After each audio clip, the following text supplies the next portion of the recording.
Outbreak is a community gaming event catered to our competitive and casual players. You'll find our grassroots community-led tournaments in the main stage, giving our local community players the spotlight to show off their skills.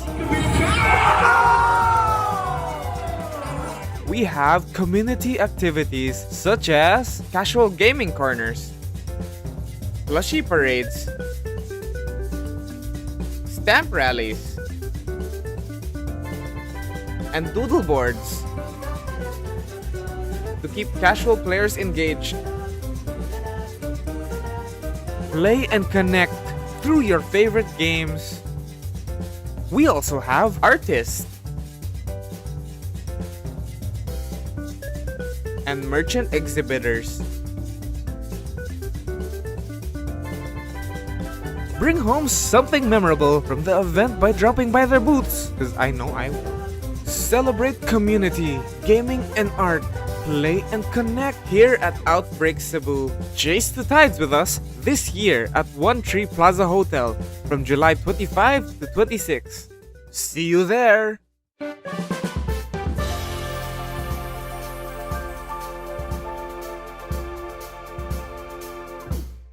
Outbreak is a community gaming event catered to our competitive and casual players. You'll find our grassroots community-led... Okay. Wait. Okay. We are starting the 5th midweek smoke. So, yeah.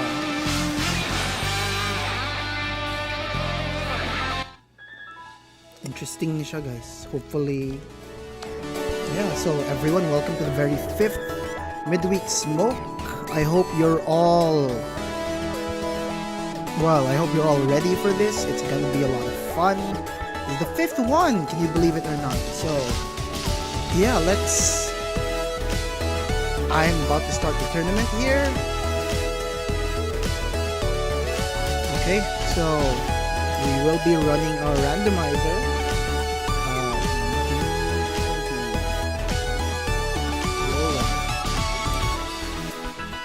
Roll a d20 die. One dice, 18-sided. Start. We will be checking out pair 12. Oh, Billy! Kobe and Milan! Wait, no, that's 11. Okay, 2 new players. Jake John Katulpos and Lex Stan.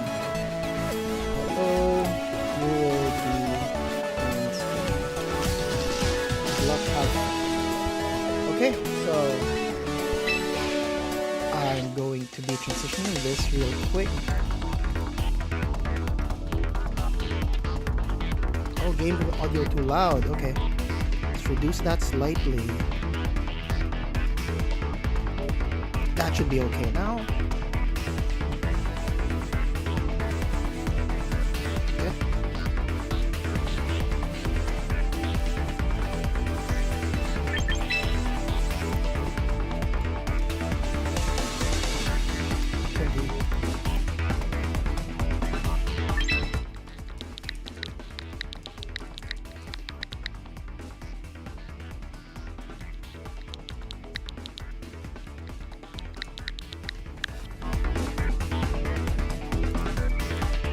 Is it still too loud, by the way?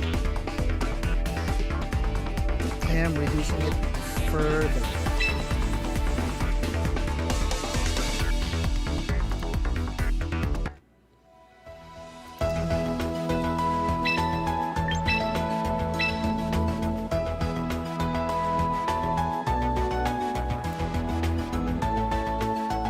Okay.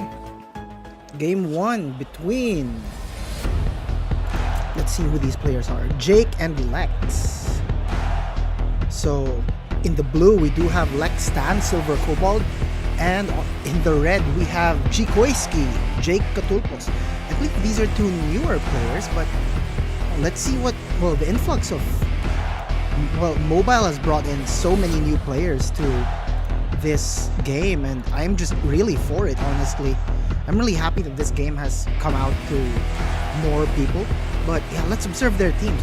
We do see that Lex here, Silver Cobalt, does have the Scrafty and Scovillain, an interesting rain team.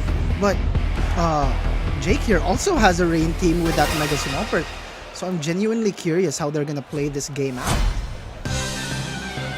Game 1, the 5th midweek smoke will finally commence. So Jake will be sending out a very tried and true lead of Pelipper and Archaladon, whereas Lex will be sending out the Scovillain and the Scrafty. Now the question is, who does he want to Mega Evolve? All bets are off. But yes, this actually neither of the Pokemon on Jake's side are actually afraid of getting burned, especially. But I don't think Archaladon would appreciate getting Leech Seeded by Lancelot. At the same time, Scrafty does have Fake Out there and Drain Punch to threaten the Archaladon as well. But Pelipper can always just punch back with a very, very powerful Hurricane here. But we will be seeing that Lex will be Mega Evolving his Scovillain here, getting that very, very nasty burn chance each time the spicy spray. But both of the Pokemon on Jake's side will be protecting themselves. So, okay, Fake Out will be coming in. Fake Out will be coming from the Scrafty, and it will be attacking their Chaladon. Both Pokemon actually going for their Chaladon here. And both of them hitting nothing because the Protect has... well, the Protect was there. Their Chaladon was just protecting itself. I'm seeing that there's still issues with the sound. Let me change that real quick. Okay, so we've reduced it slightly. So, okay, the Pelipper here still has a very good chance to just turn this around for Jake. But both Scrafty and okay, he just avoided that. Scovillain will be using a Leech Seed into their Archaladon. Like I said earlier, while this Archaladon can just stay on the field for a very, very long time, it is not able to withstand passive damage from the Leech Seed. But Throat Chop going into the Pelipper, not doing too much, but this Hurricane is going to hurt. And hurt it has. It hurt it so hard, it hurt that Scrafty so hard that it's a little confused. Got it up into the air and sent it all the way down.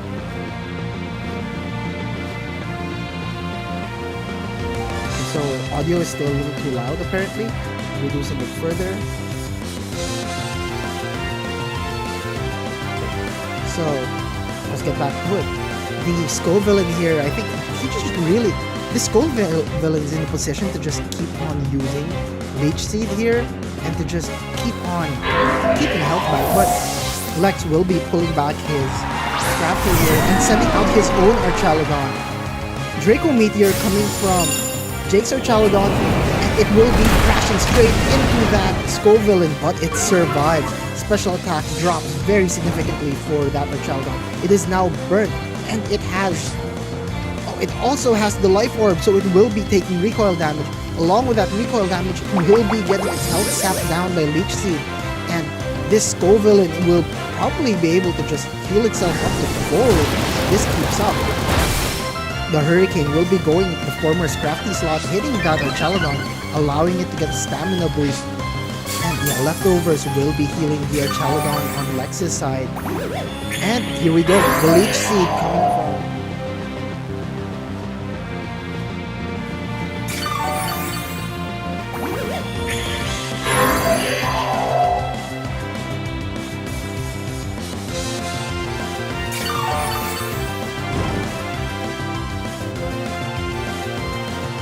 Okay, so audio errors once more, just correcting ever so slightly.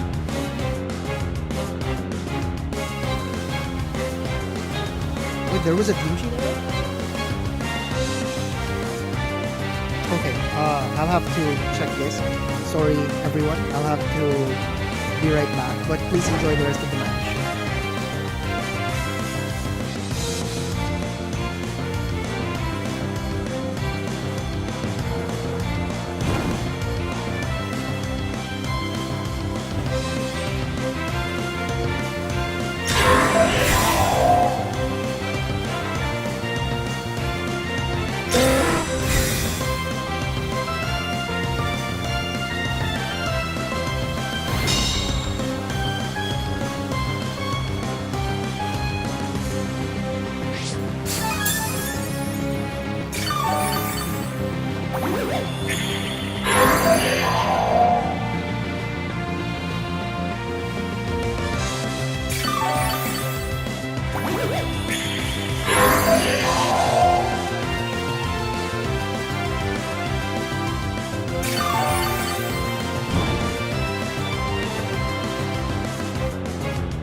there were several issues I had to clean up. I hope the audio is not too loud, it's not too frustrating anymore.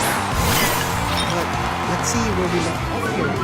We see that Lex's Scoville has finally fallen. And I saw that the auditor, the other Archaludon on Jake's side, did go for another Draco Meteor, which should be at -4 for special attack. And this Crafty coming back in here, meaning fake out pressure is once again live for Lex. So let's see where he snapped. Will he be smacking into the Archaludon here? At the same time? Not exactly. Jake here will be going for the Electro Shot, and I believe it will be straight into that Scrafty. Scrafty comes in and tanks it like a boss just because of those special attack drops, and this Life Orb will be hurting that Archaludon a little more than it would have wanted to. Scrafty here did not go for a fake out though. Alex's own Archaludon will be going for its own Electro Shot. It will be using the little teacup that could, or rather the little matcha cup that could. The Sinistra on Jake's side will be using matcha cup that actually work. Scrafty hangs on for dear life. So yes, Scrafty will be hanging on here just a little bit more. But the more interesting thing is I don't think this Archaludon on Jake's side has been hurt much. I saw that this happening. Defense drops, it whittled AP down to almost half with just the chip damage. The Leech Seed, the kill. And it will be seeing another turn because the Scrafty will be hitting it with that Drain Punch. It was all calculated. The survive there for the Macho Gotcha, no burns. Luck appears to be on Lex's side here, but with so few turns, with only 2 turns rather of rain left, and this Archaludon on Lex's side not able to use Electroshock into the Swampert. Swampert, all it has to do here is Mega Evolve. One of the newer Pokemon was introduced in Regulation exactly. Mega Swampert does have the Swift Swim ability. So what that means is any Pokemon with Swift Swim in the rain will in fact have its speed doubled. Swampert isn't exactly the fastest Pokemon in the field, but oh, it is fast. This bulky creature in the rain will as it Mega Evolves here. Normally you'd want to Mega Swampert actually does not really in the face of a Sinistra, but in this case, Sinistra being its partner, no Sinistra on the opposing side, yes please. Sinistra will be using Rage Powder as the Archaludon protects, and Gym Guy, the Swampert, this very buff, powerful man, will be using Earthquake, hurting this Pascue Legion, showing it exactly why it hits the King of Flame.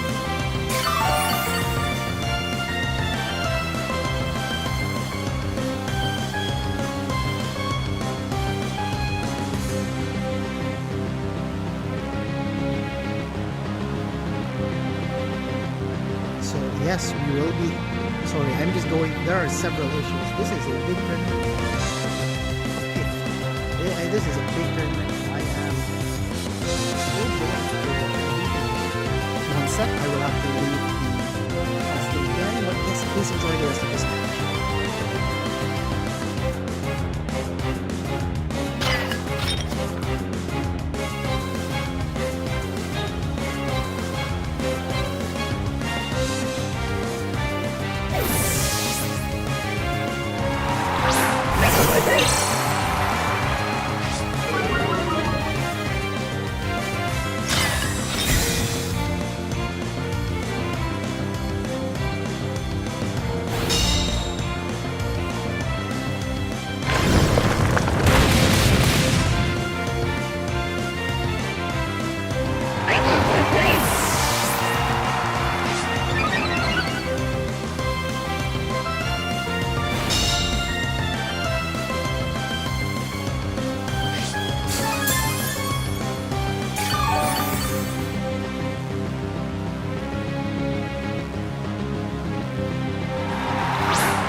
story again, everyone.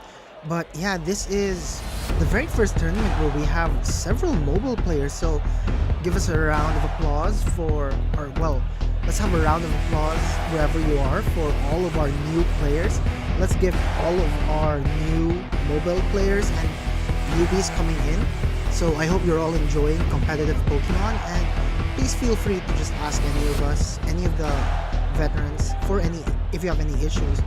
But yeah, it was a really solid game earlier on.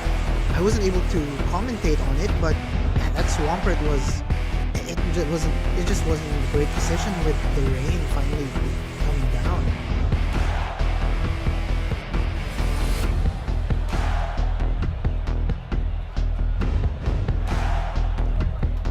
So yeah, let's see how this game 2 will be going. Game 1 did go to Silver Cobalt Lex, and Jake's gonna have to think of an adjustment here. Earlier he did with the tried and tested Pelipper and Archaludon, and Lex led with his Crafty and Scovillain. I'm genuinely curious who they're going to switch into as their leads for now.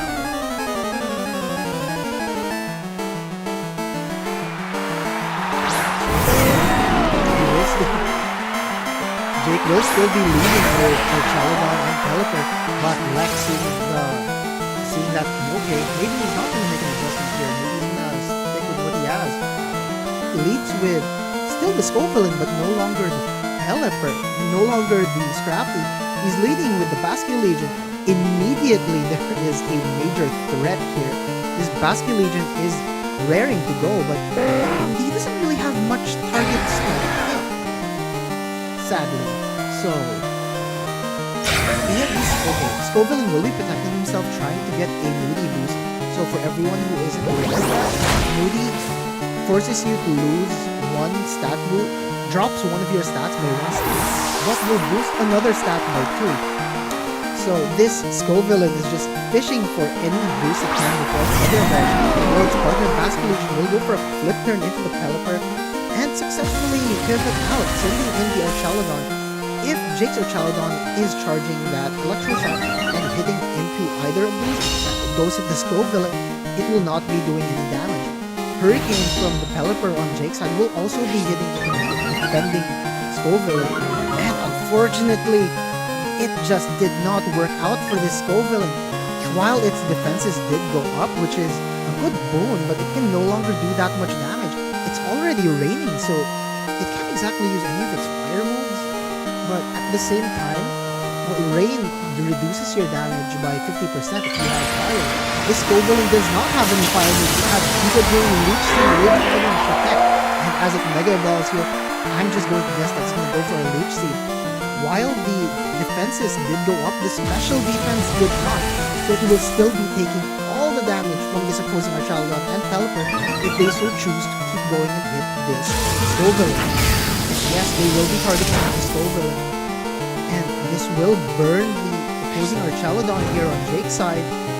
And this Pelipper though, we will be seeing the Life Orb chip once more. So for everyone who don't know, Life Orb will reduce your HP by 10% if your Pokemon successfully hits anything, but it also powers up all of your moves by 30%. Lex will be using his own Electro Shot and firing into that Pelipper, enough to finally knock it out, extremely effective times 4 damage. There was nothing to report there. Pelipper the reporter, out. Pepper the Scovillain will be using Leech Seed and sapping a little bit of the Auditor Archaludon's HP there. Recovering just a little bit, but just a little bit might be a lot.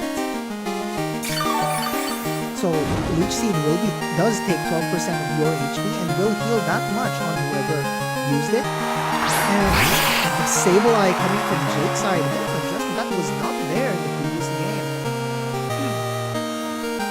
This Sableye though will be very capable of just supporting his partner Archaludon.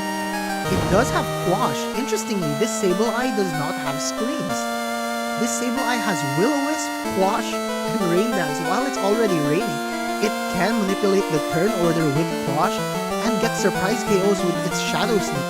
A very unconventional set for any Sableye, but Will-O-Wisp, on the other hand, while it won't be hurting the Scovillain, it might be able to do some chip damage on the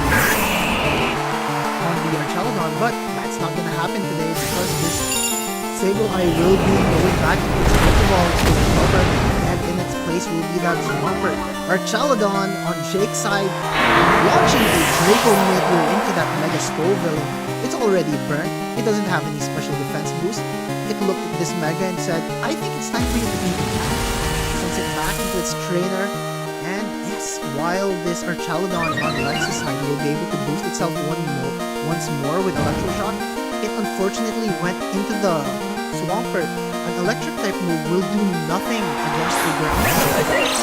So Lex will be sending out his Scrafty here in the place of that down Skull villain. And the Intimidate though, while normally not very useful against the Archaludon, intimidating the Swampert does allow it not to have as much damage because the Swampert is just so powerful in the rain. And we will be seeing that okay, this Swampert is not yet going to Mega Evolve. It's stalling out a little more time. Fake Out will be going into the Swampert, but I believe it will remain unthreatened. Jake's Archaludon though will be charging itself up with another Electroshock. And as its special attack rises, whoever is going to be hit by this will not be very happy either. This Scrafty, despite all of its bulk, will be taking about 74% of its HP. And while this Archaludon on Lex's side goes for a Draco Meteor, the Swampert is putting up its guard, protecting itself, not taking any damage at all there. And the Auditor, Archaludon, yes, it did take some chip damage, it takes the Leech Seed, it takes the burn. There are just so many things going on with this Archaludon. It may want to switch out at the same time, it may also not. Swampert will finally be Mega Evolving here on this turn. If the Archaludon on its own side goes for a Protect, it can just... Oh, okay, it's not even going for a Outbreak. It's good Intimidate and goes for a Wave Crash while the rain is still up. I believe this is the last turn of rain, so this will force that Pelipper to come back in and power it up. Triple Meteor, coming from that very charged up Archaludon on Jake's side, will be launching it into its mirror match. And there will be no Leech Seed damage here as that Archaludon on Lex's side goes down. The final Pokemon here will be... Oh, there's no Pelipper, right? Now, the Pelipper was on Jake's side. The Basculegion will be the last thing coming in for Lex. And, well, Basculegion is gonna have to make a choice here. If it may still be able to survive if it goes for the Archaludon at the same time. You can't really... The Archaludon will be switching itself out. And this Swampert, while intimidated, it's still a Swampert. Wave Crash in the rain, intimidated, still gets about 51% into this fishy fish Basculegion. Going for a last respects, 200 base power. Immediately brings that Sableye down to its Focus Sash. Unfortunately, it is with a Focus Sash. So this Basculegion is gonna have to do at least 3 moves, survive 3 more turns. And the rain is running out. Quash will be active on the field. Sableye can just very much also go for a Shadow Sneak here. I do not think that is enough. And, well, Swampert in the rain is going to be significantly faster, and Wave Crash just crashes straight into the Basculegion, sending it back to its trainer, winning Jake's game.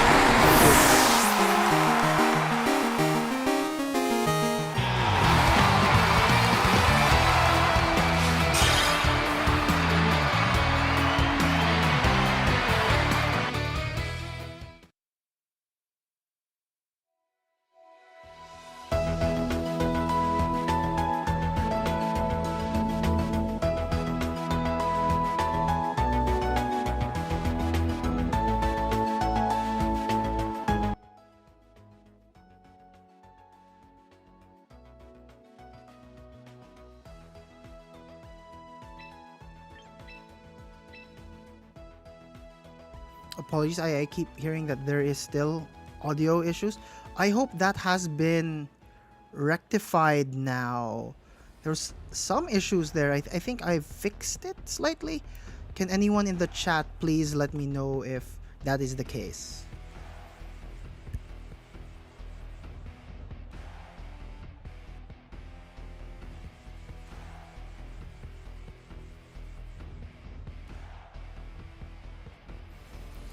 Oh, apologies. Lex, apparently, I've just learned from the chat after going through it that Lex is a world invitee. So this is a very powerful player indeed.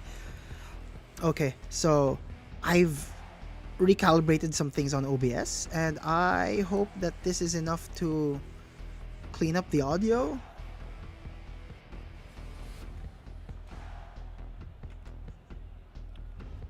Yeah, we did change several things with the overlays here, so yeah, it's we weren't able to test it completely, but yeah, here we are. So Lex and Jake here going for game 3. We will be seeing game 3 here. Okay, game 3, will there be any adjustments? And Jake will be leading immediately with Swampert and Sableye.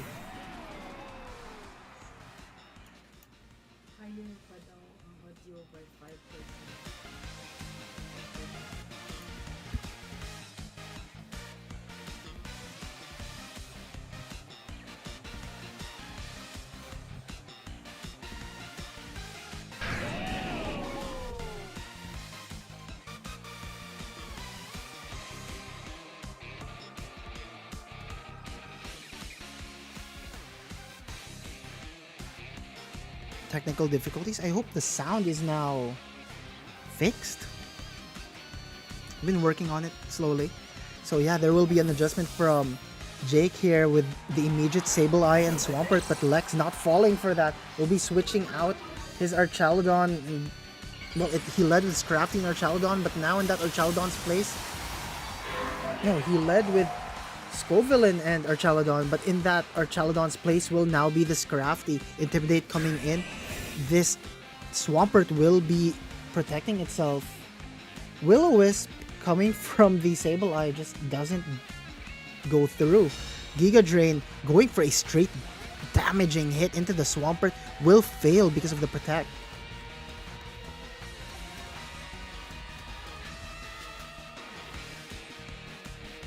So yeah, again, sorry, I'm just trying to see if the audio is finally good. But yeah, this Swampert will be successfully protecting itself. But that might not be the case in the following turn.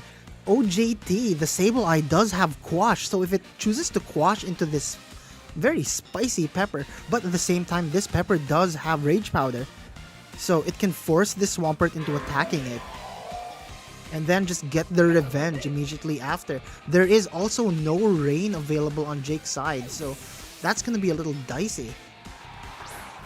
And the Pelipper will be coming in, bringing in the rain. Like I said earlier, there was no rain, and now there is. Oh, Rain Dance coming from the Sableye. Not exactly a optimal play there, but that was interesting to say the least. Throat Chop will be hitting that Sableye, and Giga Drain will be hitting the incoming Pelipper.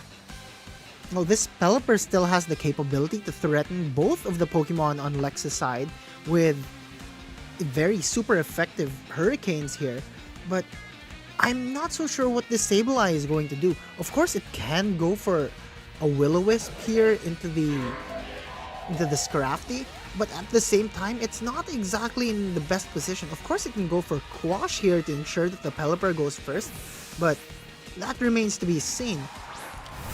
The Scrafty will be switched out for the Archaludon, and the Sableye will be switched out for also the Archaludon. Both Archaludons have now entered the game. So, yes, this Scovillain is protecting itself, just trying to make sure that it's not gonna get hurt more than it actually will. Swampert will do a ton of damage, and rather Swampert, the Pelipper with Hurricane will do a ton of damage. But the Auditor here, no boosts into its own special attack, will be going for Draco Meteor into its opposing Archaludon, and the Archaludon on Lex's side manages to survive ever so slightly with 10% HP remaining. And this Archaludon on Lex's side will be going for Electro Shot. Probably gonna hit straight into this Pelipper.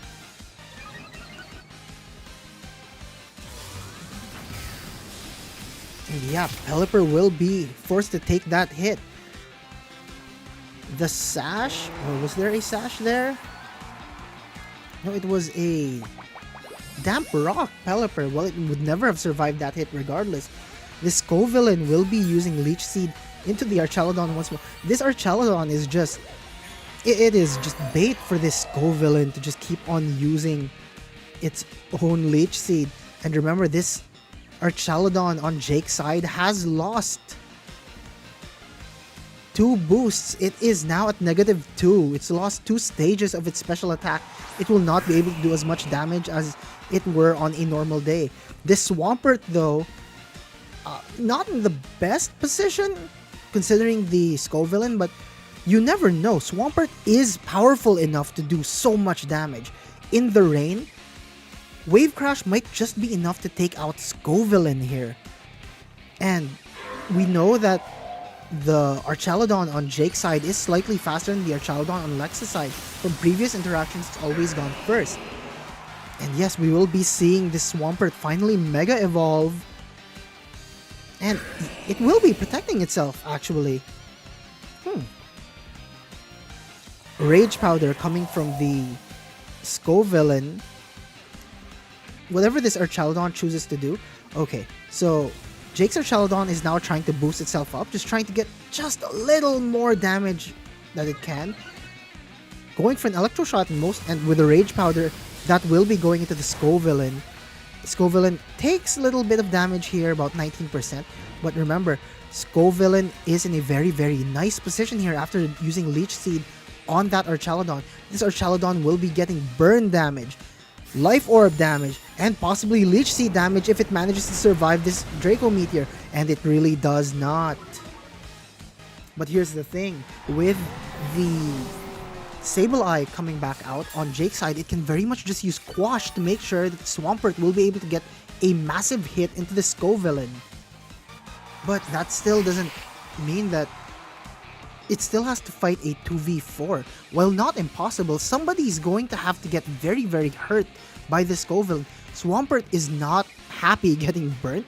The attack drops from burn. Okay, I wasn't able to explain it earlier, but a burn halves the damage of all of your physical moves, and Swampert is in fact a physical attacker. Lex, seeing the opportunity here, will just force this Swampert into taking more attack drops. It has no way to recover them.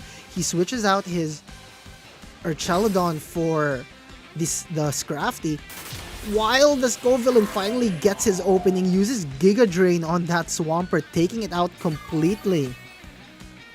And yeah, down goes Gym Guy the Swampert, unfortunately not able to do very much this game, and we will be seeing that forfeit coming from Jake. Game 1, the very first game, streamed game of Midweek Smoke 5, will be going to the World Invitee, Lex. Okay. Let's transition out real quick.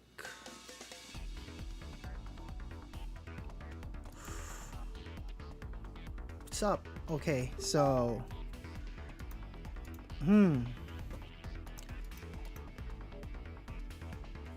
Okay, so... For everyone kind of just there, is the audio finally good? There was several issues with it earlier. And sadly, I think that might have affected the recording.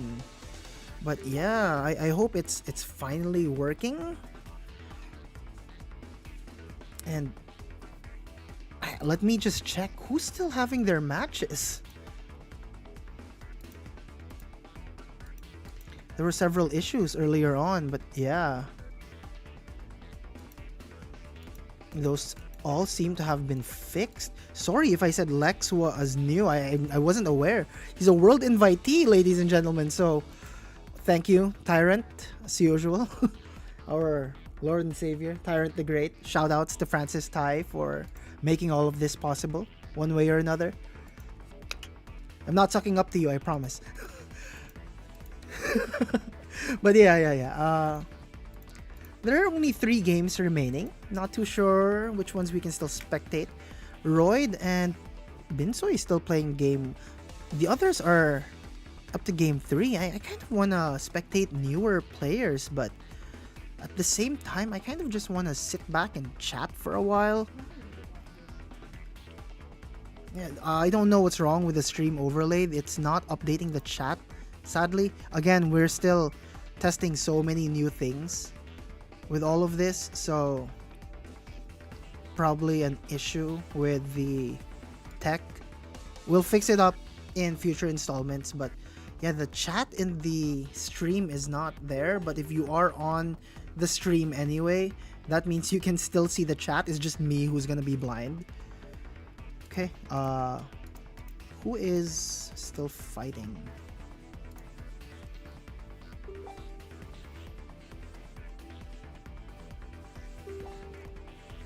I think they just finished. Royd and Binsoy just finished.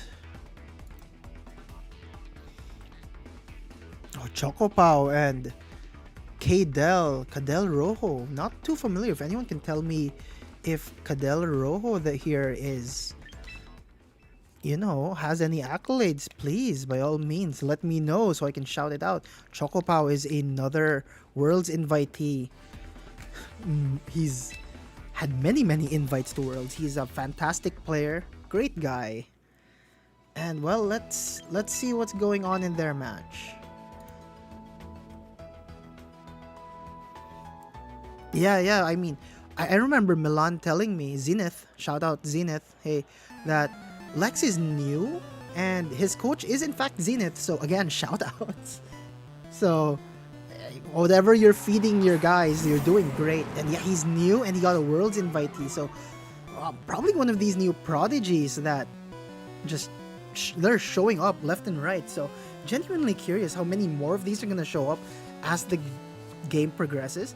But I'm genuinely very curious to see how it's gonna go. So we are spectating here the match of Ryan Pareja, Chocopao, and Cadel Rojo, Cadel. And yes, what am I seeing here? Chocopao has lost his he's lost his Grimmsnarl. Fake out will be going into the Venusaur. Not the greatest position, but this Floette manages to get a Calm Mind, so we do take those. Weather Ball going into the Floette, not doing anything. So Light Screen plus the Calm Mind. This Floette is in a very nice position to just keep on healing itself up completely, so I'm very interested to see how far this Floette is gonna go, because Weather Ball is a very powerful move into anything Charizard hits. Heat Wave coming from the Charizard, pinging off the Protect. And yeah, Incineroar takes that very cleanly. No Assault Vest, apparently no problem. Parting Shot going into the Charizard here. Of course, this Charizard is in a okay enough position to switch, but and of course the Matcha Beast comes in. Sinisha comes in, heals up the Floette. Love that, love to see it. Cadel is probably not very happy to see that though. This Charizard's hurt, it is very hurt. After the Parting Shot and no damage from the Weather Ball, I'd hate to be in there too, truth be told. Heat Wave, Occa Berry on the Sinistra, managing to reduce that damage even further. Yeah, but Floette will be going to sleep after the Sleep Powder coming from the Venusaur. And yeah, nap time? Sure, Floette could use a nap. 4 turns of Light Screen left apparently on Chocopao's side. Ryan Pereira has this. He's probably calculated this. This Floette is in a great position to just keep on keeping itself, you know, healed up and buffed up. Oh, I just got a message from Milan. Again, shoutouts. Yeah, his first tournament and he snags a Worlds invite, that's just chef's kiss. Again, Milan, whatever you're feeding them, keep feeding them, I suppose. Yeah, Matcha Gacha will be burning this Venusaur, not doing a lot of damage, but burning the Venusaur is every bit of chip counts, considering Venusaur does resist fairy moves coming from the Floette.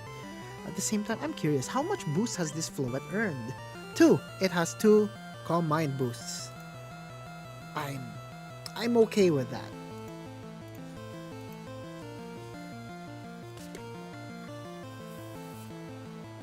Okay, so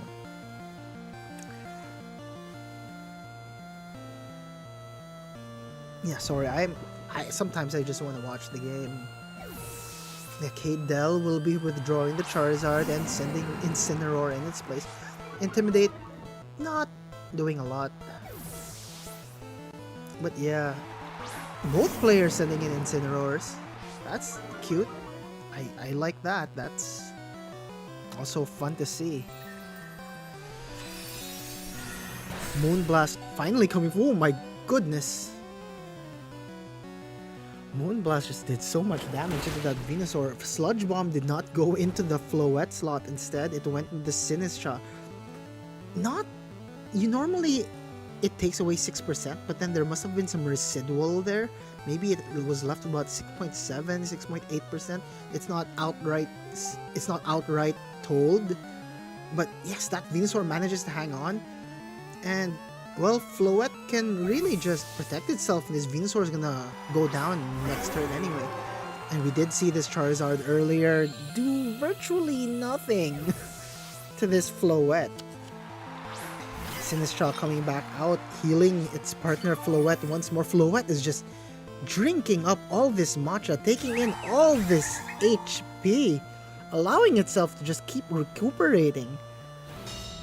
Incineroar though, on Dell's side, just, okay, if I can't hit you on the special side, I'm going to bump you down on the physical side. This is, however, the very last turn of Trick Room. I mean, not Trick Room, I'm just so used to saying it. The very last turn of Light Screen for Ryan Pareja. And, ooh, okay. This Floette's not gonna appreciate getting hit by the Heat Waves or the Weather Balls after the fact, but it will be going for that one-hit KO into the Incineroar of Dell. Wow. A Heat Wave is just not doing much to this Floette, even in the sun. Neither to this Incineroar. But this Incineroar does have Fake Out Pressure available on it. I'd be remiss to say that Dell would send back in his Venusaur, but yeah, he won't be. He'll be sending in Garchomp instead, but I do not think Garchomp would appreciate getting hit in the face with a Moonblast. I also don't think Charizard would either, but the light screen has gone from Chocopaw's side. The real question is, how much damage is this Charizard gonna do into this Floette now? Cinema. Fake out into the Garchomp. Decent 12% to each other. Draining Kiss into the Garchomp heals everything else. If there was a sash there, I'm not even gonna check the sheets. There was a sash there, there is a sash no more. Just goes down. Weather Ball hitting into the Floette. Yeah, that heal was oppressive. Okay. So Venusaur coming in is burnt. A burnt Venusaur at 1% HP. Not exactly the greatest position. In a way, Chocopaw can just ignore this Venusaur and go for the Charizard immediately. But he might also want to bide his time just to make sure that Floette survives the turn, since this Venusaur will be extremely fast. I'd wager that Chocopaw will protect here and probably parting shot into the Charizard. It's completely unthreatened. Of course, it can still be put to sleep. He's not even gonna go for the... He just heals, am I right? Yeah, so if the Charizard goes for a Heat Wave here, it will be taking out Sinistcha, which allows the Incineroar to come back in with Fake Out Pressure. Earth Power goes into the Sinistcha. It's fair. Okay, so it will be Weather Ball into the Sinistcha, the former Incineroar slot, which means as this Sinistcha goes down, Chocopa will be able to bring his Incineroar back in, Fake Out into this Charizard, and just get away with the game. Of course, if he really wanted to be sure, he can Fake Out into Calm Mind.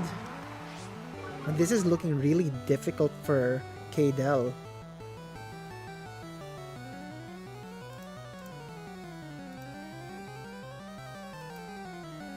This is the final match.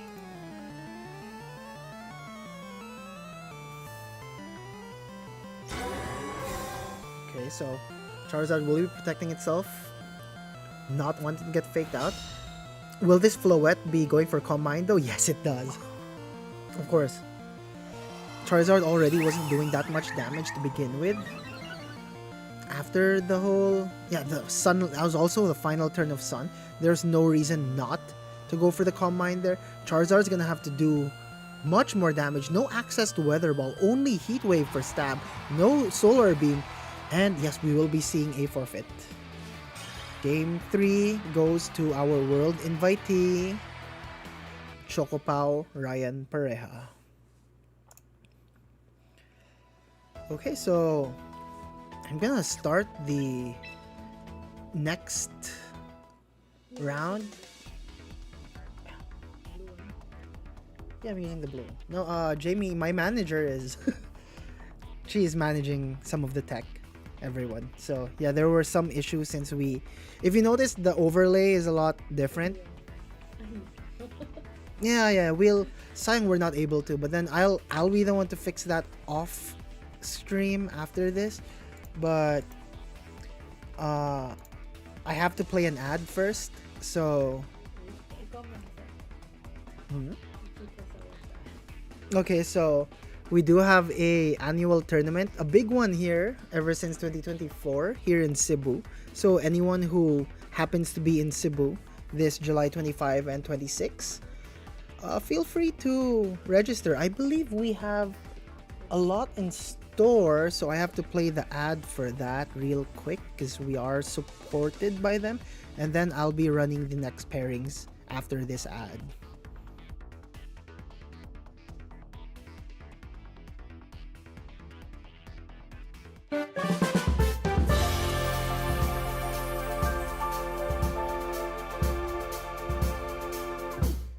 Outbreak is a community gaming event catered to our competitive and casual players. You'll find our grassroots community-led tournaments in the main stage, giving our local community players the spotlight to show off their skills. We have community activities such as casual gaming corners, plushie parades, stamp rallies,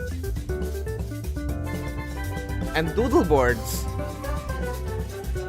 to keep casual players engaged. Play and connect through your favorite games. We also have artists and merchant exhibitors.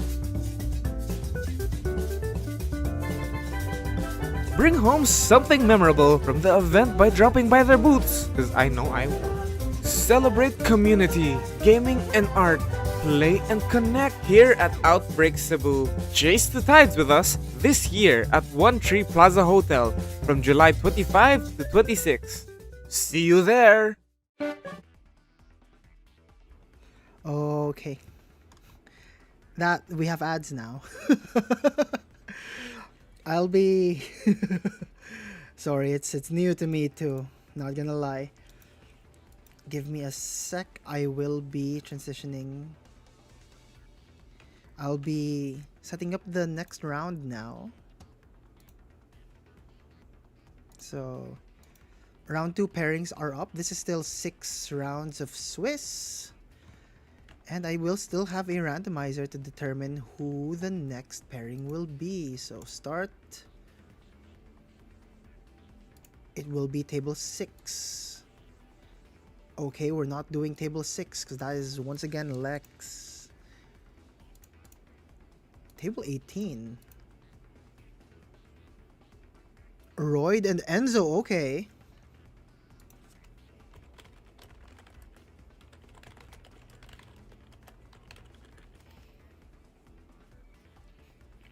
Alright. Let me just transition this back real quick. Okay. See you guys later.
All right. All right.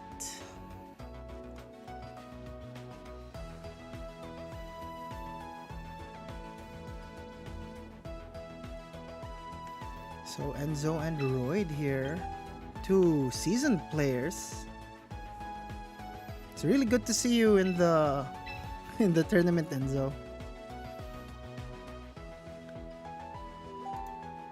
So the second round of Midweek Smoke 5 will finally be happening.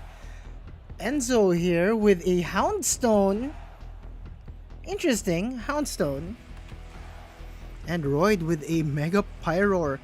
Okay, I'm opening the sheets as I'm speaking. And let's see. Oh yeah, this is a Mega Pyroar. And it's gonna be backed up by that Torkoal. These heat waves are going to be powerful. There is Trick Room support, and this is a Tail Room team on Royd's side. But at the same time, Enzo here with all of his tricks, the trickster god himself. Houndstone and Tyranitar they were very potent in the early games of Scarlet and Violet in the early regulations. So I'm curious to see how well Houndstone will do in these tournaments as well. And Enzo will be leading with 2 very supportive Pokemon here, with Rotom Wash and Sinistra. At the same time, Royd will be sending out Weavile and Basculegion. The interesting thing here is Weavile does have a Life Orb, and while Fake Out Pressure is live on Royd's side of the field, this Rotom doesn't appear to be all that much threatened. I mean, it does resist anything the Basculegion can do, and so will this Sinistra. I mean, it will get hurt by Last Respects, but without any boosts, it's not going to do too much. Rotom will be protecting itself though. Flip turn into the Sinistra, not doing as much damage as, well, clearly it's a resisted move. But yeah, he will be switching out his Basculegion, and in its place will be the little cloud that could. It is that Whimsicott. Weavile, on the other hand, with that Life Orb, will be taking this Sinistra down with a triple axle. No misses here. Life Orb boosted, stab boosted, triple axle. Yeah, that's the way to go, 100%. Takes a little damage here, but hey, anything that comes into contact with those triple axles, with those kicks, that's gonna hurt. Royd is in a very good position to just go for a Tailwind here. Enzo's gonna have to think of something quick. The Sandstorm will be coming up because that Tyranitar is finally live. Now, going back into the team sheets, looking at them, this Weavile cannot successfully threaten this Tyranitar. Enzo, though, will be withdrawing his Rotom and sending out his Rotom? Okay. So, was that the Hisuian Zoroark? It must have been. So, I take it back. I thought this Weavile wouldn't be able to do much to this Tyranitar, but it just kind of proved me wrong there by taking away about 70+%, about 74% of its HP. Tyranitar, though, will be getting a boost using that Dragon Dance, but at the same time, yeah. Let's check the conditions again.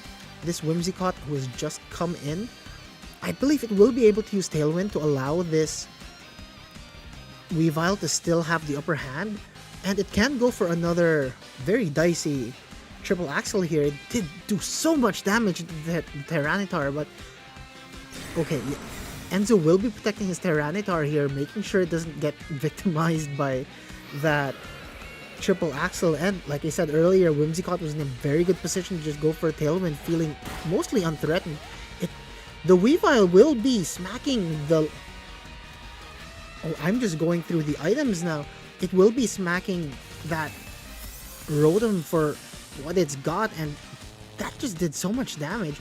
But the Rotom Wash here manages to successfully get a Thunder Wave. But the real question is, even with the paralysis, will this Tyranitar, after a single boost, be fast enough to take out this Weavile? Weavile is one of the fastest Pokemon in this format. I believe it does have a base speed of 130. That is just like Aerodactyl. But yeah, we also see that it is a jolly nature, so this could be the fastest thing on the field. With a Tailwind, it's even faster. And I don't think this Tyranitar, after a single boost, would have enough in its tank to outspeed this Weavile. Enzo, trying to play it safe, protects the Tyranitar but ends up sacrificing his Rotom. That Whimsicott, support Pokemon? What support? Went straight. The best support is apparently knocking the opponent out. Goes for Moonblast, knocks out the Rotom, and Triple Axle will be going into that Tyranitar once more, pinning it, but yeah, it is still paralyzed. And yeah, earlier we did see that that was not the Rotom, that was the Hisuian Zoroark. Enzo loves his gimmicks, and well, the Zoroark is always fun to see. I'd love for anyone else to comment on that, but yes, we will be seeing this Zoroark finally come out. Nothing to imitate anymore, no illusions here.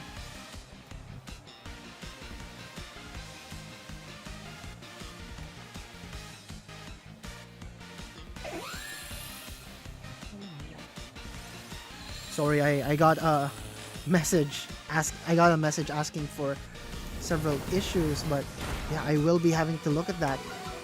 The Bitter Malice goes into the Whimsicott, just doesn't do as much damage there.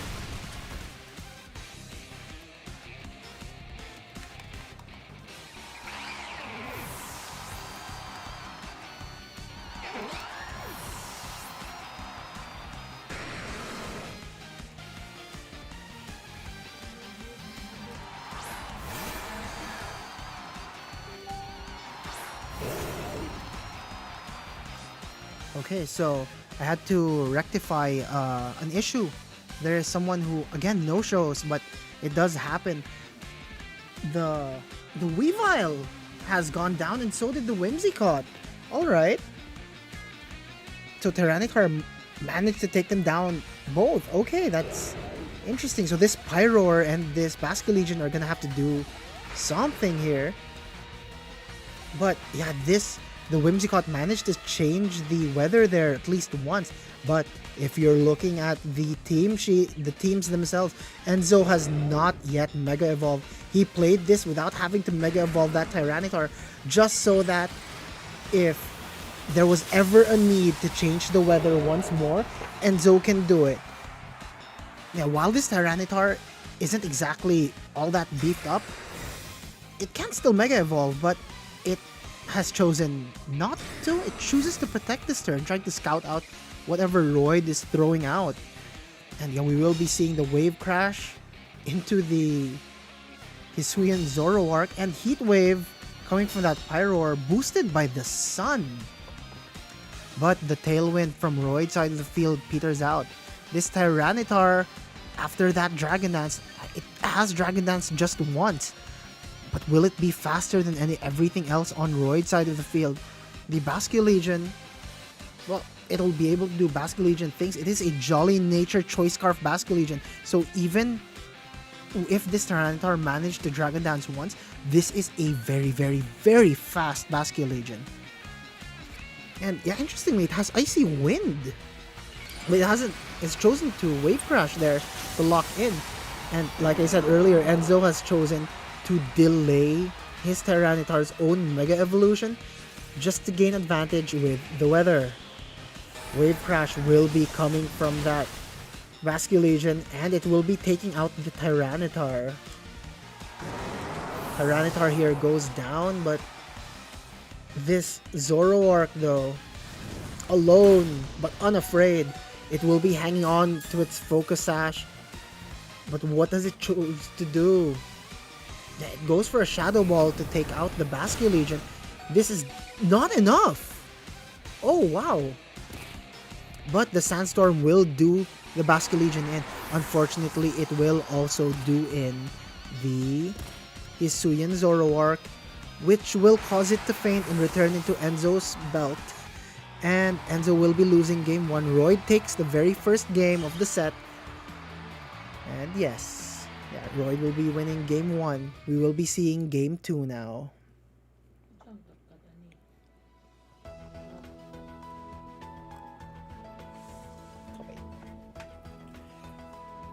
Still genuinely curious to see how this match is gonna play out for the rest.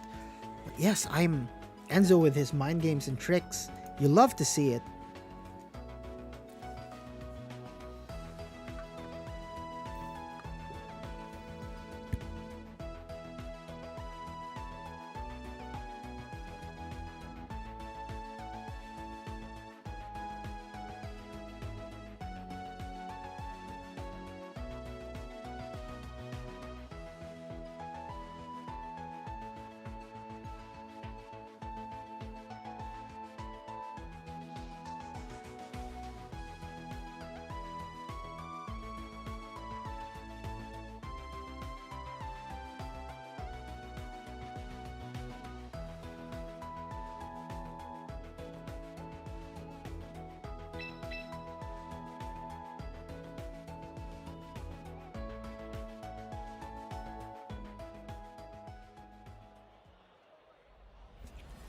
Okay, game 2 of Royd versus Enzo.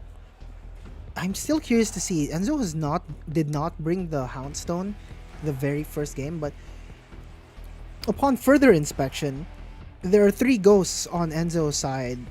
On Enzo's team, there are 3 ghosts.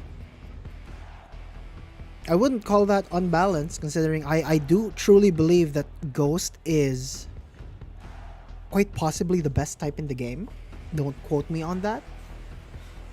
But it is a very powerful type right now. It can just get away with so much, and well, Roy does have 2 normal types, so they kind of cancel each other out in a way. But I'm not gonna chatter too much. Let's get ready to rumble, and game 2 of this exciting set will finally begin. Enzo will not be leading with the Sinistra or the Rotom? Question mark? We don't know. Either of these Pokemon could be the Zoroark, if he has chosen to even bring it. The mind games are going to be quite intense here. But yeah, Royd is bringing the Farigiraf and the Weavile once more here. So yeah, this Farigiraf will be able to just go for Thunderbolts and Trick Rooms here. I mean, does it want to go for a Trick Room so quickly? If Enzo does go for a Tailwind with his Talonflame, which he will not, he is... Alright, so that was the Zoroark. The Weavile will be protecting itself, and there will be 2 Rotom washes on the field. Rotom will be putting a curse on it. That is the Zoroark. Okay. Rotom will be putting a curse on itself, but, well, whoever that curse was laid on will be taking 25% of its HP every single turn. Yeah, wow. There's 2 Rotoms. Huh. Okay, I had to recollect myself there. That was the Zoroark. That was the Zoroark, and the thing that just came in was the Rotom.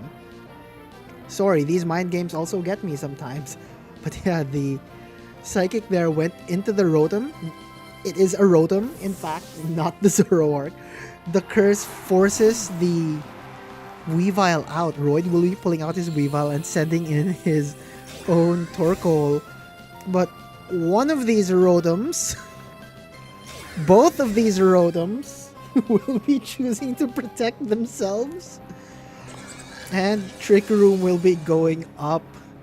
This Torkoal is now able to just go for an eruption here. But what a game this has been. I love it. So this Torkoal has the capability to just go for an eruption here, while this Farigiraf assists it completely with the helping hand. But one of the Rotoms seems to have switched out. I believe that was the Zoroark. The Zoroark has switched out for the Tyranitar, and the weather has changed from sunny to sandstormy. Eruption goes from the Torkoal, doesn't do any damage, doesn't do much damage rather, but Psychic going into the Rotom once more. This Rotom just tanking hit after hit after hit. And oh no, Kamikaze, the Torkoal just narrowly dodges that Hydro Pump. A very unfortunate miss from the Hydro Pump, but high risk, high reward. That was a pretty nasty miss, but Trick Room is still up.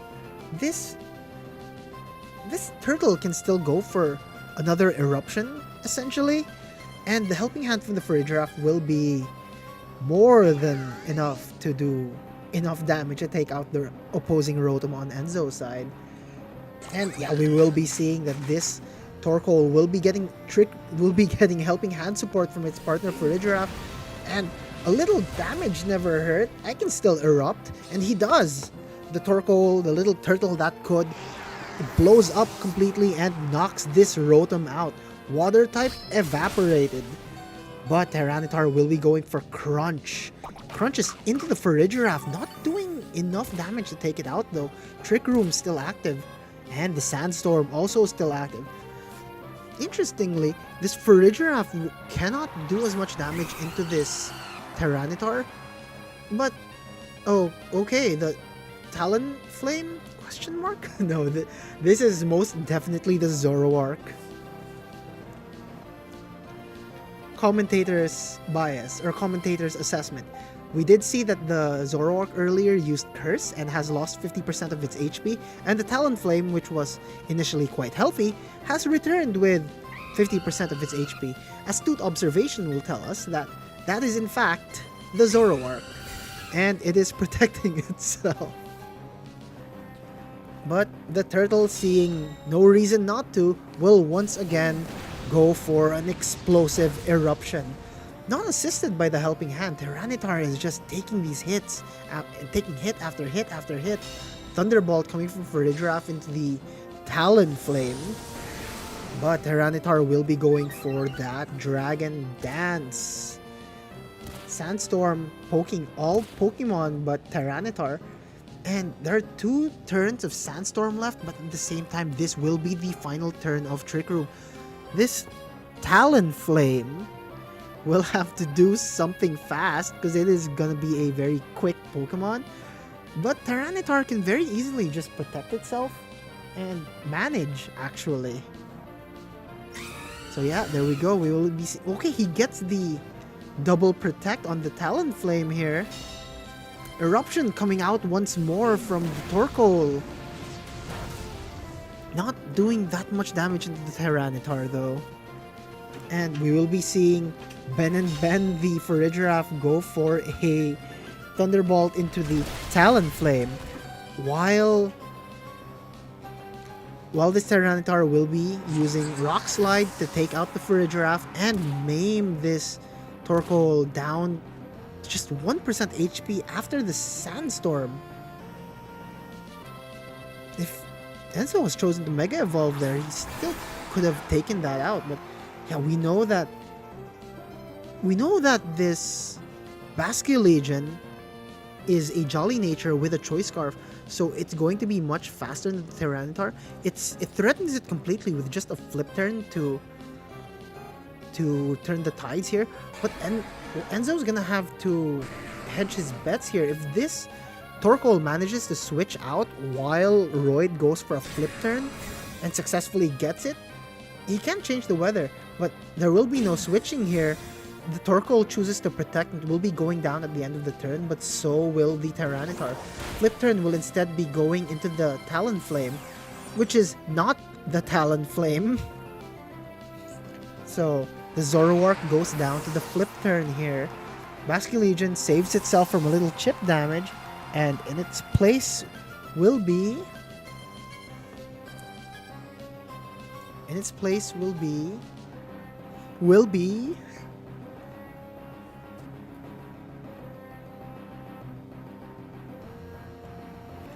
Royd's still kind of thinking about who he's gonna send in, but it should be that Weavile. There's nothing else there. Probably thinking about what to do here. But yes, the Weavile will be coming in. The Sandstorm will be subsiding. And I spoke too soon. The Torkoal manages to survive because the Sandstorm has not gone up. Or is this one of those issues with the connection? Huh.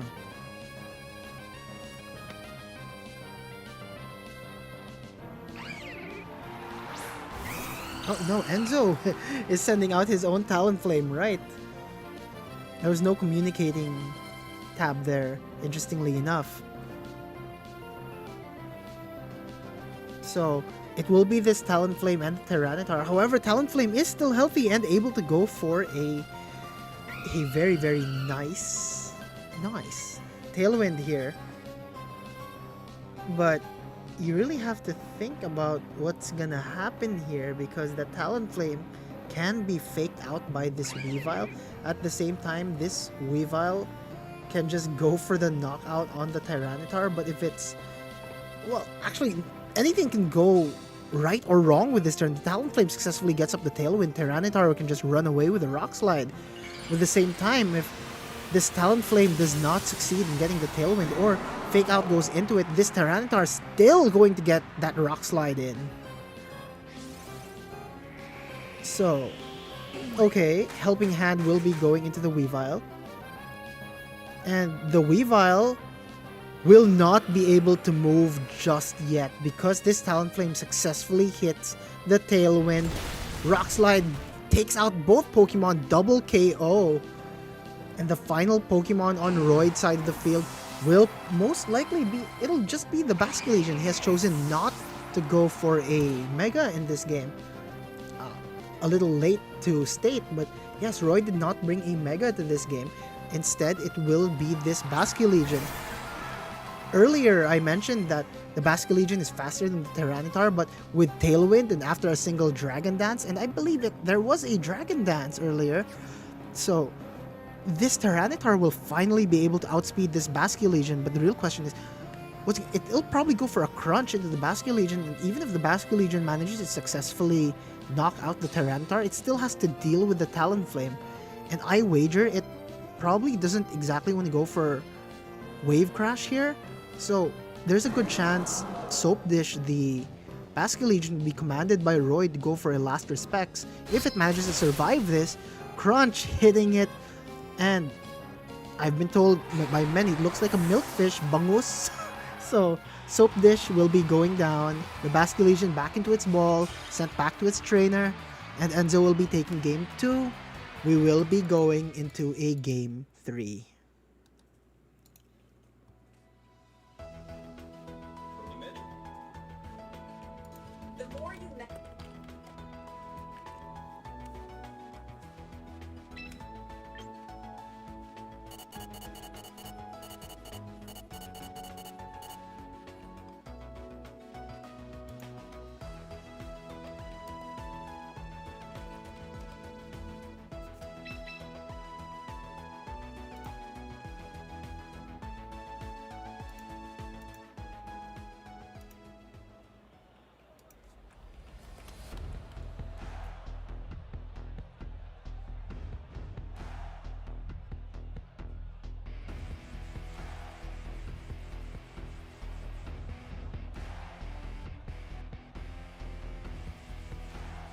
Okay, there was a bit of an issue with another no-show. I had to do my judge duties to clean that up.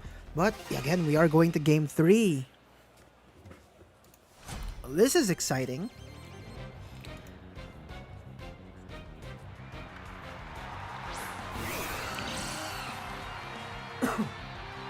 Enzo will be leading with Talonflame and Rotom Wash. I think you guys can figure out I'm doing the finger thing. But yeah, Royd will be leading with the Basculegion and the Pyroar. So whether the Torkoal is in the back or not remains to be seen.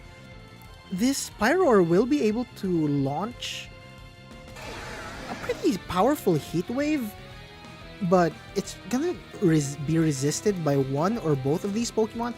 Again, we're still in the dark. We don't know if the Zoroark is on the field with us today, and that has been, I think it's been causing mind game, even in my own head, in the comment, the caster. But Royd will be Mega Evolving his Pyroar, going for that immediate Fire main power boost, that Mega ability.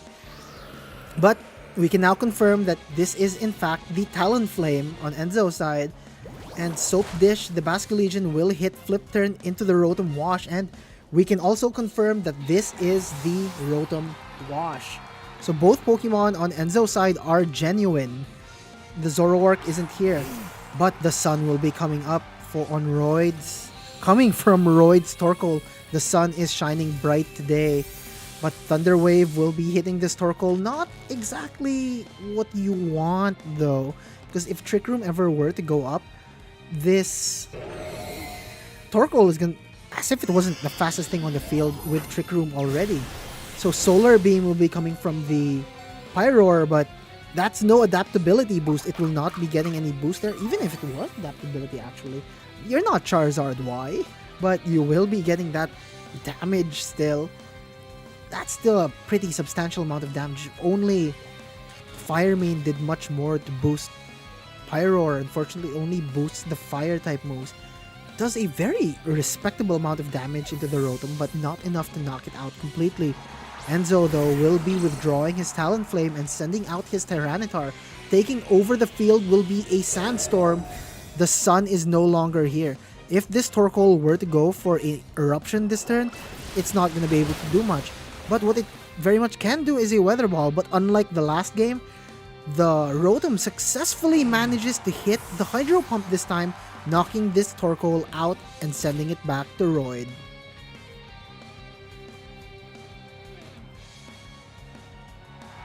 And in that Torkoal's place will be the Whimsicott. Whimsicott will have the capability to just change the weather. It does have Sunny Day, so it also has Tailwind. Whatever the order here is going to matter a lot. This Whimsicott is also equipped with a Focus Sash, so it cannot go down in a single hit. Enzo can choose to double into it, but that's going to leave this Pyroar able to just wreak havoc and do damage. At the same time, I don't think Tyranitar would appreciate a Solar Beam. If the sun were to go up now, Solar Beam would 100% just go into that Tyranitar. Even if Enzo were to Mega Evolve his Tyranitar here, it would still be overridden by the Sunny Day. But we won't be seeing a Sunny Day right this instant. We'll be seeing that Tailwind and Heat Wave coming from Royd's side of the field. Heat Wave boosted by Fire Main will be enough to take out Rotom Wash. And this Tyranitar feeling a little, you know, gutsy, goes for a Dragon Dance here. While it's still not going to be faster than this Pyroar or this Whimsicott in the Tailwind. Well, they both have Tailwind up technically. So, yes, I believe this Tyranitar should be fast enough. But at the same time, the Sandstorm is going to be overridden, quite possibly on this turn by Sunny Day. Or this Whimsicott, feeling a little funny and like a little prankster, might even Encore into the Tyranitar. Tyranitar's gonna have a hard time here. If it goes for Protect, it can still get encored by the Whimsicott. But the Whimsicott's Focus Sash is no longer there. So this Talonflame can actually threaten the Whimsicott quite nicely. The Pyroar here will be protecting itself, not wanting to get hit by any Rock Slides. Acrobatics goes into the Whimsicott slot, no longer a Whimsicott but a Basculegion. Tyranitar will be using Rock Slide. Pings out into the Pyroar there, protecting itself, but the incoming Basculegion will be taking both of those hits, both the Rock Slide and the Acrobatics. And yeah, there will be... wait. Yeah, this Talonflame does not have an item. Of course. Why run an Acrobatics Talonflame with an item, right? So yes, Beanie the Whimsicott will be coming back out. There is no more Tailwind on Enzo's side of the field. But Heat Wave, Overheat, and Solar Beam, that's gonna be rather difficult. This Tyranitar might be able to tank those hits, perhaps. But at the same time, this Tyranitar can still protect itself this turn. Or can it? The Whimsicott, again, does threaten completely with Encore, but it can also threaten with Sunny Day almost immediately. It can go for a Sunny Day this turn and Encore on the next, but we're not exactly sure. That leaves it completely vulnerable. Aegis, the Pyroar, though, will... It's gonna need the Sun in order to take out Tyranitar, but Tyranitar will be protecting itself, and this Whimsicott will be going for a Sunny Day. At the same time, Pyroar goes for an Overheat into the Talonflame, barely surviving after the Sun and Fire Main boost. Pyroar's damage output just not quite it. Acrobatics goes into Whimsicott, smacks it several times by that Talonflame's talons, that's what I wanted to say. And well, this is the last we'll be seeing of that Whimsicott. Game 3, so this is now going to just be a lone Pyroar against all three Pokemon that Enzo still has. Sinistcha will be healing up Tyranitar, and I believe that yes, Tyranitar will finally be Mega Evolving this turn. Enzo showing a masterclass in when to Mega Evolve your Pokemon tactically, and Tyranitar, being no slouch, can play out of that Mega mode. A very tactical move here by Enzo and this Tyranitar. Heat Wave not doing any damage into the Tyranitar. The Sandstream boost, and yes, Rock Slide will be single targeting into the Pyroar and knocking it out, earning Enzo the game and the set.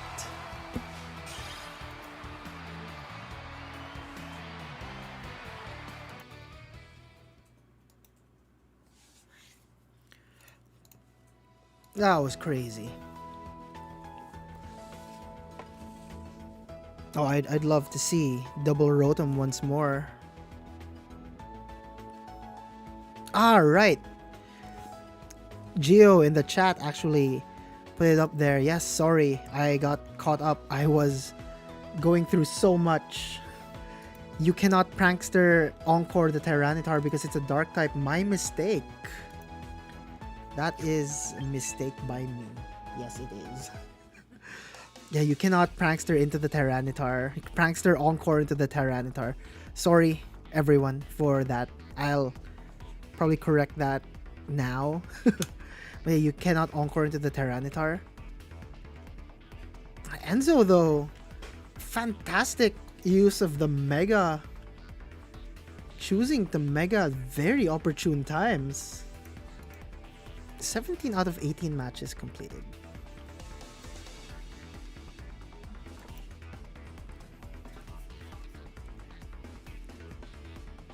I think these guys are about to finish.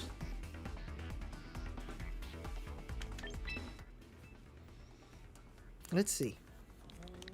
Let's see where these guys are at.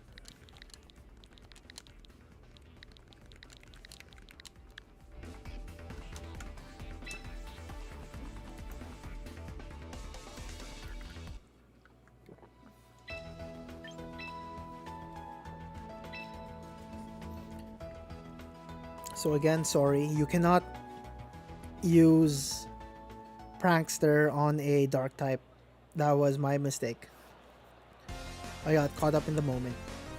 But what I did not get caught up by right now is this. We are spectating the match of... Double check that real quick.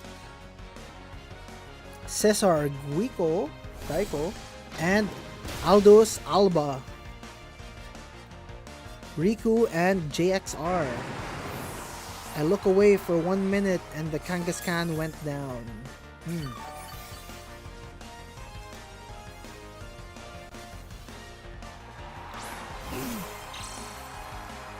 Torkoal comes in, changes the weather. I don't think the Archaldon gonna appreciate that very much, but there is no... Wait. Does Pelipper have Wide Guard? Does not have Wide Guard. What does this Farigiraf have? 3 moves in Trick Room. I'm going to guess Trick Room will be...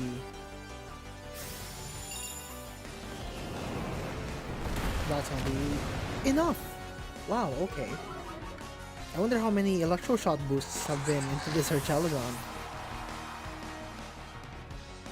Weather Ball pings into the Torkoal.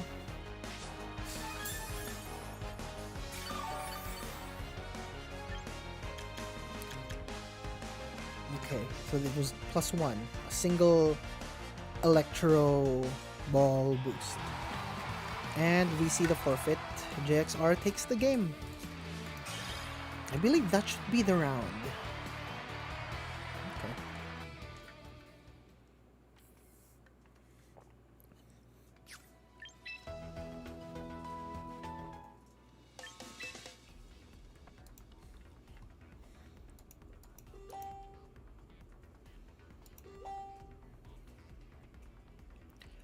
Alright, so we are gonna start the very next round in 3, 2, 1.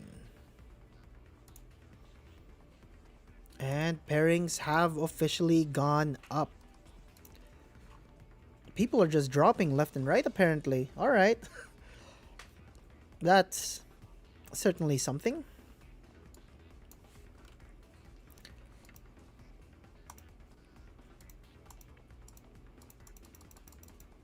My dice is rigged. Okay. So pairings are up once more. Let me just see. Yeah, the dice really wants to follow Lex. Okay, table 2. Future and Rennie. Joshua De Jose and Rennie Payumo. You will be on stream once more.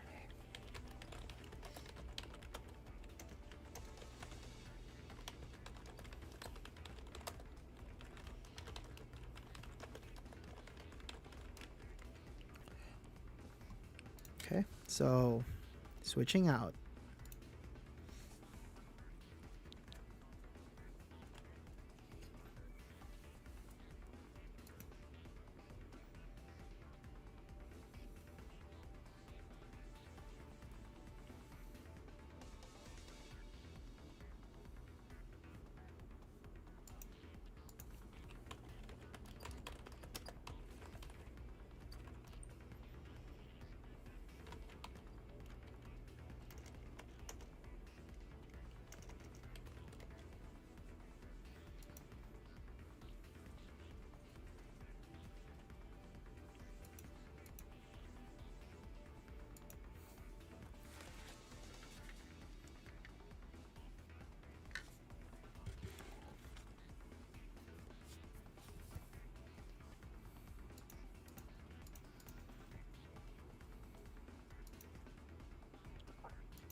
So the stream match for this will once again be Joshua De Jose, Future, and Renny Payumo.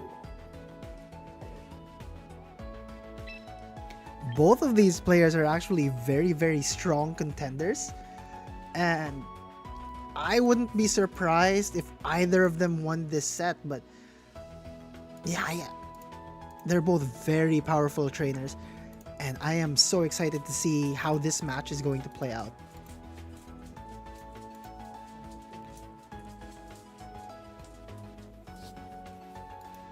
Okay, so Renny is ready. Josh making final arrangements here, also getting ready.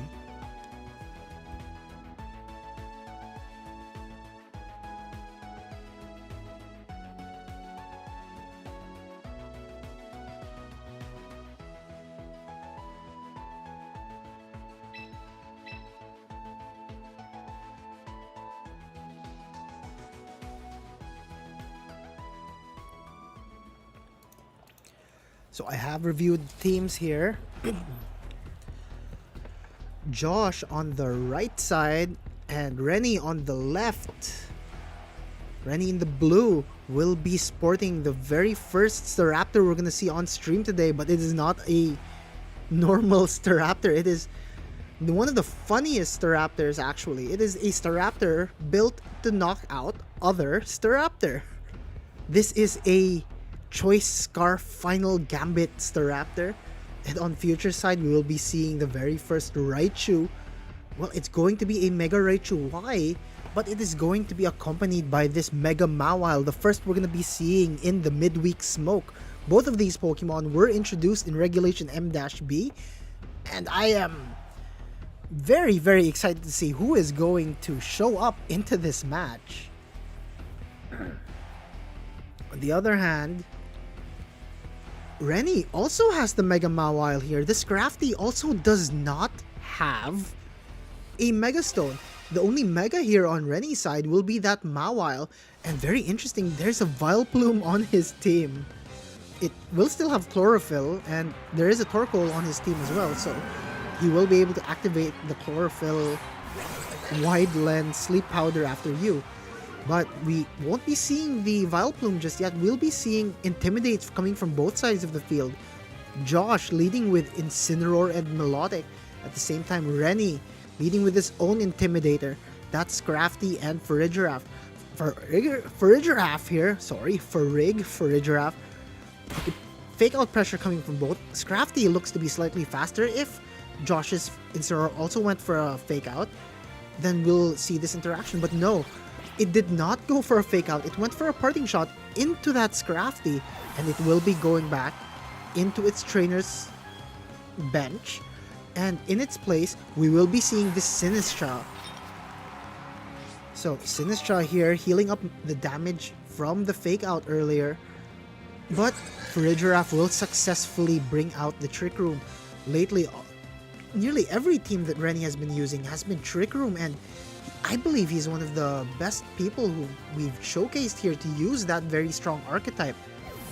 And he will be calling back his Farigiraf, and in its place will be the Torkoal. And the sun will shine for the entire field. Rage Powder coming from Josh's Sinistra here, not wanting to get any of that extra smoke, will be eating a fake out from that Scrafty. Intimidated and a little weakened from that parting shot, but 53% is still a pretty solid amount of damage. At the same time, Josh will be using Coil on his Melodic. This Melodic will be the dreaded Muddy Water Coil Hypnosis Protect set with leftovers. So this Melodic has been boosted with competitive from that Scrafty's Intimidate. Josh will be withdrawing his Sinistra though, and in its place will once again be the Incineroar pivoting back in, weakening Scrafty once more.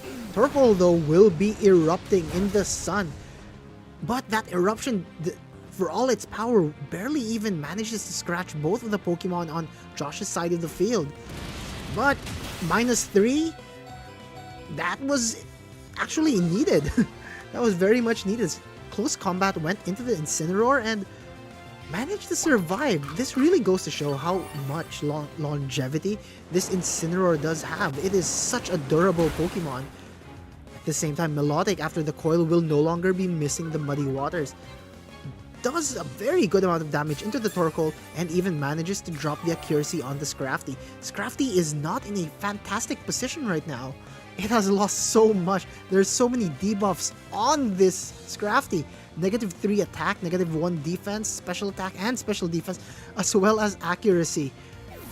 And seeing that, yeah, I don't think it wanted to stay any longer. Rennie calls it back and sends Farigiraf to take its place, tagging in. But Incineroar also tags out. At the same time, Serral Edge will be tagging in for that Incineroar. Melodic protecting. If this Torkoal goes for another Eruption or Heat Wave, this Serral Edge will be eating that up. And yes, Flash Fire activates from the Serral Edge. Everyone who doesn't know, Flash Fire is an ability that powers up your next fire move after you get hit by a fire-based attack.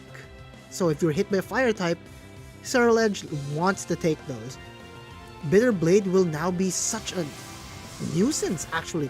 Weather Ball hitting the Melodic in the sun does an okay amount of damage, but the real question is, okay, Farigiraf will be using Thunderbolt into the Melodic, but Melodic is very, very sturdy here. Very powerful Pokemon. Going for a Muddy Water, even in the sun, still managing to take out so much damage into the Torkoal, but Serral Edge, okay, he won't even be going for that Bitter Blade just yet. Boosting up completely with the bulk up, seeing as there's literally no need to use Bitter Blade yet. He hasn't been damaged, so there's no reason to use up the Flash Fire boost just yet. Now, Trick Room, I believe, has ended. Yeah, so Trick Room has ended. Rennie will be calling his Torkoal out and will be sending in that Scrafty. And after a single bulk up with the Flash Fire boost, yeah, that Scrafty, even after it came in, oh, it doesn't have Moxie, rather, my apologies, it does not have it has Moxie, not Intimidate, but the sacrifice that Scrafty managed to do allows his partner Farigiraf to finally set the Trick Room back up, but Rennie is down one Pokemon, but I don't think that's going to be too much of an issue. This Serral Edge, though, does heavily threaten the Mawile. This Mawile, however, does have the Intimidate, and it will be intimidating this Melodic, finally getting that boost. So Melodic, now at +2 because of the Intimidate. Its ability competitive, it's essentially like Defiant, but instead of a attack boost, it gains a special attack boost. And since it doesn't really need its attack stat, it actually welcomes getting intimidated here. At the same time, though, Rennie is still... he's on the back foot with the Mawile. Of course, the Mawile can go for that Sucker Punch. I believe it does have Sucker Punch. Yes, it does. Mawile here can Mega Evolve and go for the Sucker Punch into the Serral Edge, but Serral Edge can just very easily keep going for bulk ups to wear down this Mawile a little later on. Shadow Sneak cannot actually happen on Rennie's side though, but no, we won't be seeing the... we will not be seeing the Sucker Punch go in. It will be Rock Slide. And Farigiraf will be using Psychic into the Serral Edge, not enough to take it out.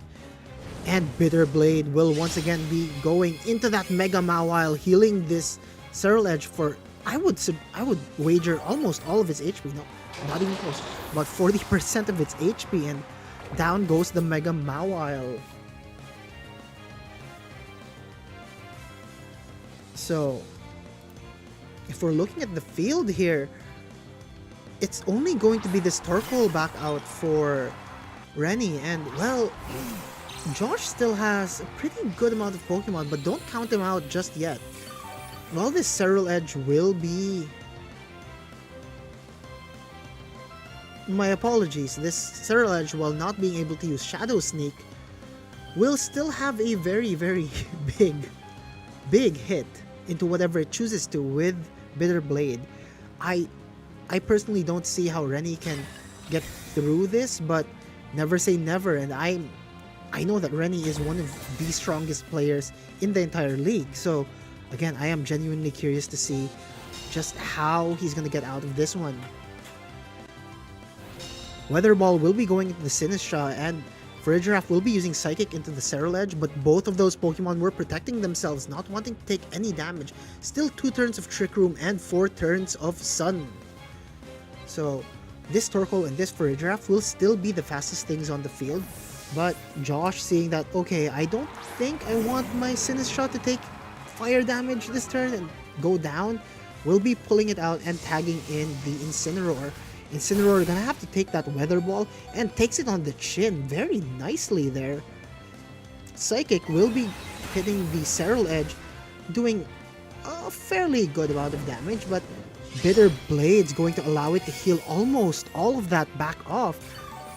And yeah, it does manage to heal back completely. Farigiraf is a Pokemon with such a high HP stat that Bitter Blade just manages to heal it completely. Seeing there was no other way, Rennie just throws in the towel, sees, okay, perhaps not this game, but maybe the next one. Josh takes game 1, we will be going into game 2.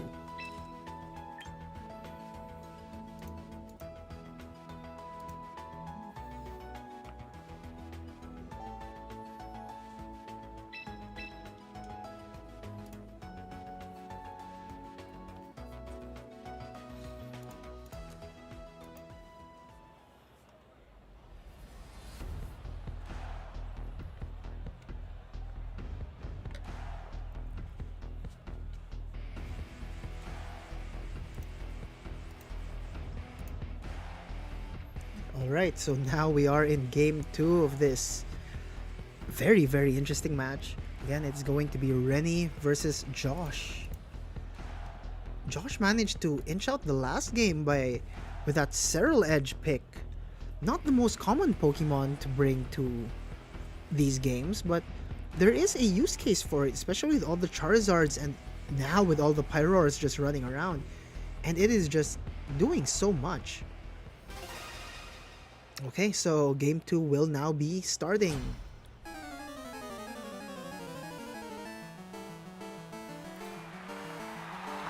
Okay, Josh is leading once again with Melodic and Incineroar. Again, apologies for earlier, this Scrafty on Rennie's side of the field does not have Intimidate. It has Moxie. For every Pokemon that it manages to knock out, it will be boosting its attack stat. And yes, it is equipped with a Life Orb, so it is going to do a very good amount of damage. Same leads for both. Farigiraf is once again here. Coil will be coming for the Melodic, boosting its attack, defense, and accuracy. Incineroar, though, will be going for a Parting Shot. We now see the speed interactions, and Incineroar is actually faster than the Scrafty here. And yeah, tagging Incineroar, doing what Incineroar does, uses Parting Shot, tags out, and in its place is going to be that Serral Edge once more. If Close Combat was going into that slot, it's gonna whiff, but no, there's not gonna be a Close Combat into the Incineroar slot. Instead, it's going to be a knockoff into the Melodic, dropping those leftovers. Melodic no longer has access to passive healing. Of course, it does have the ability to just put everything to sleep here and to go for the Muddy Waters. After a single coil, it's gonna be more durable physically, but it doesn't really increase the damage since attack isn't really needed on its moveset or on its Muddy Water. But yeah, Serral Edge will be tagging out and bringing Incineroar back in. Scrafty, on Rennie's side, uses Knockoff into the Incineroar slot, throwing that Citrus Berry away. Incineroar will no longer be able to have heals at 50%, and Farigiraf will be eating a Thunderbolt from the Farigiraf. No same type attack bonus there, but takes it very nicely and lulls the Farigiraf to sleep. A single coil boost was enough to get that Hypnosis. Now, Hypnosis normally will miss at 60%, but after a single coil, that's the main point of coil on this set. Not only will you become bulkier, but you want the accuracy boost, especially for the Hypnosis. Rennie, seeing that his Farigiraf has fallen asleep, will be tagging it out, and in its place will be its partner, Torkoal. But this Crafty, already at -2 attack after 2 intimidates, while it does manage to successfully get the Drain Punch into the Incineroar, it will be losing some of its HP once more because of the Life Orb. And Jaws just very tactically parting shot, intimidate into this Crafty. No, scratch that, not -2, it was -3, and now I believe it is at -4. Melodic, on the other hand, no leftovers, but its partner Sinistra is here, and it says, I think I could heal you for just a little, but not too much. Successfully heals its partner Melodic, and Melodic, in turn, manages to successfully get that Muddy Water up. A single coil was enough to make sure that none of those will miss. Rennie will be calling back his Scrafty after all those intimidates, and in its place will once again be the Farigiraf. Sinistra on Josh's side protecting itself completely. Torkoal will be going for that Weather Ball into the Melodic. We know that it does a very good amount of damage despite the resistance, but this Melodic, okay, it just goes for the Hypnosis into the Torkoal. Torkoal's eyes were already closed there anyway, so I guess Rennie is stuck with 2 Pokemon on the field taking quite a snooze. It is also the last turn of Trick Room. If any of these 2 were to suddenly wake up, it'd be fantastic. But Rennie will not be risking it. He's going to send his Crafty back out, tagging in for that Torkoal. At the same time, Josh sees the opportunity and goes, you know, if you're gonna go for a fire move, I'm just gonna eat it. Calls in Sinistra and sends the Serral Edge back out. At the same time, Melodic is just free to really do what it wants. Goes for another one of these Muddy Waters. Now, the most interesting thing here is, if you look at it, Josh has revealed all of the Pokemon on his roster. The Sinistra, Serral Edge, Melodic, and Incineroar. There is no Mega. And just as there is no Mega, he calls back his Serral Edge and sends Incineroar back in. And this Melodic is just having a field day, putting literally everything to sleep. 3 out of 4 of Rennie's Pokemon are taking a snooze here. It's just Z's on 3s. Something's gotta give eventually. This is also the very last turn of Sun. Muddy Water on the next turn will be doing a very, very different amount of damage. And yeah, parting shot coming from the Incineroar while this Melodic goes for another coil. Melodic just slowly setting up. Incineroar though, going in, going out, making sure the opposing team can't do anything. Sinistra will be coming back in, healing this Melodic up. This Melodic looks like it's the Mega of this game. But knock off. Scrafty finally waking up, knocks off the Sinistra, gets rid of that Kasib Berry. But again, there is not much chance here for this Scrafty to just use Drain Punch. But both of the Pokemon on Rennie's side of the field managed to wake up at the same time. Trick Room has once again come up, but the sun has faded. This Melodic, though, is at +2 defense. So the only thing that can really hurt it now is this Torkoal. But Torkoal is asleep and a fire type. And just like that, Torkoal will be coming back out in Scrafty's place. Both trainers very tactically switching their Pokemon in and out. Sinistra being pulled back in for the Incineroar. Once more, the Intimidate goes up, but neither of the Pokemon on Rennie's side of the field particularly mind the Intimidate.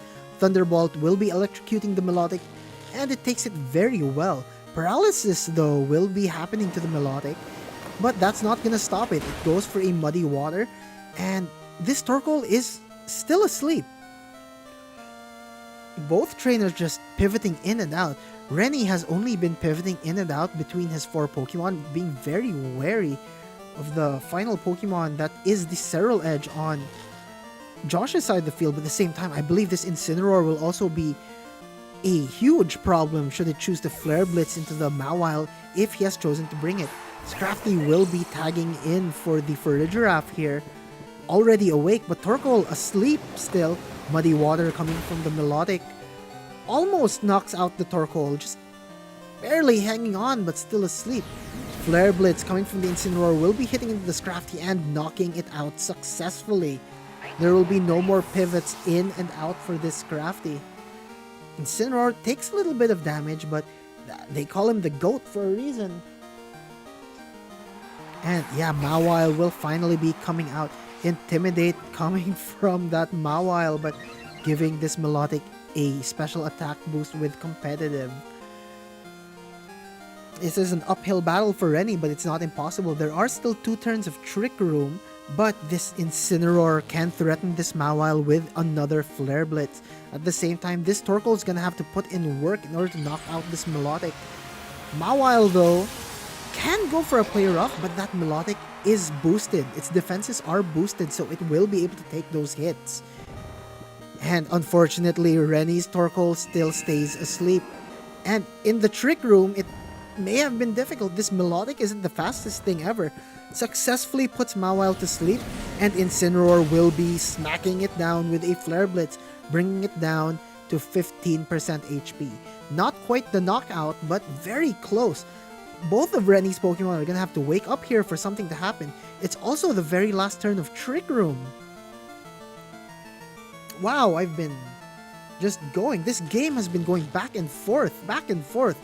Josh very, very masterfully pivoting in and out. And Sinistra taking Incineroar's place once more, healing this Melodic even more. This very bulky Melodic. Torkoal does finally wake up and goes for a Heat Wave. This will knock out the Sinistra. This Sinistra will no longer be able to come in and constantly heal this Melodic. Critical hit, I don't think that would have mattered too much. It would have mattered a lot more if it went into the Melodic here, but Muddy Water will be securing a double KO, forcing Rennie to send out his Farigiraf as the last bastion of his team.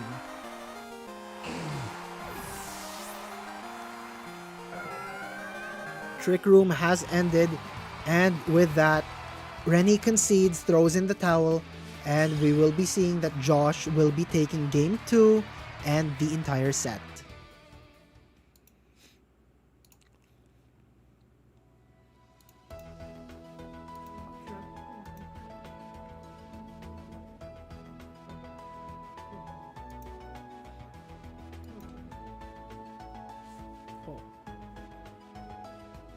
My manager gave me a thing.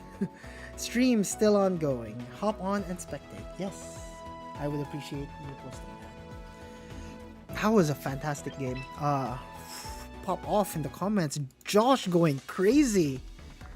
Jeez. Okay.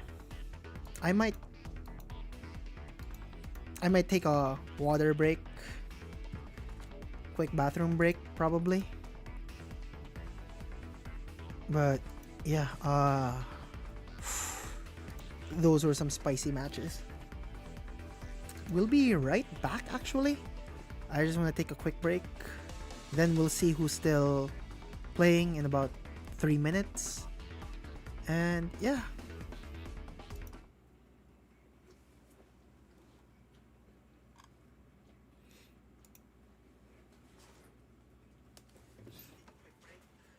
How much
Okay, so we are back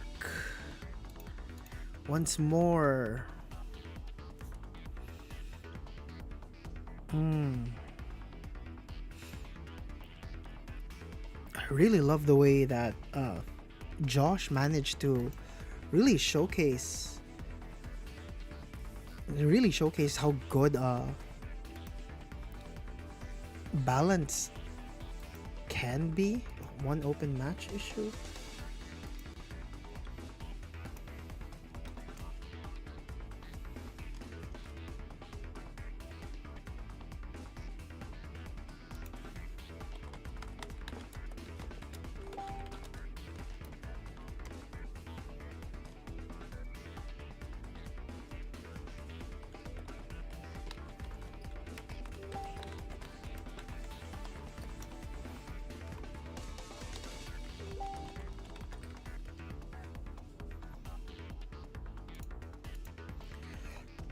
Okay, so interestingly, a lot of people did register for the midweek smoke, but not everyone always shows up. And in the middle of the tournament, some people lose and they decide, I don't want to play any more of my matches, then just bail. Of course, it's a free win to whoever manages to score that fight, but yeah. Okay, one sec. Who is free to... Who should we go into?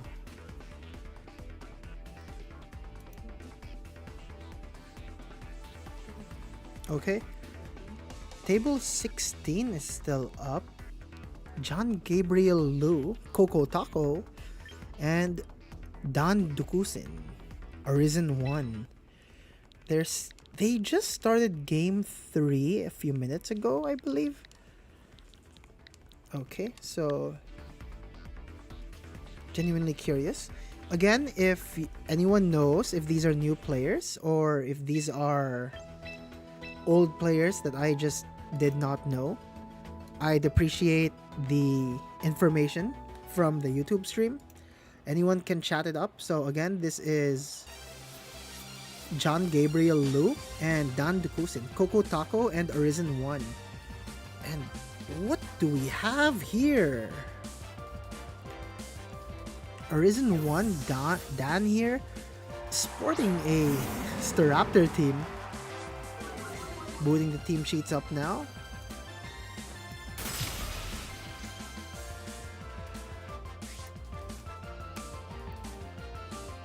Okay, so this is the first Mega Staraptor we've seen. Not officially a stream match, but they are still kind of, not a feature match, but they are on stream. Staraptite here, but he's going for the Swampert mode.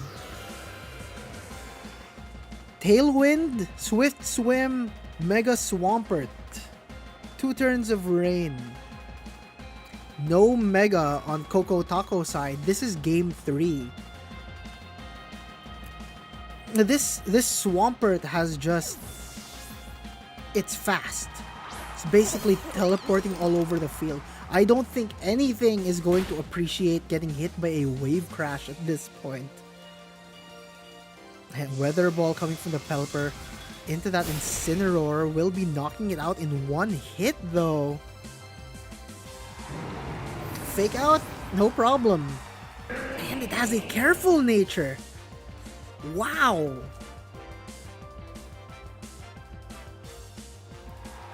Again, I do not think any of these Pokemon will want to take a wave crash from this Swampert.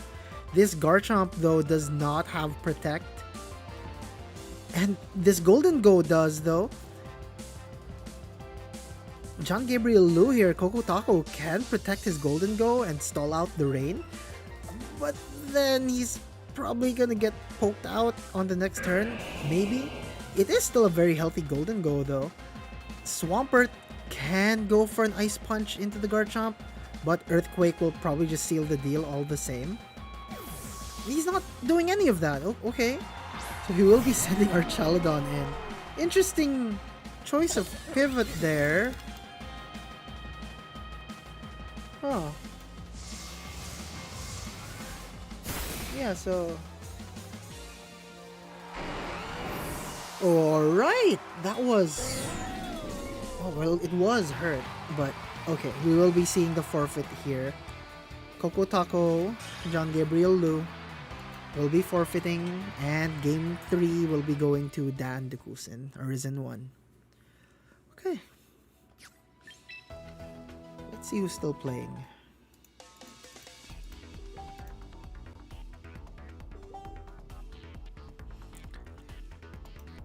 So if anyone knows John Gabriel Lu or Dan Dukusin, let me know if those are Worlds invites, top cut players, the usual big names. I'm not familiar with everyone just yet. I'm on a very small island far from everyone else, but I'm still learning everyone. Long man. This is Sherwin C and Zendrick Lorante. Bibarrel Gaming and Deku. This is game 3 as well.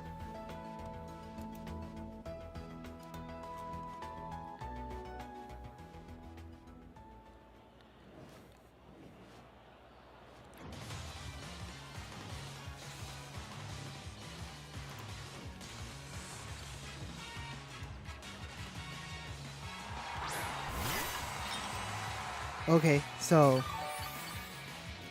shout out to everyone in the PGP for all the support. I will be checking this. Okay, no boosts. We should check out which game it is before I go into these, but I'll be doing that for the next few. Again, we're still learning as we go along. This is still the 5th midweek smoke, and we will improve. The more I improve and make mistakes here, Extreme Speed Tuesdays and Tired Thursdays will only get better as well. So, okay. So, this Sinistral was just given a choice scarf by this Golden Go. And, bye-bye. Golden Go. Mega Mawile is in the back here. But Fire type Weather Ball goes into the Golden Go. Unfortunate. Quite unfortunate there. Not what you want to see. So, Deku, Zendrick Lorante, managing to turn that around pretty well. We weren't here for the first few minutes, but appears that Sherwin C, Bibarrel Gaming, is in a very tough position. I don't think Mega Mawile can knock out Charizard in one hit, but Charizard can very much take out Mawile in one hit. But yeah, hedging his bets, going for the Heat Wave, poking that Pelipper out. Enough to take out more than half of the remaining health. But Hurricane, will this confuse though? Successful Hurricane. And the successful confusion. Life Orb Pelipper. Again, I did not check the sheets for this. Huh. Life Orb Pelipper, ladies and gentlemen. But now it's... Okay, now I'm gonna check. Does Mawile have... It does have Sucker Punch. I believe that is Sucker Punch range. But there is no Sucker Punch, and Heat Wave will be coming. Knocking out both the Pokemon. Zendrick Lorante has lost. No Sucker Punch went in. Charizard Y once again shows why it's Charizard Y. And Sherwin C takes game 3. So again, yeah, I'll be looking into the match stats when we... Yeah.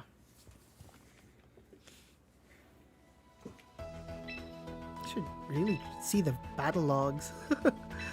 Okay, we'll be doing that for the next few. But yeah, how's everyone doing? We can take a quick 5-minute break if anyone who wants to pee. we're still doing 6 rounds of Swiss, the very first for midweek smoke. 6 rounds. We're currently on the 4th round after this. So, yeah, how's everyone doing? Gonna just check through.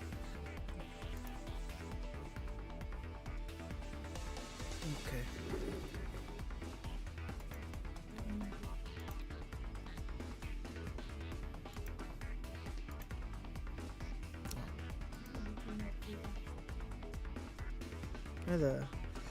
Again, the stream overlay is probably broken. I don't know. I have to fix that. Not now, we're mid-stream, so I can't exactly just change it. Okay. Okay.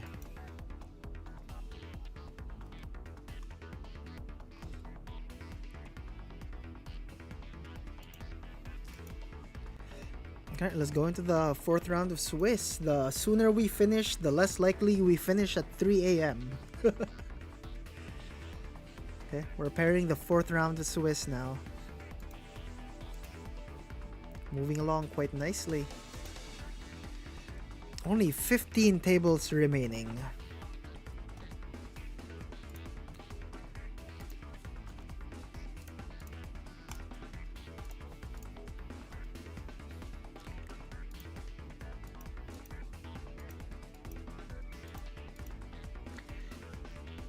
Rolling the dice. Table 7. These are names I have not seen. Okay. Switching out in a sec. If anybody knows Alden and Cabo and John Keel Saki, please let me know if they have accolades or if these are new players. I would really want to know so that I can shout them out on stream. So we are going to be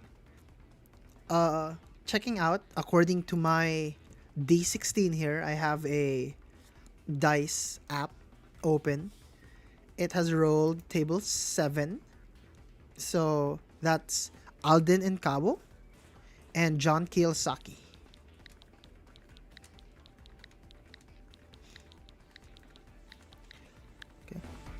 Switching out now.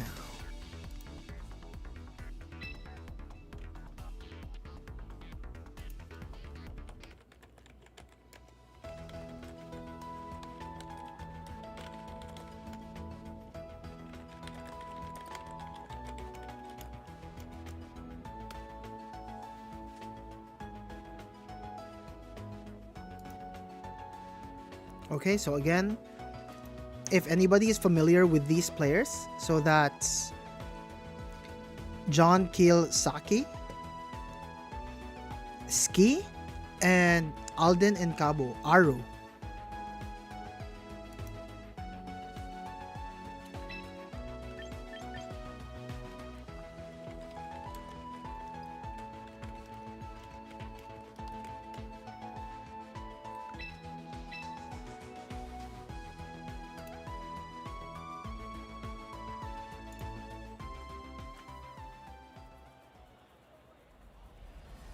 Okay. Let's see what we're working with here. So,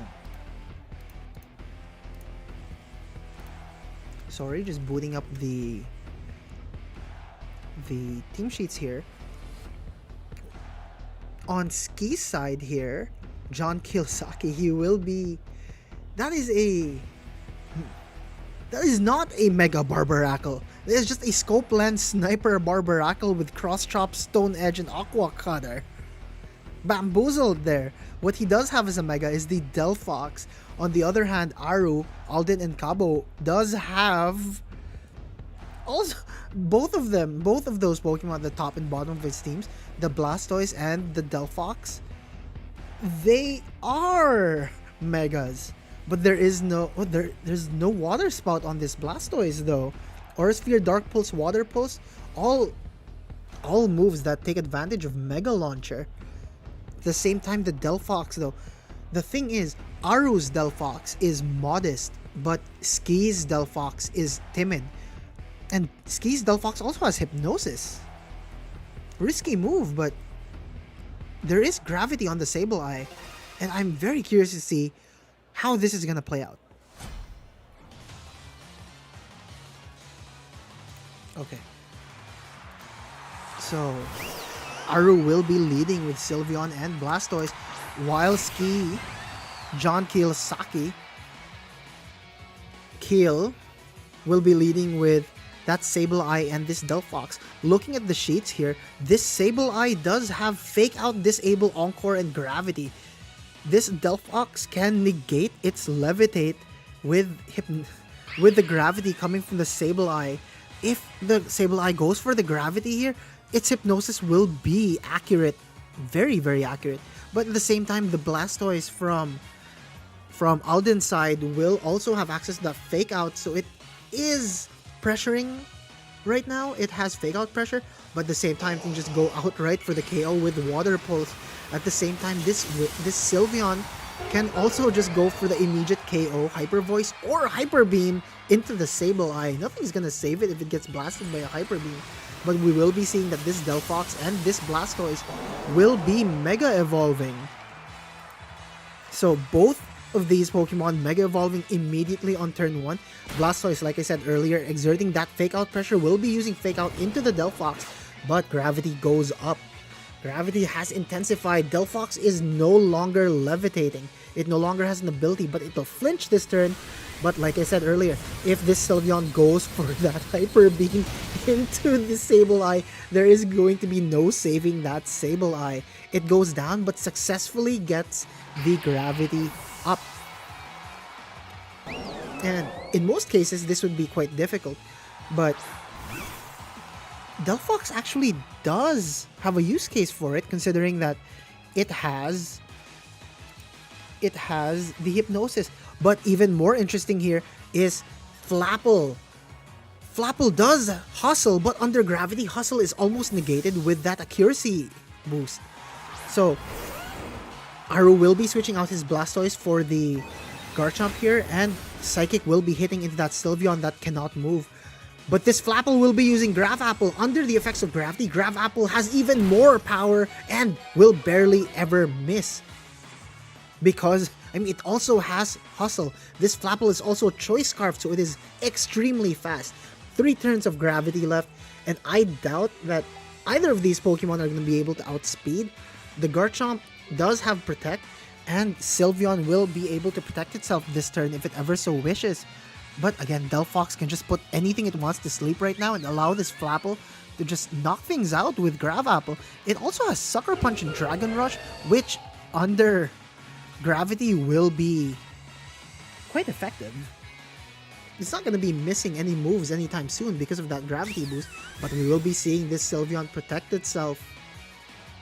And I'm going to... Okay, so the Sylveon successfully protects itself, but Garchomp will have to take in this Heat Wave. Despite the resistance, at 10% HP, there's just nothing Garchomp could do there. Mega Delphox is fast, and seeing that Keel's Delphox is a timid nature, it also will be even faster. 2 turns of Gravity left. Alden Cabo Aru is gonna have to think of something fast. Fake Out pressure is once again on the field because of that Blastoise, but he can also go for a Dark Pulse or a Water Pulse directly into this Delphox. But that means the Flapple is gonna be able to use Grav Apple directly on the Blastoise, and Fake Out will be going into the Flapple, and Hypnosis successfully puts the Blastoise to sleep, which means this Sylveon is once again able to use that Hyper Beam if it really wanted to. And not a Hyper Beam, but a Hyper Voice successfully takes out Flapple, deals a pretty respectable amount of damage on the Delphox despite the resist. But yeah, Sylveon manages to knock out the crux of that Gravity, and yeah, last turn of Gravity, Blastoise is a bit of a no issue because it's asleep, but it can still wake up. Delphox though, this Sylveon is proving to be a problem. But again, Barbaracle, Sniper, and Scope Lens, there's a very good chance it's going to be able to knock something out with a critical hit here. Does have Aqua Cutter, Stone Edge, and Cross Chop. I wager it does not want to use Cross Chop into the Sylveon, but Delphox will be putting this Sylveon to sleep. Then Blastoise on Aru's side, Alden's side will be staying asleep, and Stone Edge will be coming for it. No critical hit though. And just with that, Gravity has finally returned to normal. Delphox will be once again able to use its Levitate ability, so it will no longer be hit by ground moves. It is once again immune to them, but it no longer has access to that gravity boost for Hypnosis. Its Hypnosis only has a 60% chance to hit. But with both Pokemon on Alden's side of the field already asleep, I don't think it really wants to put anything else to sleep unless John here, John Kill Ski wants to swap something out. But yeah, Psychic will be hitting that Blastoise and dropping its special defense. And the Blastoise itself will be waking up, going for an Aura Sphere directly into the Barbaracle, knocking it out in just one hit.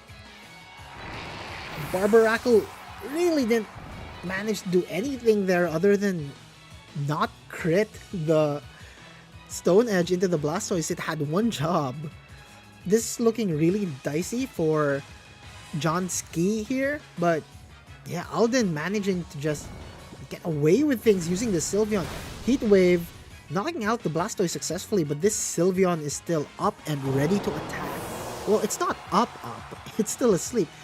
Spoke too soon, there it is, it's up, and it goes for a Hyper Voice. Of course, Hyper Beam was a very reasonable move to go for there, but Whimsicott will be coming out as the last slot.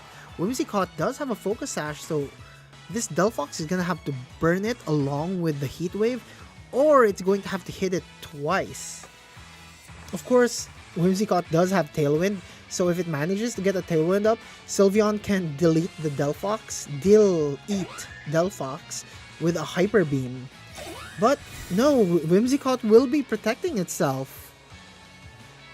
And Sylveon will go for a Quick Attack here, an interesting choice. While Delphox will be going for a Heat Wave. Does it whiff the Sylveon? Yes, it does. Misses the Sylveon and does nearly nothing on the turn. Whimsicott still has the ability to use Tailwind here and allow this Sylveon to just take the game. Sylveon at 30% HP probably doesn't want to take any more hits. Goes for a Quick Attack into Delphox. And it's a critical hit. Doesn't do too much. Hypnosis though will be going into the Whimsicott, putting it to sleep, but Quick Attack is still active for the Sylveon. It's going. If this Sylveon manages to just go for a quick Attack or a Protect, this Delphox kind of sitting there, not really doing anything. And there we see it. 3 Quick Attacks in a row, a single Hyper Beam and 2 Hyper Voices. Game 1 goes to Alden and Cabo. Aru. That was certainly a game of all time. Wow.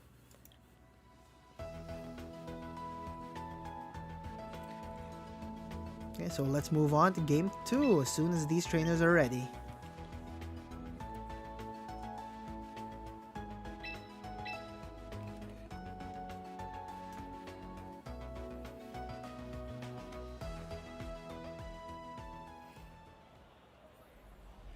So we did see earlier that the gravity strat was certainly very interesting, but Alden managed to just eke it out ever so slightly.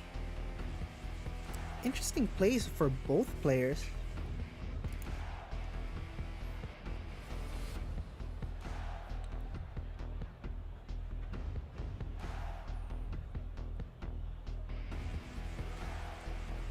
Going through these team sheets, these are some very interesting sets both players are running. Of course, the Staraptor on Alden's side is the Final Gambit variant, but it's more interesting to see that this Blastoise is just leaning on completely on Mega Launcher.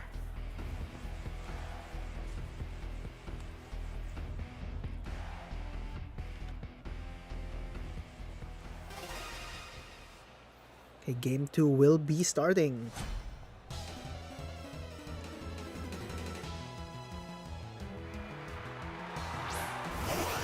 Alden will be leading with that Blastoise and Whimsicott.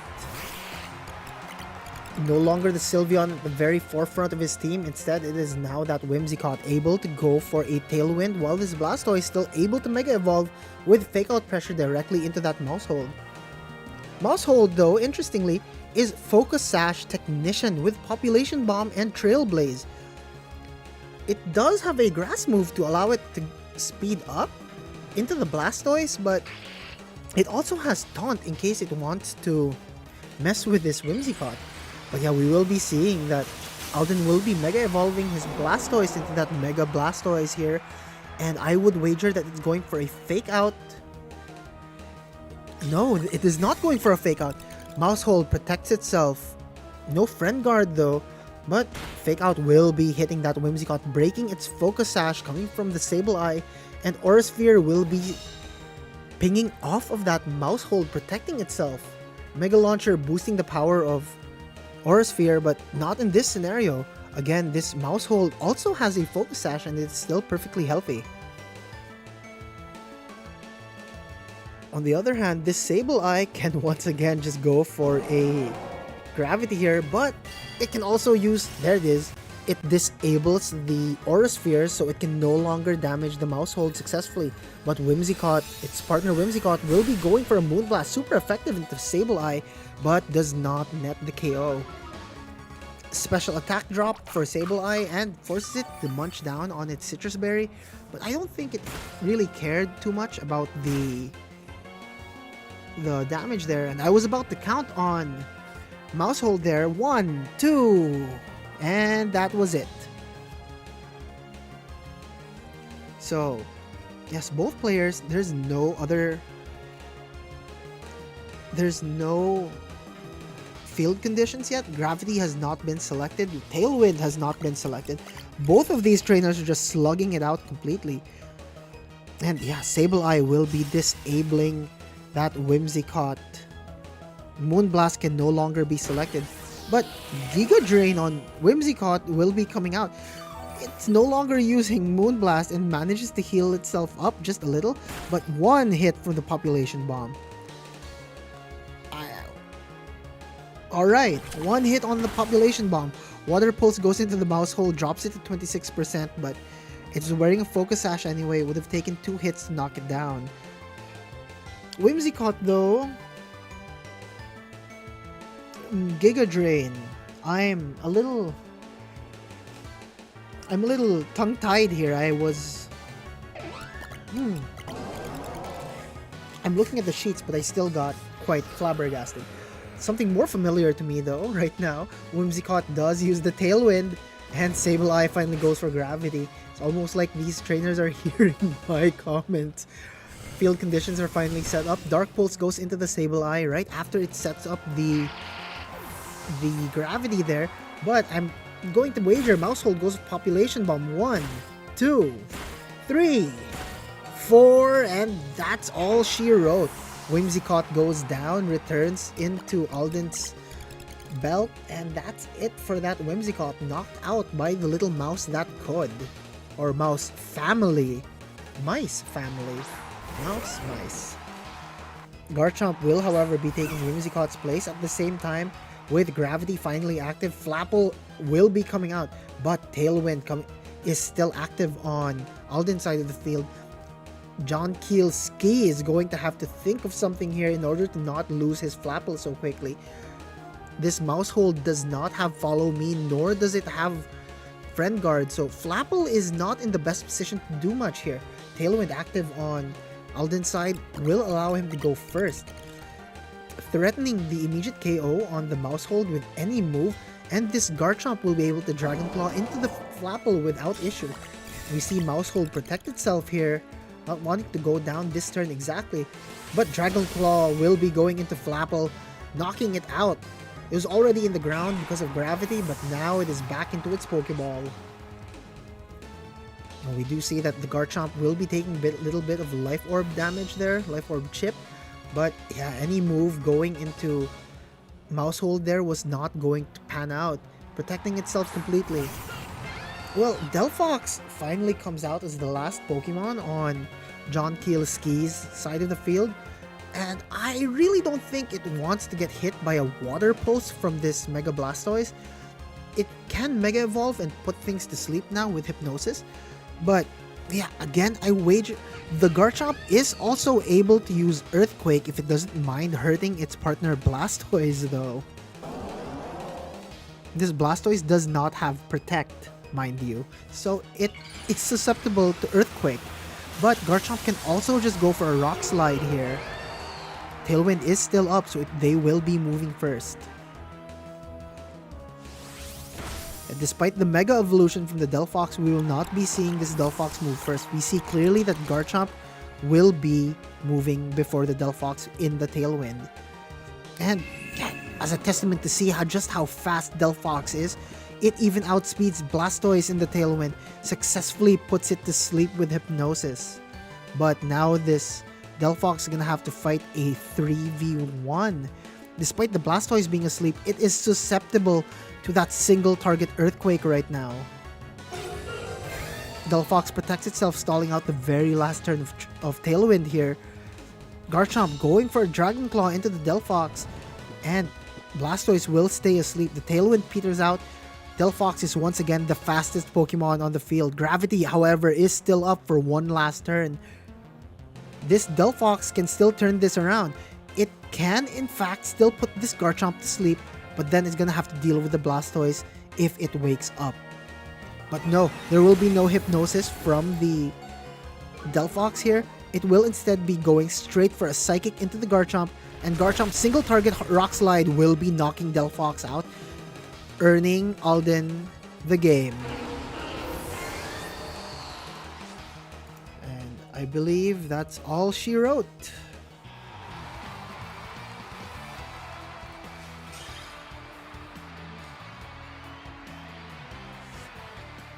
Game in the set. Game, set, match.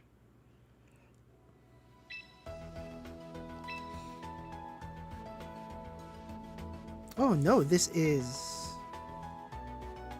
yeah.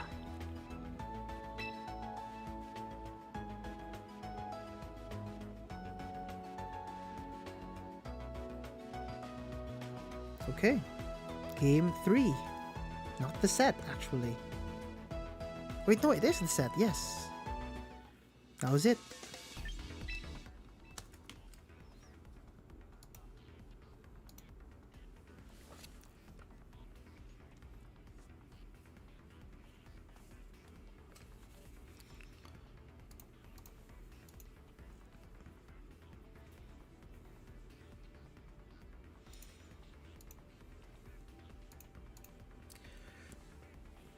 In response to Gio's comment of the saddest population bomb you've ever seen at one hit, I actually nicknamed my very first Mousehold in Champions as Stevie Wonder.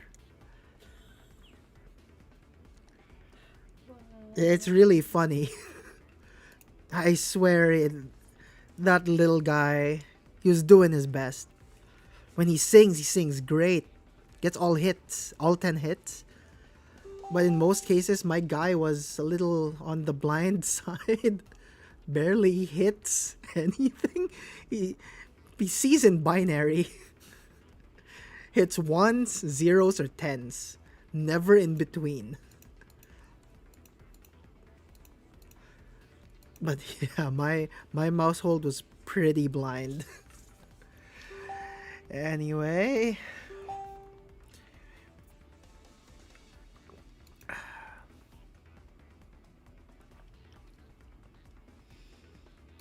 okay, let's see who's still playing.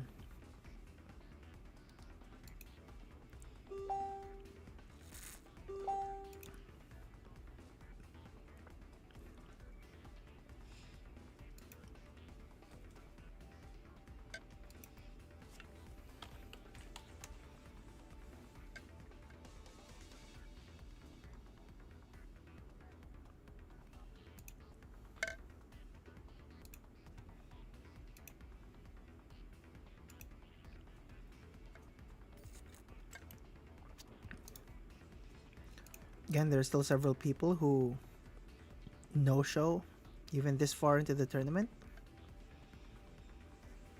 Who have we not spectated here? Okay, I found one that's funny.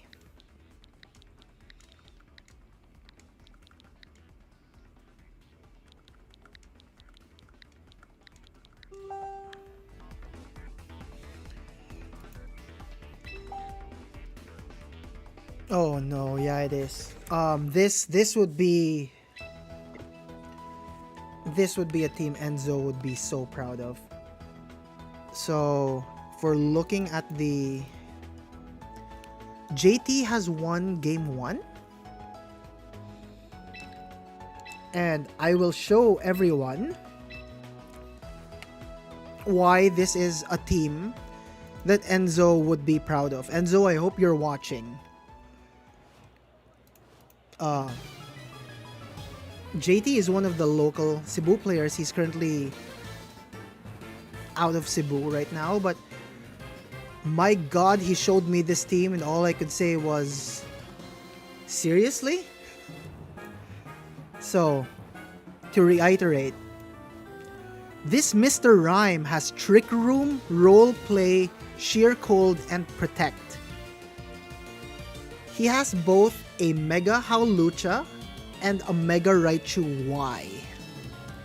If he cannot get the roleplay up, he will use entrainment with the Mega Howlucha. And if he cannot get the roleplay in with the Mega Raichu will do Mega Raichu things. But as usual, yes, internet connection.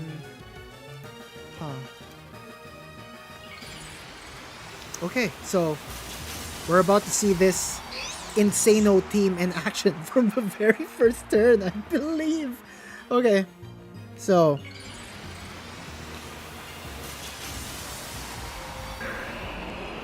alright.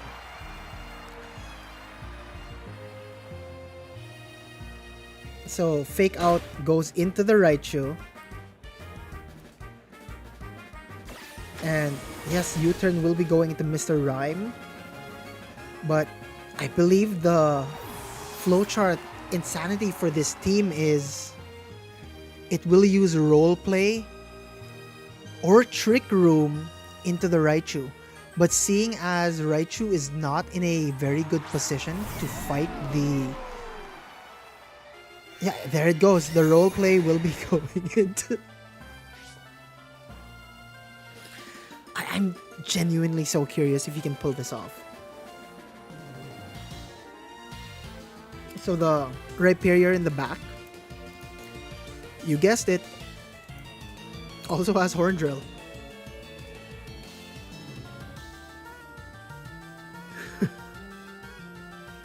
So this Mr. Rhyme has successfully copied No Guard.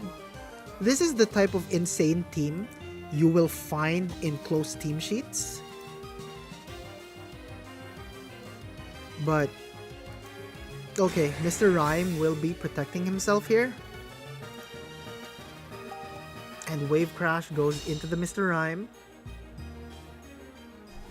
But Focus Blast will smack that Archaludon back into its Pokeball. Again, Raichu will be able to do very Raichu things. The main issue I've seen with this team is it needs Trick Room to be up, as well as Mr. Rhyme successfully copying the No Guard from the Raichu. But at the same time, the Raichu is still a Raichu Y, capable of doing very Raichu Y things. Okay, so Annihilate coming out.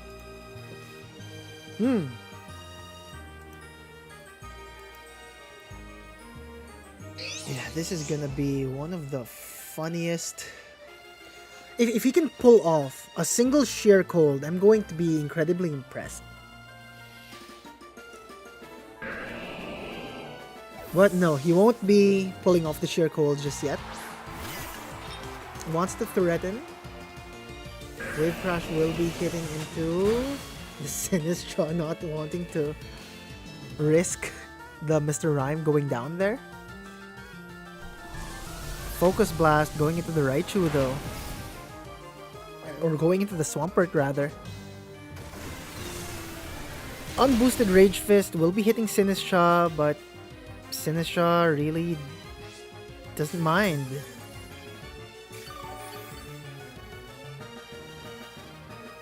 Five turns of rain. There's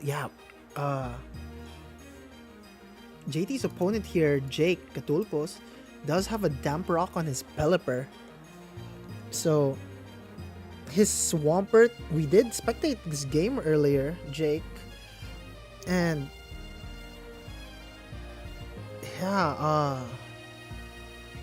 Gym Guy, the Swampert's gonna have to wave crash into someone successfully.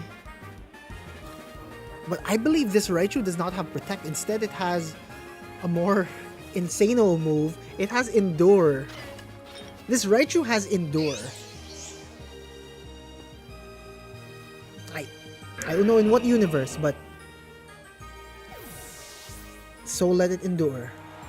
Okay, Sableye will be coming out on JT's side. Gym Guy, the Swampert, will succeed with a Protect. And Raichu will Zap Cannon into the... Ooh, that is a hefty amount of damage into the Annihilate. But Rage Fist, slightly boosted now, hits into the Sableye. Well, I'm going to guess here that Sableye is very much just gonna go for a Quash or a Fake Out into the Swampert. Literally no reason not to. Or it can very... Annihilate goes for a Protect, which means the Swampert did not. And here it goes. Zap Cannon into the Annihilate.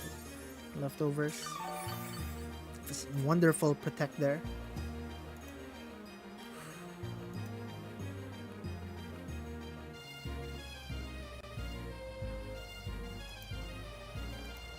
Okay.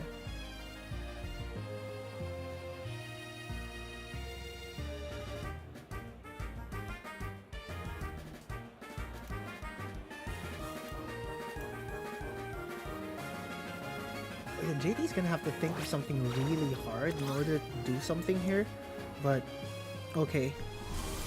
Focus Blast going into that Mega Swampert.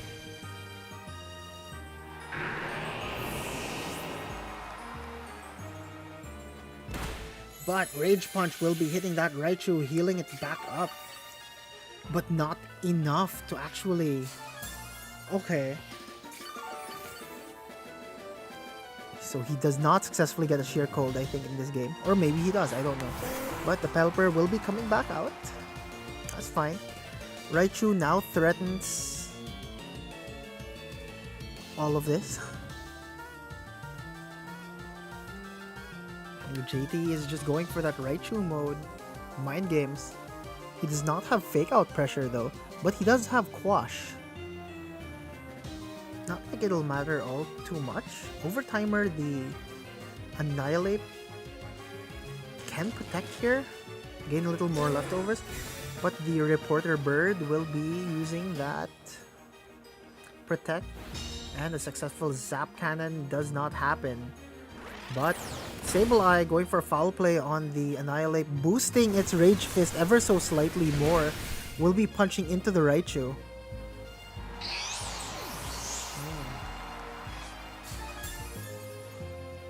Okay. So roleplay does not carry over once you switch out. This Mr. Rhyme is almost a dead slot though. Sableye, however, will be very, very helpful here.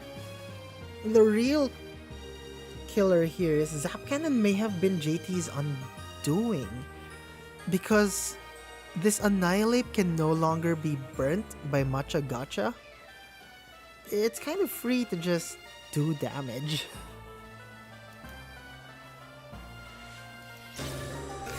And so it will be protecting itself this turn.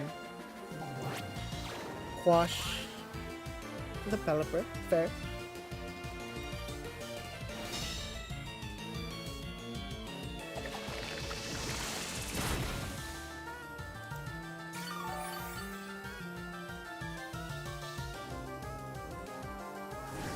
Yeah, Hurricane is going to hit that Sinistra for super effective damage, successfully taking it out. Now it's time to gamble.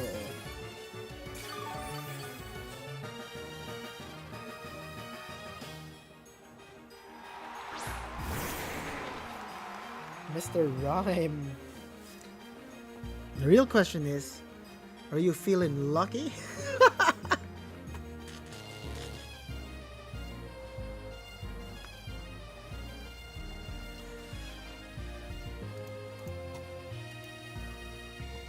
I really want to see I want to see a sheer cold happen. It'd be hilarious.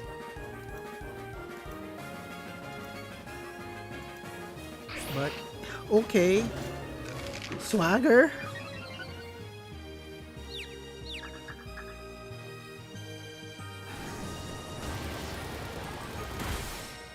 Hurricane not enough to take out the Sableye, but enough to also confuse it. Sheer Cold will be missing. Confused and angry.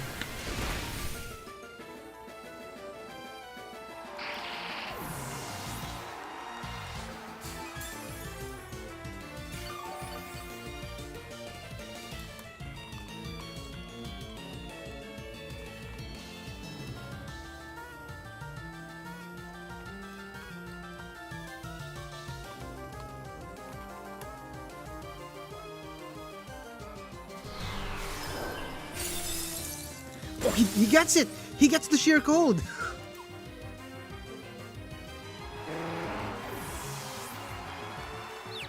JT successfully gets the Sheer Cold onto the Pelipper, but Rage Fist will finally be smacking that Mr. Rhyme into the Shadow Realm. Oh, wow.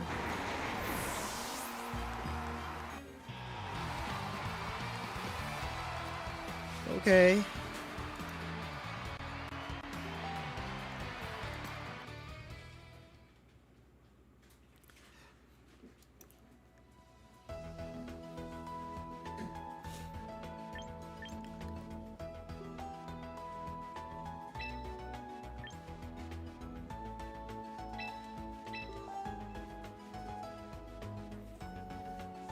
Wait.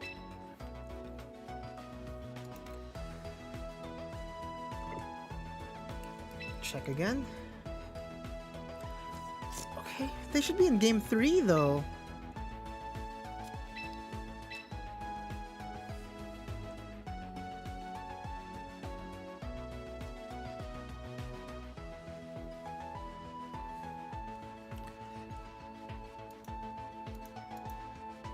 Oh, that was game 3. Okay.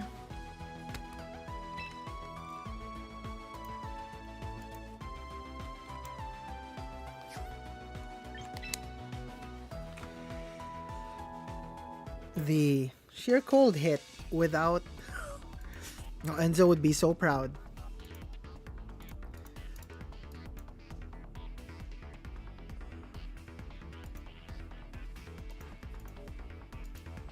"15 out of 16 matches have concluded." Okay.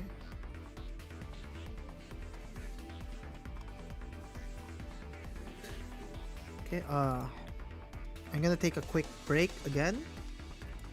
We will in fact be right back.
Oops.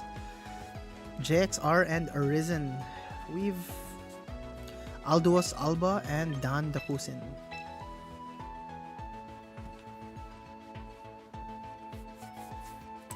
This, I believe, is game 3 now. This is game 3. I don't think I will be spectating this one, or I'll be casting this one. So I'm going to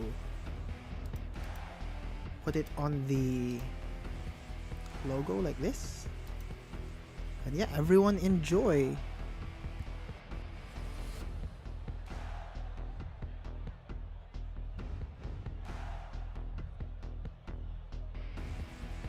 Mainly because I want to conserve my voice.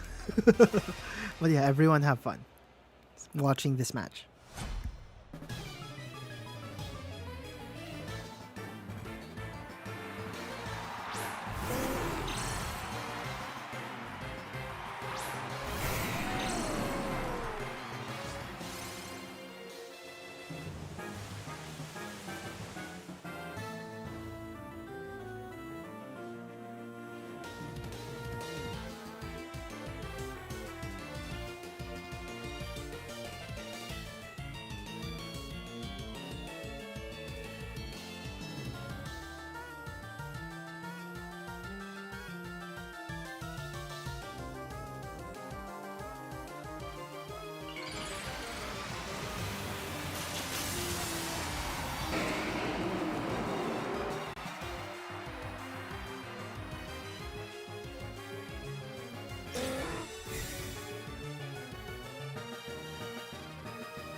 Okay.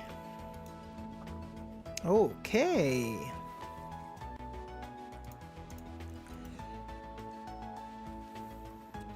Congrats, Arisen 1 or Dan Tukusin.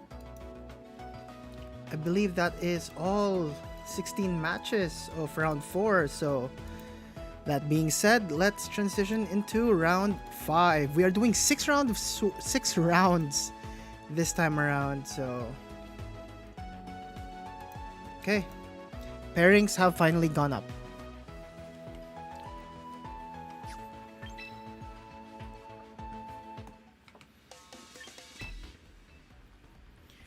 And because this is a match I think everyone want to see, there are only 2 players left who are undefeated in Swiss. So, just because it is probably the last time we're going to see the very last 2 people who have not lost a match yet, we are going to be spectating them.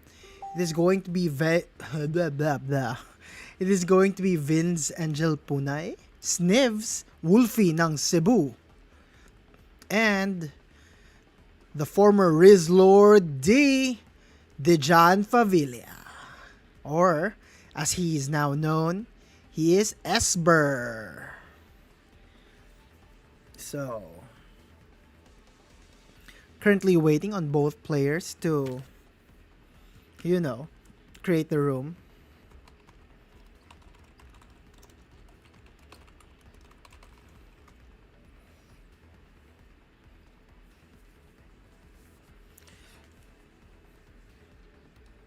Okay.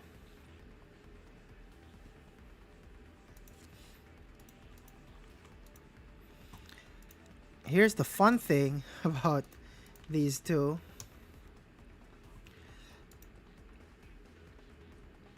They're creating the room right now.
Okay.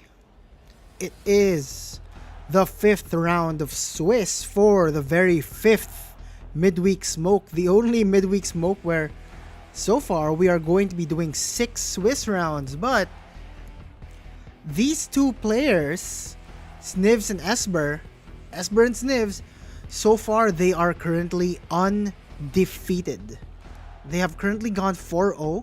At the very end of this set, one of these players will be 4-1 and the remaining one will be 5-0. Whether that remaining player becomes the first seed at 6-0 at the end of Swiss remains to be seen. But we do see Snivs here with a very interesting... He's a Blaziken. Not a Pokemon you normally see every day, but yeah, there is a Blaziken, and Esper bringing the big 6 usually. We have Floette, Basque Legion, Whimsicott, Garchomp, Charizard, and Basque Legion. Now, both of these players, again, undefeated, so this is going to be very interesting with regards to how they're going to play these matchups, but it couldn't go either way, actually. I have loaded up both of the team sheets, and I am excited to say that this is going to be one of the best matches for this week's midweek smoke. So, we do see Snivs here lead with that Blaziken and the Whimsicott. Blaziken, of course, does have speed boost, naturally being able to outspeed the Whimsicott. Both Whimsicotts on both sides have Focus Sash. So, Esper's Whimsicott, Focus Sash, Moonblast, Tailwind, Encore, Protect. Whimsicott on Sniv's side, exactly the same. Moonblast, Encore, Tailwind, Protect. Both timid. Interestingly, there are Terra types on the team sheet with Gochan here. But Snivs here, his Garchomp, however, is Life Orb, and the one on Dejan's side is Roselli Berry. It is geared to take in fairy hits, but Garchomp, though, on Sniv's side, he can Dragon Claw straight into this Garchomp. It is also Jolly Nature. Sniv's Garchomp is going to be faster than the opposing Garchomp there. Oh no, there it is. There's the Garchomp. I'm a prophet, ladies and gentlemen. I meant to say, I was just looking at their team sheets here, but Tailwind will be going up on Sniv's side of the field first. And Esper's own Whimsicott will be dealing damage to that opposing Whimsicott on Sniv's side using Moonblast.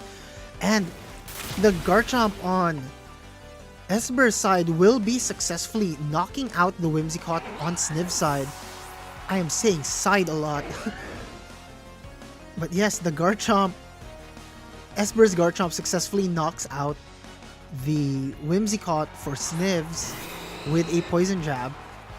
This will, however, mark the return of this Blaziken into the field. No speed boosts here, but Tailwind is up. At the very end of this turn, this Blaziken is going to be able to get a speed boost. At the same time, it has the capability to just Mega Evolve right here, right now. But we have to remember, the Garchomp on Sniv's side, like I said earlier, is Life Orb and does have a Dragon. It's a Jolly Nature with Dragon Claw and Life Orb. So it has the capability to just knock out the opposing Garchomp on Dejan's side. But Dejan's Garchomp also does not have any. It does not have Protect, so it's a sitting duck there. There we go. Dragon Claw will be knocking that Pokemon right out. That Shark, yeah, it just went down in one hit. Roselli Berry not really doing anything there. But we will see some chip damage from the Garchomp, from Sniv's Garchomp there. And Rock Slide coming from that Blaziken, dealing about 45% into the Whimsicott and getting a speed boost right up. Not only does it have...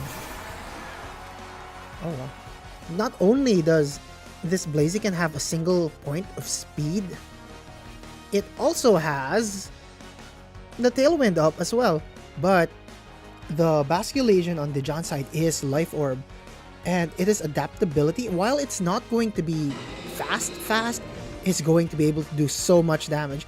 And unlike that Garchomp, it does have Protect. Aqua Jet will be coming from this Basculation, poking that Blaziken there. This Whimsicott, however, did not do anything, so it's going to attack. Rock Slide coming from the Blaziken, knocking the Whimsicott, Dejan's Whimsicott, down low. But will this be able to knock out the Garchomp on Sniv's side? Not enough damage. 4% HP, 4% in the dream. Dragon Claw will be knocking out. No, it will not. Life Orb takes the Garchomp out, and it just was not enough to knock out that Basculation, and it sure is bulky. Now, this is the very last turn of Tailwind for Snivs, though. This Basculation on Sniv's side does have Aqua Jet as well, so it can poke into the Aqua Jet into the Basculation, but it can also kind of poke the Whimsicott. Although it's unresisted, I mean, it is resisted, it can still, there's a chance it's not gonna go down. With Mystic Water, Adaptability, Aqua Jet coming from a Basculation, that's still a very substantial amount of damage. And well, if this Basculation, Dejan's side, manages to even hit anything once, it will go down to just the remaining damage from the Life Orb, but it's not going to hit anything this turn. Goes for... It will be going for that Protect, while this Whimsicott will be forcing this Blaziken to do the exact same move over and over. It is forced to use Rock Slide. This Blaziken can no longer protect itself. It can no longer use close combat, and it can no longer explode with. It can no longer explode with Flare Blitz. But just because it doesn't have the Tailwind anymore doesn't mean it's not any faster. Basculegion doing Basculegion things, of course. So this Blaziken is in fact encored, forced to attack over and over despite the speed boost. The King Gambit on the John side will be able to knock it out with a Sucker Punch. The same goes for this. There we go. The same goes for the Fish. That is on Sniv side as well. And Never Sleep Again will be going for Last Respect, successfully knocking out the Basculegion on Sniv side. Both the Blaziken and the Basculegion will be going down this turn, but Life Orb Chip will also be taking out the Basculegion on Dejan side, but there is still one Pokemon left on Dejan side, and that is this King Gambit Baby Blue. Dejan Favilia will be taking Game 1.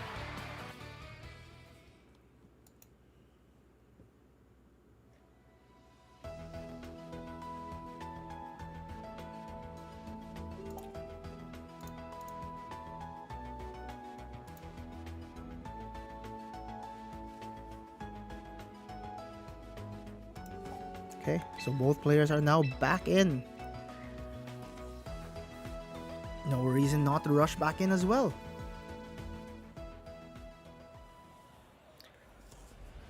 So this is Dejan set to win. All he has to do is take one more game in this set and he will still remain undefeated. Snivs, on the other hand, will have to win 2 games in a row after this. Very interesting that he's decided to bring a Blaziken instead of a Charizard though.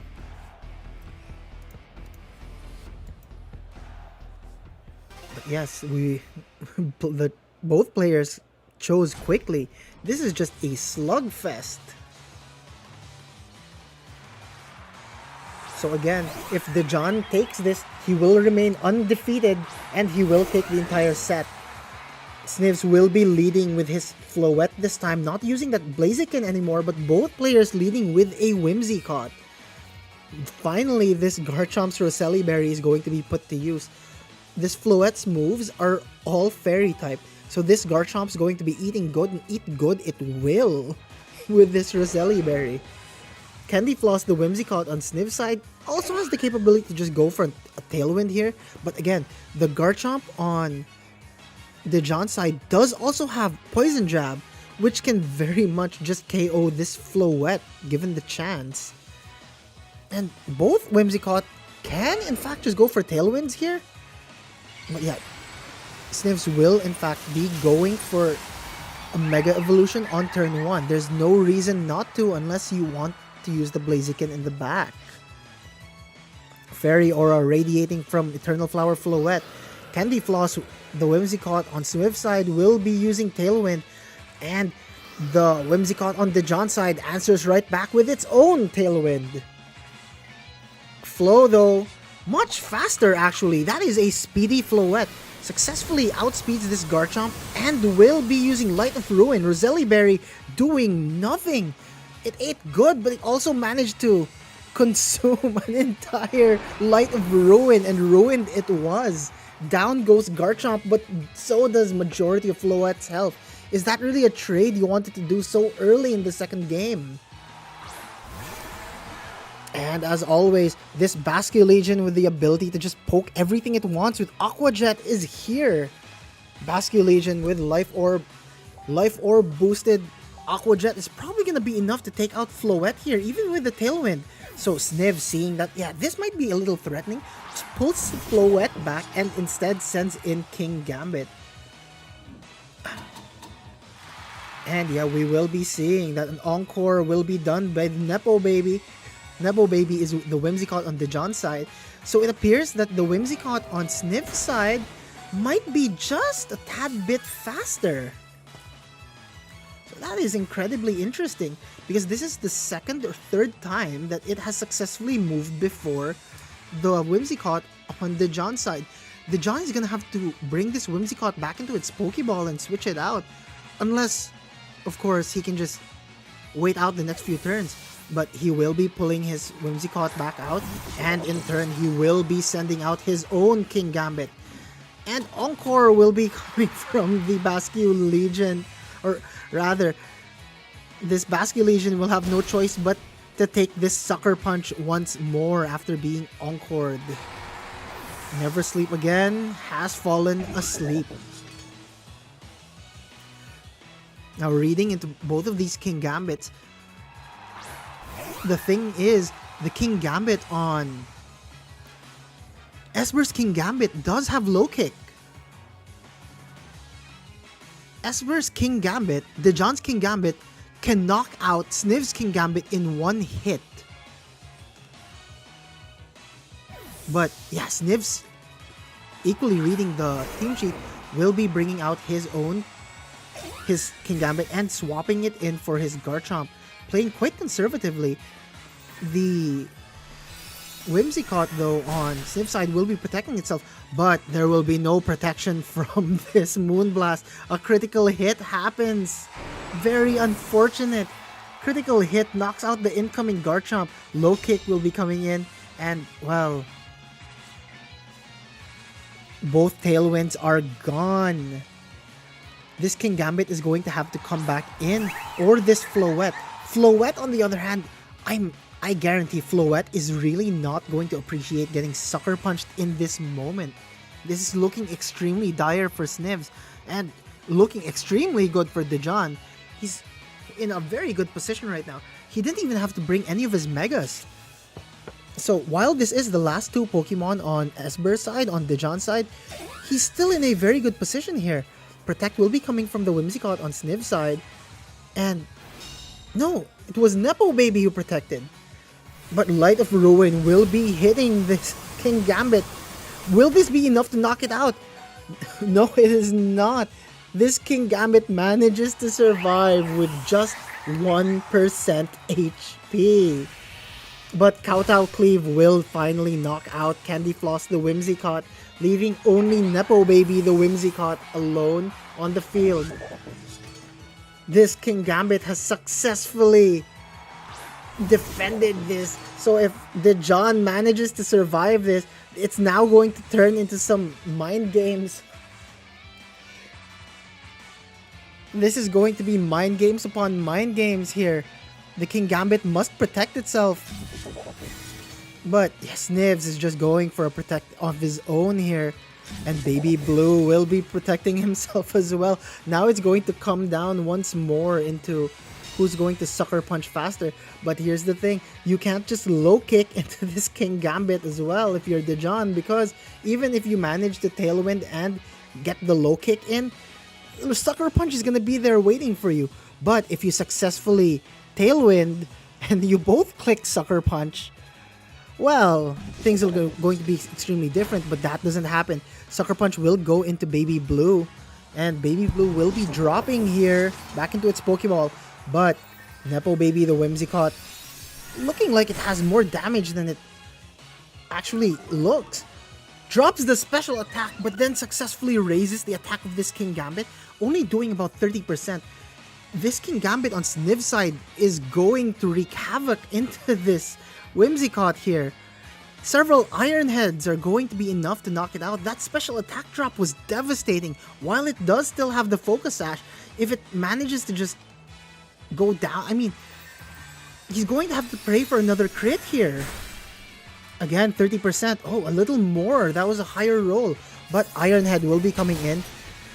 The real question is, now this is a true question of mind games. Will this be Sucker Punch territory? Or will this be protecting territory? I hope Dejan's been counting the number of Sucker Punches that have gone down. Well, if anyone's been listening, okay, Tailwind will be going up for the Whimsicott. And Snivs will be going for Sucker Punch. That is the first. This Whimsicott cannot encore this King Gambit either because it is a Dark type. Will this... will the Moonblast be enough to take it out? King Gambit going for a Protect.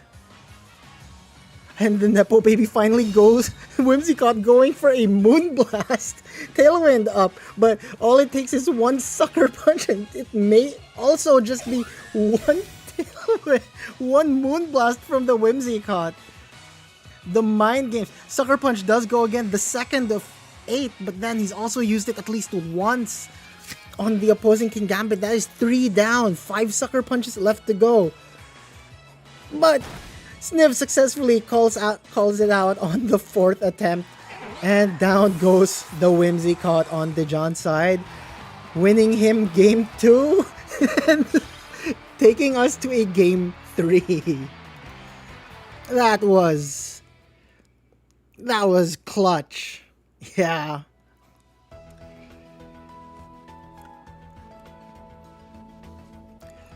The interesting thing there was, if it was safe with Ironhead, we still don't know whether that Moonblast was going to hit and knock it out. So the Mind Games were just intense because the King Gambit was also one Moonblast away from getting KO'd. So it was really a matter of, will this when will the Sucker Punch come in?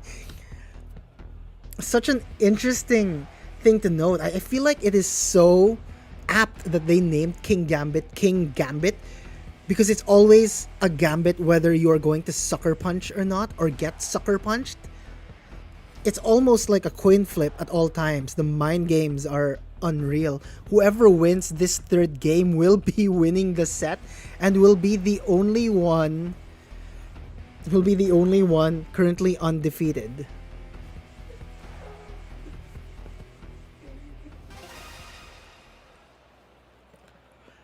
So, let's see if either of these players have made any adjustments.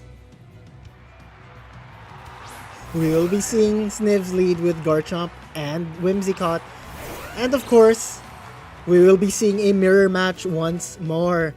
Dejan will be bringing the Whimsicott and the Garchomp as well. Oh, and what an interesting match this has become. I'm at a loss for words here. Both players are just going at it. It has been a major slugfest from the beginning. Okay, so, it is a speed tie at all times, because we've seen that Sniv's Whimsicott has been going first this whole time, but now we see that Dejan's Whimsicott is going first. But, yeah, oh, wow. Okay. That was something we didn't notice before. The Garchomp must have been a different role. Oh, wow. Both Garchomps low rolling, but again, we're back here into this step. Both Garchomps are at extremely low HP. This is just trades upon trades. Yeah, both Garchomps managed to whack each other with Dragon Claws and neither of them go down. There is some slight bulk in either of them, but wow, both managed to survive the opposing Dragon Claws. Both of them managed to stay low, but the thing is, Sniv's Garchomp is the only one with the Life Orb. And unlike last time, this time, the one who gets encored is Sniv's, and it is his Whimsicott that gets tailwinded, or gets encored into tailwind. But we have to note that this is still a Jolly Garchomp on Sniv's side, and it is faster. But a Jolly Garchomp with a Life Orb, it will be going down a lot. It has taken the opposing Garchomp with it. Rock Slide has chipped the damage on this Whimsicott. This Whimsicott on Dejan's side no longer has access to its Focus Sash, so it can be taken down in one hit. Unlike last time though, we will be seeing the Blaziken mode happen once again. Tailwind again, still up for both players. This Blaziken in a very prime position to just go ham here with close combats into this King Gambit. But at the same time, the Whimsicott on Sniv's side, Candy Floss the Whimsicott probably has to switch out, and this Whimsicott will be switching out, and in its place will be the King Gambit. And of course, what is a Blaziken without its Mega Stone? Mega Blaziken has entered the field, ready to wreak havoc. But we will be seeing a Sucker Punch into the Blaziken. Deals about 25%. Very respectable. However, this Blaziken though, also susceptible to this Moonblast, but I do not think this will be enough to knock it out. Does a very good amount of damage. Drops its special attack, but that hardly matters in this case. We'll be going for a Flare Blitz into the Whimsicott, knocking it out, but then puts it in immediate Sucker Punch range. Now the question is, will the Kingambit be Sucker Punching into this Blaziken? There is literally no reason for it not to. But this fish can also just... This Basculation can also just Aqua Jet into this Blaziken though. Snivs is outgunned here by the priority, but he's not out yet. There are still 3 Pokemon on his side of the field, but one of them is on his last legs. Sucker Punch will be hitting into the Blaziken here, knocking it out. Mega Blaziken gone. We hardly knew ye, but then Wave Crash will be coming from the Basculation. Not enough to take out the opposing Kingambit here, despite the Life Orb boost. But we will be seeing Kowtow Cleave coming from Snivs into that, oh wow, into that Basculation, and it just goes down. Dijon down to his last Pokemon, the Kingambit. It does have Low Kick here, but the Whimsicott on Sniv's side does also have Moonblast. We did see just how potent Moonblast was going into this match. So I wager that Dijon is going to have to knock out this Whimsicott tactically. There's no way that... Oh, okay. So Sucker Punch will be going into Baby Blue. And Candy Floss will be smacking Baby Blue with Moonblast. This Kingambit now a little worse for wear. 50%, but Kowtow goes into the Whimsicott, knocking it down but breaking its Focus Sash. The real question here though is, will this Kingambit be able to survive another onslaught like that? Okay, Sucker Punch will once again be going into Baby Blue, bringing it down to 22%. A critical hit, a very crucial critical hit there, and Moonblast will be coming from this Whimsicott, knocking out Baby Blue, the Kingambit, winning Snivs the game and the entire set. Snivs will continue to go 5-0 into this tournament, but wow, what a match this was!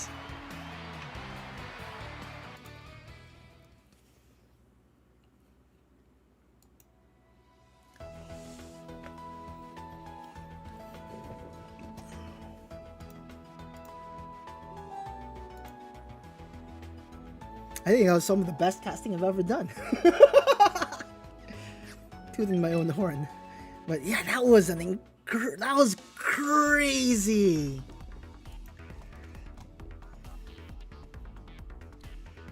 That was absolutely nuts.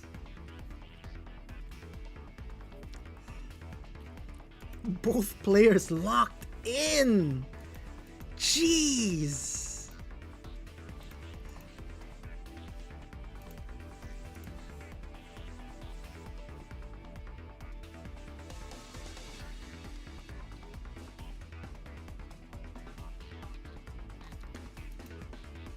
Christ almighty.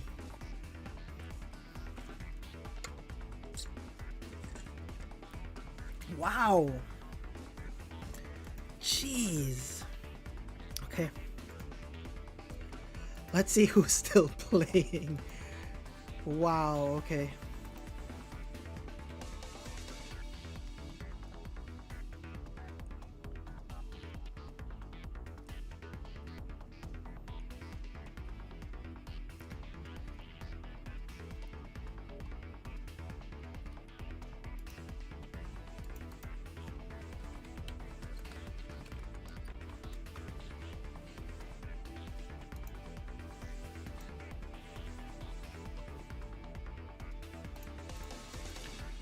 Okay.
There's like several issues going on right now. Jeez.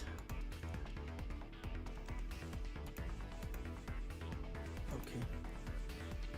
I'm just gonna... The final match is...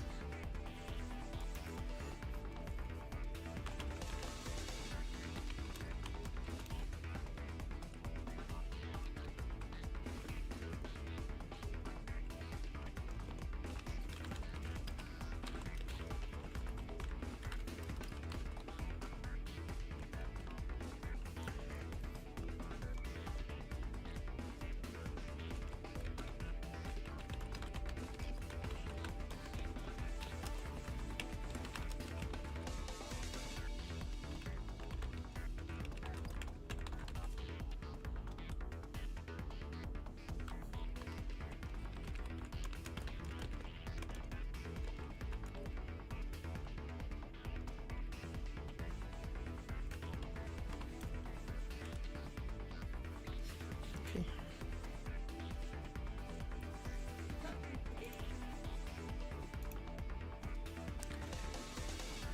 I was gonna spectate the last match, but there was an issue with the team sheet apparently, so with that, wow, we just breezed through round 5.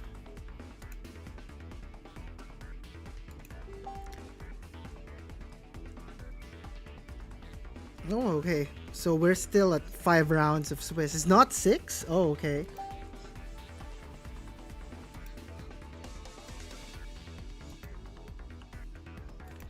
Wait, so...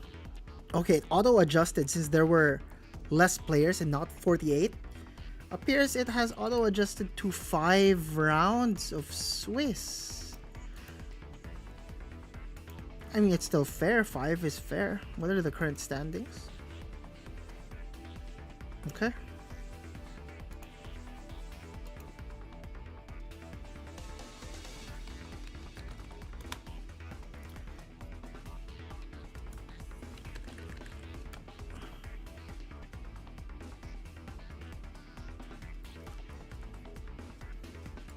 Yeah, I know, more like MBL. It's almost like MBL that it was, you know. Okay, I have to double check the the settings.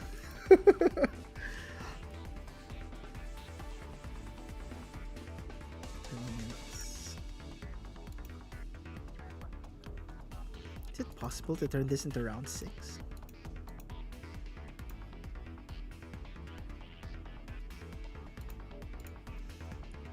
What if I click this?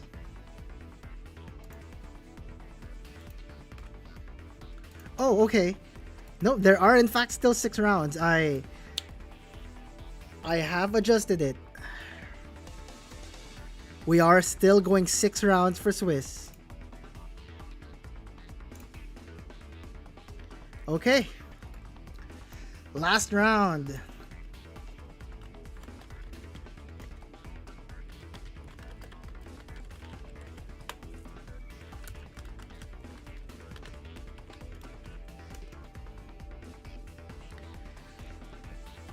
Okay, 6 rounds, 6 rounds.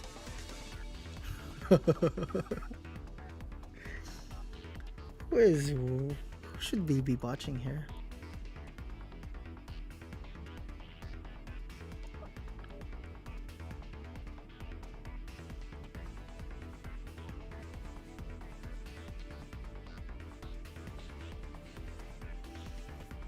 Well, let's just roll the dice. 13 tables. Table 7.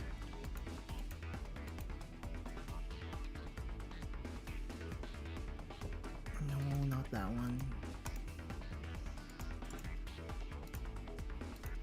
What's going on at table 5?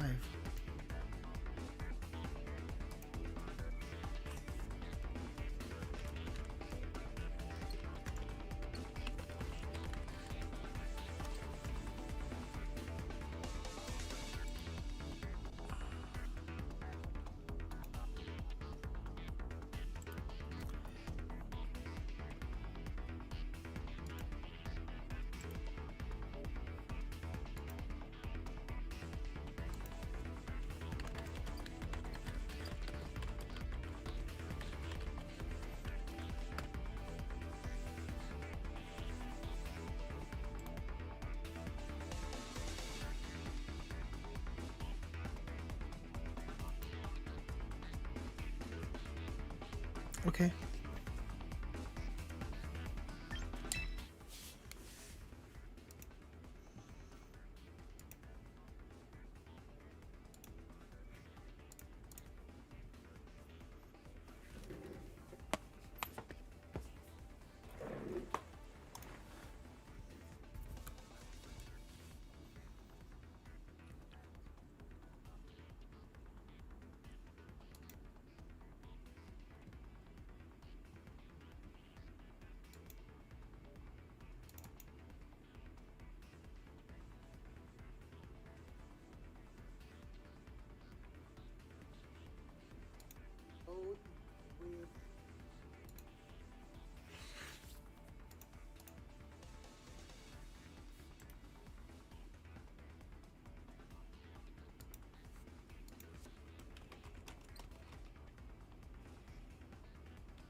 Okay. We'll be spectating the bottom table.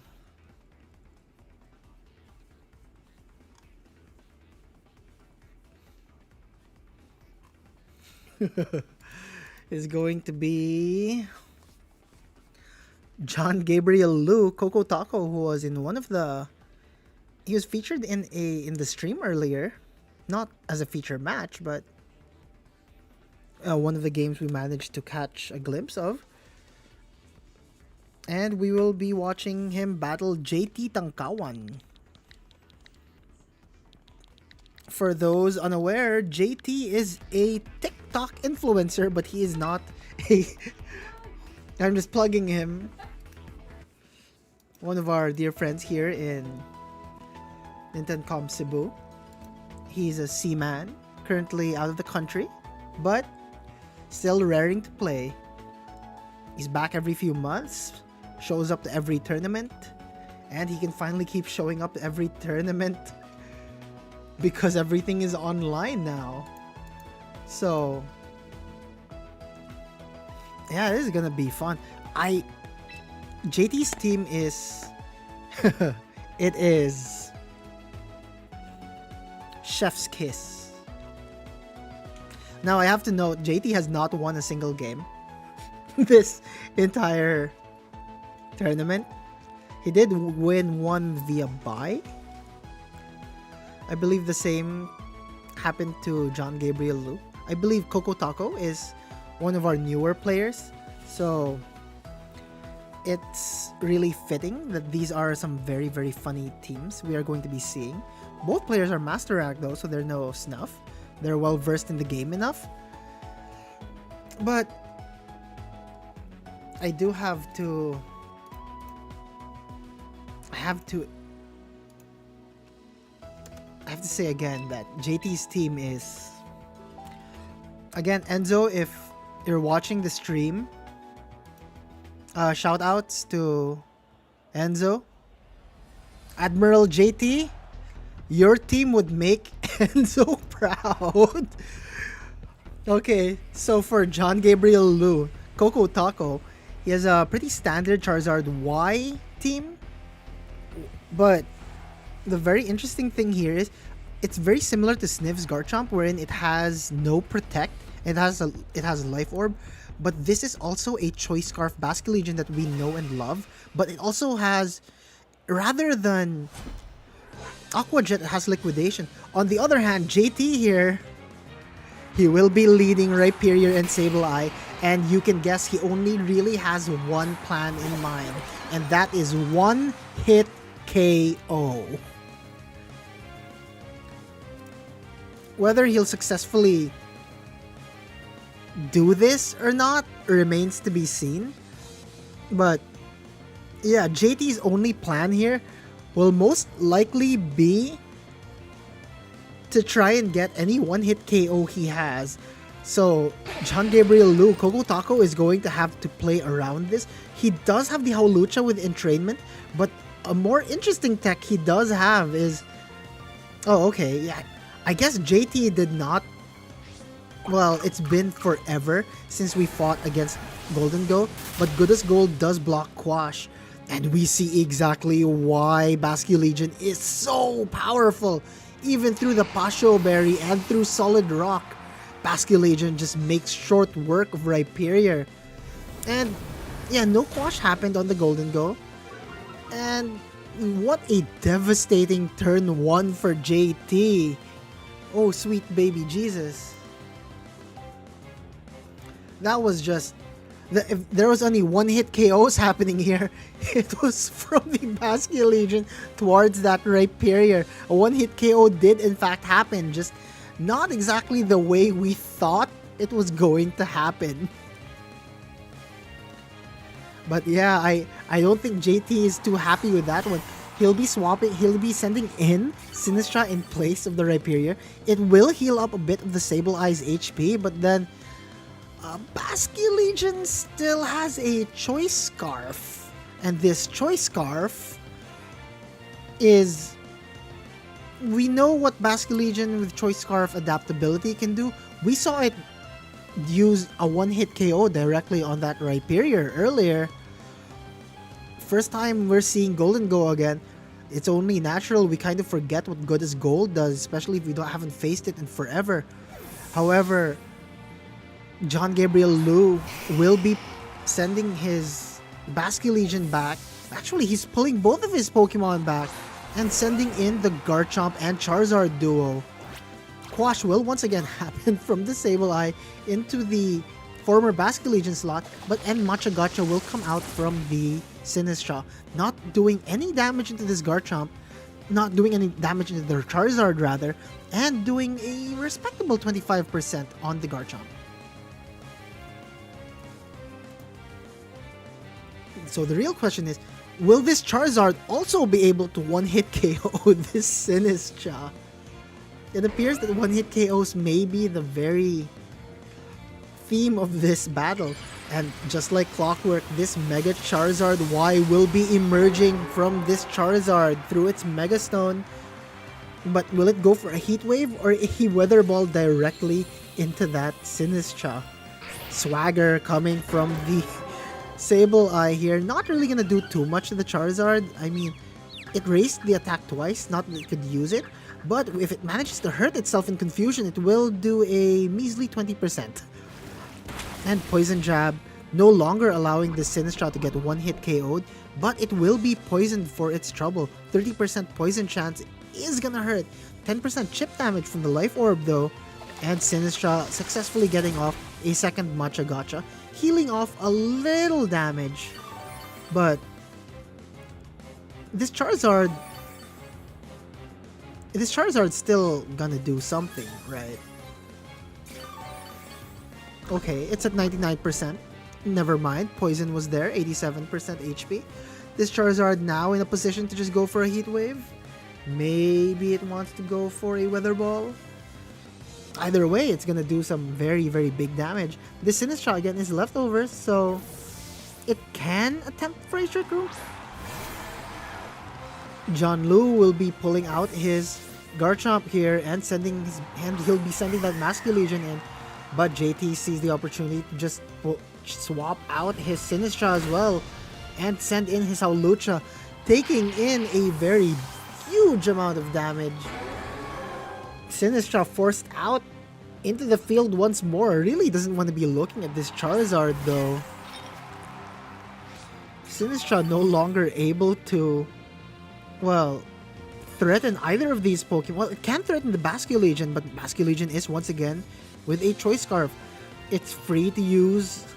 Well, even in the sun, Wave Crash is still going to do a very respectable amount of damage to anything it hits. JT will be Mega Evolving his Howlucha here. And I'm not exactly sure what it can do. It goes for the last respects, unboosted, barely boosted into the Sinistral, but still doing so much damage. Stone Edge hitting that Charizard for all it's worth. Knocks it out completely though. A critical hit even. Charizard goes down, but then the power of last respect successfully goes up. Gotcha will be hitting this Basculegion and knocking it out successfully. Don't count JT out just yet. He's managed to bring this back ever so slightly by knocking out that Charizard and going for the Gotcha. JT is known to be more of a singles player, but he has transitioned incredibly well into the doubles metagame. So he has successfully brought them down, but this Golden Go and this Charizard are still a threat. The real question now is, will this Sinistcha be able to survive anything this Golden Go does? I mean, it can just Shadow Ball straight into the Golden Go, and Howlucha has Stone Edge and High Jump Kick as its moves. Goldengo is going to resist that Stone Edge completely. Of course, Goldengo here, feeling unthreatened, can go for a nasty plot and immediately make it rain the turn after.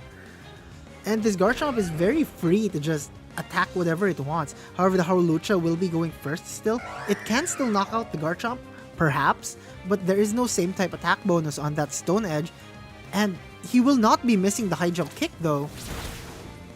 And he will be using the High Jump Kick, but Rough Skin will chip a little from the Howlucha, perhaps bringing it down into Make It Rain range. But there will be no Make It Rains coming out here.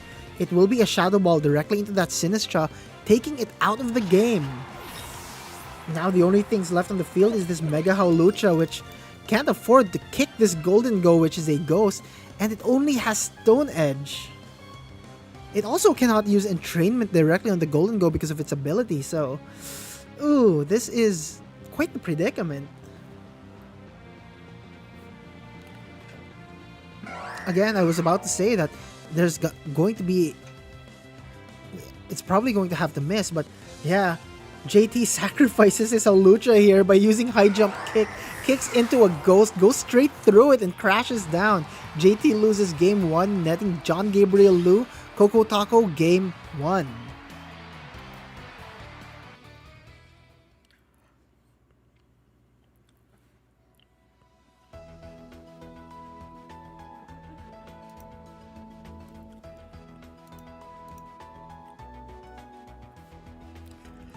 So yeah, JT not successfully going for the one-hit KOs there, but he did certainly get one-hit KO'd in return. It's very interesting because the last time in the stream matches we did see JT play, he did successfully get a sheer cold in without the roleplay or entrainment buff. But if anyone can pilot this team, I believe only Admiral Captain Boss General JT will be able to do something crazy enough to bring this team to victory. But again, he's here to have a good time, I believe. Perhaps farming some content. I don't know. It's funny. Any one-hit KO is content. But yeah, we'll be going straight into game 2, and it is going to be fun. Regardless of what happens. Okay, so JT will now be leading with the Mr. Rhyme and Raichu lead here. Very fun lead, if I may say so myself. Garchomp feeling completely unthreatened by this Raichu. At the same time, this Raichu does only have Focus Blast and Zap Cannon as its attacks. It is in fact a Raichu, Mega Raichu Y. It does have Fake Out, but then I don't think it's really in a good position to Fake Out right now. Interestingly, it does not have Protect. What it instead has is Endure. Now, the real funny move will be if JT successfully pulls this off. Okay, so John Lu will be bringing his Charizard in place of that Basculegion, and Raichu will be Mega Evolving. If I had to guess, this Raichu is probably going to go for an Endure, while this Garchomp has gone for a... Oh no, he fakes out into the Garchomp, not really caring about the extra damage.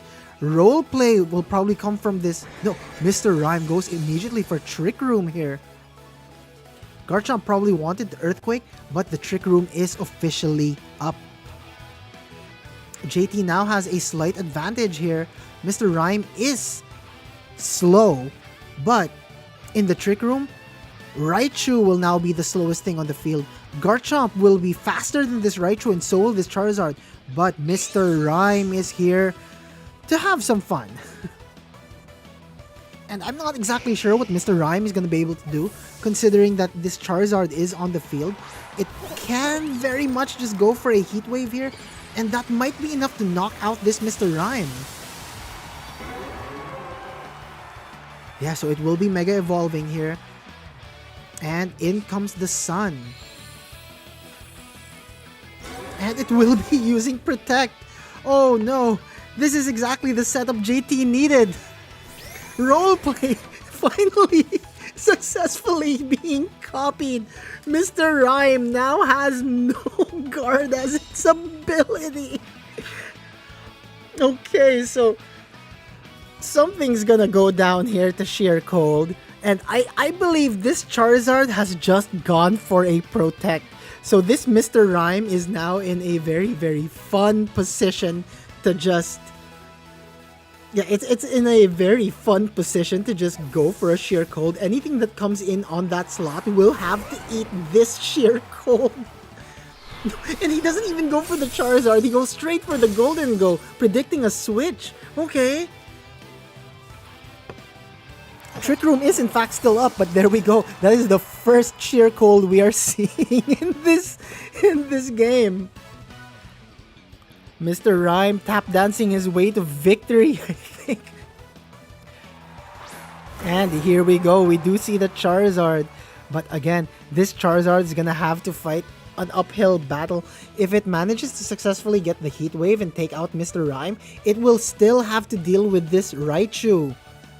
Mr. Rhyme though, okay, Charizard will just be going for Protect, and considering Mr. Rhyme Raichu cannot exactly hurt the Garchomp, it's not too big of an issue, or not, you don't have to think about it too much. Mr. Rhyme goes for the very safe hit into the Garchomp, which does not have Protect. Zap Cannon once again goes into the Charizard. This is the second Sheer Cold that has dropped a Pokemon. Now, Basculegion does have... I'm a little tongue-tied. It does not have Protect either. So, the only thing with Protect on the field right now is this Charizard. Mr. Rhyme can just go and knock this Basculegion out. It does not have Aqua Jet, but instead, Sheer Cold will be going into the Charizard, taking it out. The Choice Scarf on the Basculegion being its undoing. It will be the last thing moving this turn, as it is the last turn of Trick Room. Zap Cannon will be hitting into that Basculegion and taking it out. And there we have it, folks. 4 one-hit KOs in one game. 4 one-hit KOs in one game. Enzo, again, if you just saw what happened, but this game is going to be a VOD, so it will be uploaded after Midweek Smoke. That, you both love and hate to see it. That was game 2. They will be going to a game 3 now.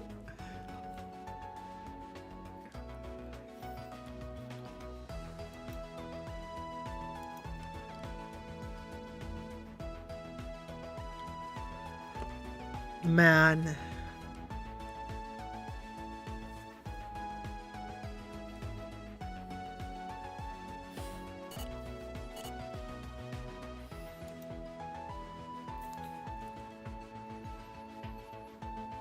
Jeez, that was... I don't have the words for that.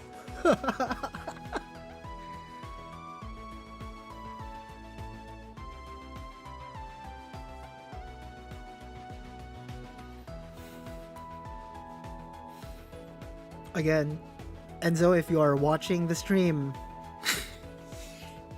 you would have been so proud.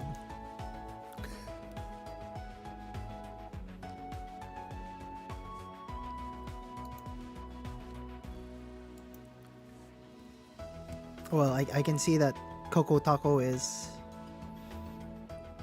probably recovering from that. I'd have to take a step back too after getting 4 of my Pokemon one hit KO'd in a row.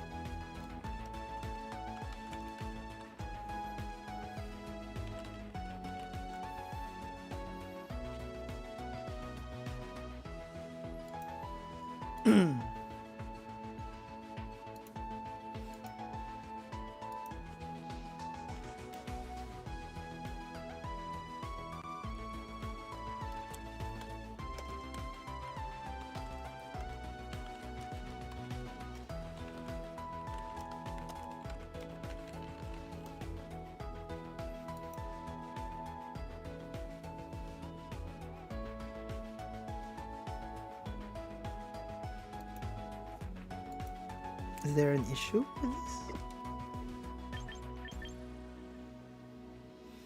Coco Taco still appears to be battling. Is this bugged?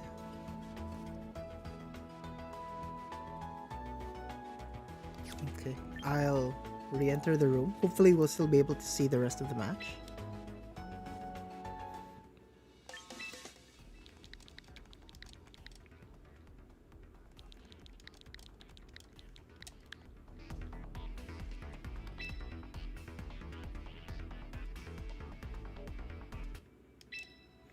Yeah, that appears to have been a bug. Wow, that was unfortunate. So we won't be able to see the first 2 or 3 turns of this game. But what kind of havoc have we walked into? Okay, wow, that was not what I expected. Oh, an unfortunate connection issue.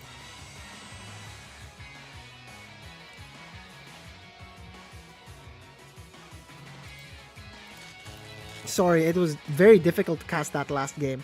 Okay, so Garchomp was probably swaggered here. But yeah, Sinistra and Rhyperior on JT's side of the field. I think he's got the content he wanted. Though Goldengo will be using Make It Rain to knock out. We'll be seeing this double KO. We came in just in time for just to see Coco Taco win. So John Gabriel Liu will be taking the game here. Yeah, so that was unfortunate we weren't able to see game 3. I'll still be uploading this as a VOD just because of how insane that game 2 was. But yeah, that was... Yeah.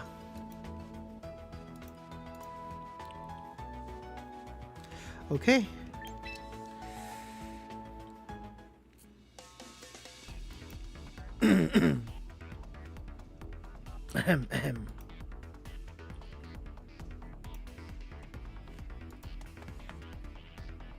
Okay, so let's see who's still playing.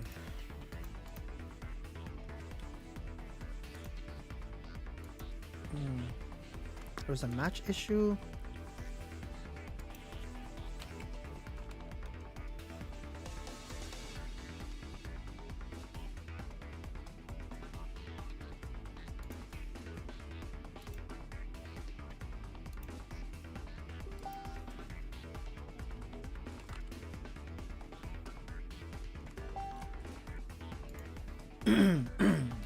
Okay. 7 out of 13 matches have concluded. Who do we want to see? Don Dukusin and Dwight Rick Liu. They have... Oh, that's 20 minutes ago.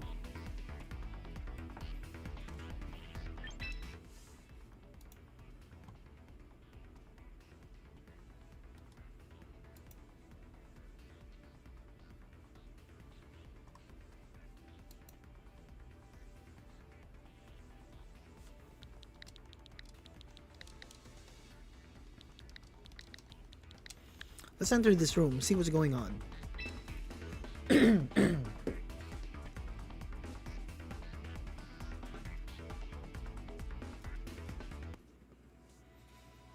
Both Charizard profile pictures. Battle log.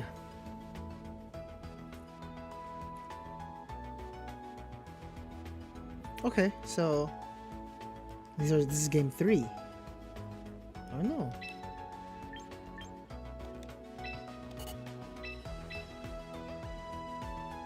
Great, okay. I believe they're at game 2 with Days winning game 1.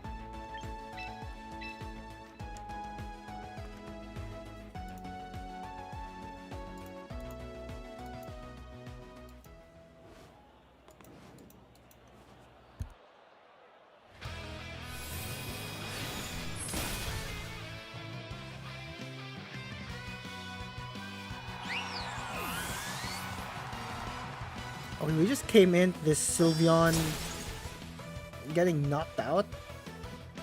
Their son, Archaludon, has no reflect. There is a Brick Break on an Incineroar.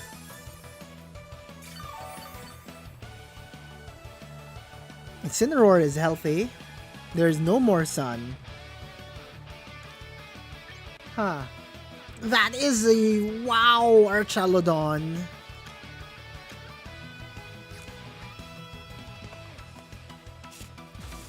And it will be going for Electro Shot. Gets the +1. Flare Blitz. 9%. 3% back. 33, of course.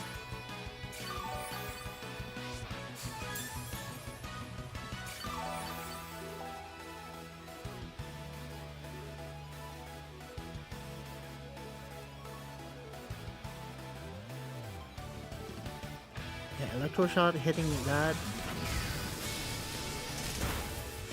Ooh, just doing so much damage there. Brick Break doing slightly better.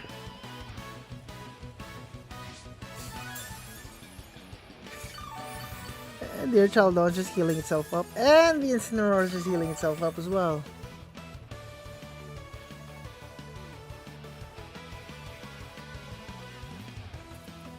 Watching two brick walls go at it is interesting.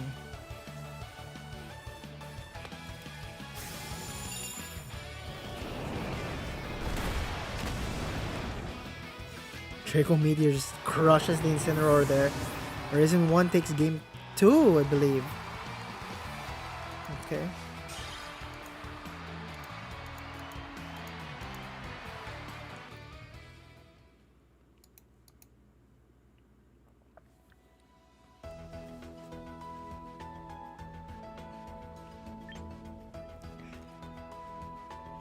We have an extra friend here. Hello, Devil Eevee.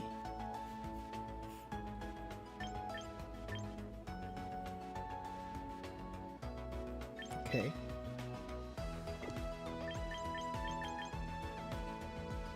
Preparing.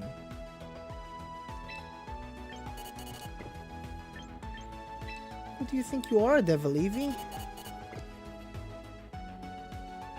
Court 1 still battling. Is this some sort of bug? No, dude, I'm not battling you. Okay, I'll just re-enter.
If I just got a message from the previous player, JT.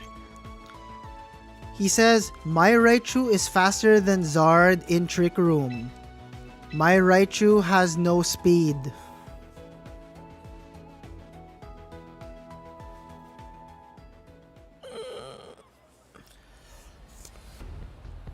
Not exactly the kind of message you want to see after that.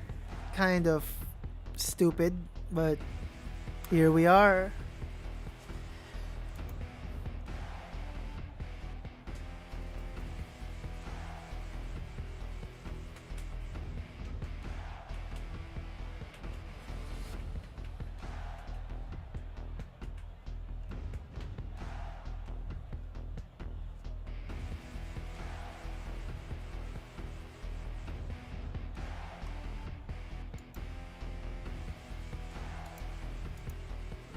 Okay, so this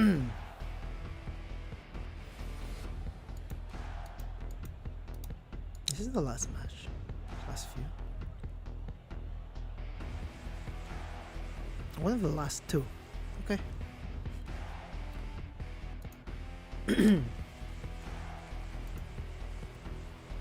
This is a Mega Staraptor, by the way. This is a Mega Staraptor.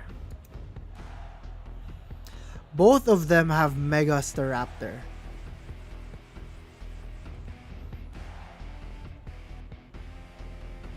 I thought it could be a triple Mega with the Arrow and the Charizard and the Staraptor, but it doesn't appear to be the case.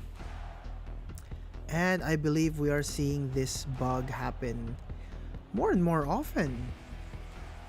The last minute, last second bug, but that's fine. Game appears to be starting fine now.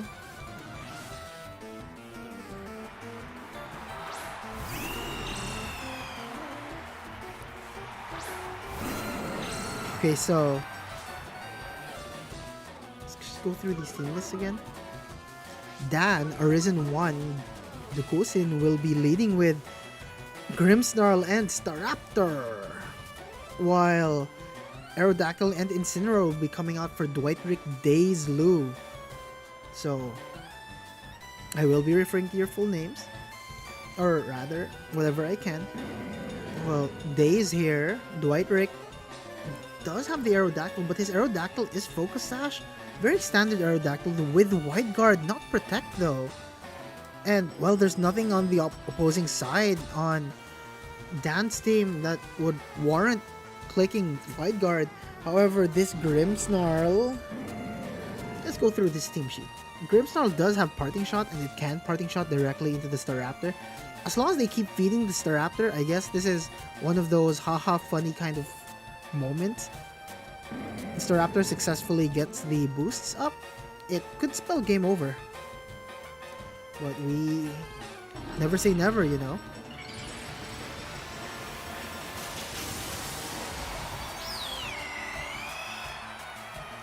And there it is. And it'll be protecting itself.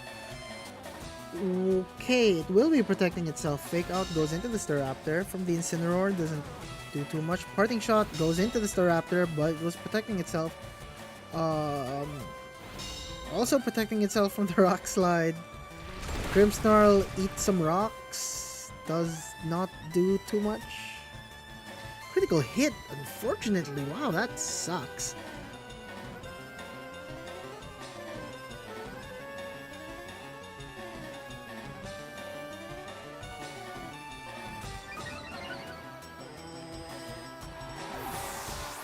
Okay, so Grimmsnarl will be successfully pivoting out. Staraptor doing Staraptor things. The Pelipper will be coming in instead of the Grimmsnarl. Successfully pivoting out. Tailwind coming from the Aerodactyl speeds up the Incineroar on the opposing side and the Aerodactyl itself.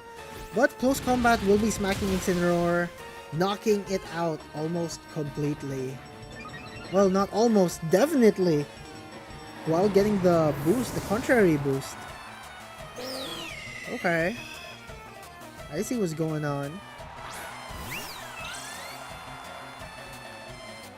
Here's the funniest part.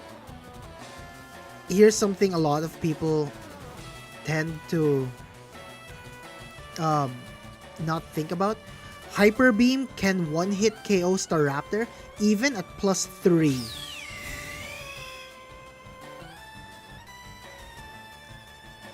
A Rock Slide, yeah, fair. But yeah, if this Sylveon manages to successfully poke this Staraptor with Hyper Beam, it's all over. And that it is attempting to do for sure. Tailwind will also be going up. Alright. Staraptor can use Brave Bird into the Sylveon. But what's it at? +0. Oh, +0, +1. +0.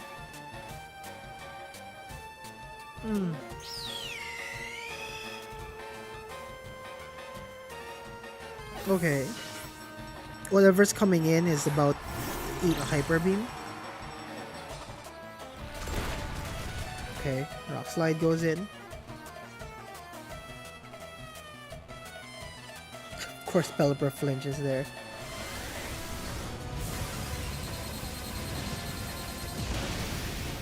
I almost felt sorry for that Grimmsnarl there. Sylveon using Hyper Beam is just so funny.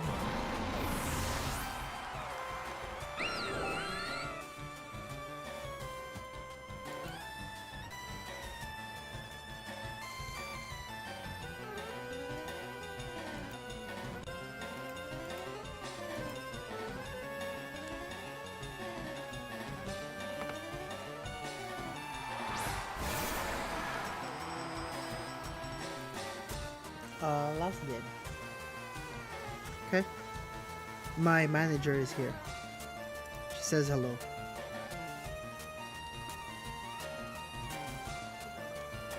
Yep. Okay. Alright, so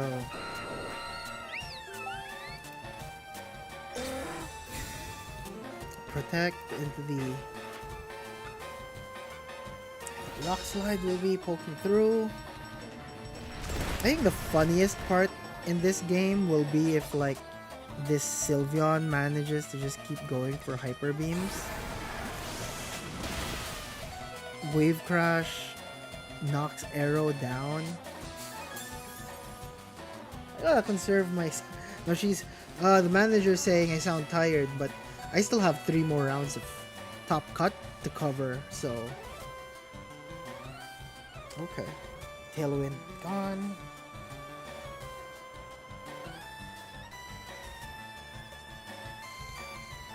Oh yeah, there's a bunch of Pokemon here too. Bunch of grass types. There's a Chikorita on the screen too. I'm a bit of a Chikorita fan.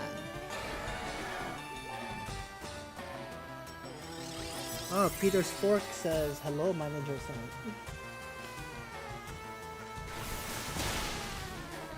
Aqua Jet goes into the arrow. Okay. And Life Orb just chips away so much, okay. Weather Ball. Enough? Not enough. Get knocked out. Hyper Voice though will be enough. But I believe the Sylveon is now within... The Sylveon should be within knockout range. Brave Bird should be able to clean up the Sylveon. I use one, so...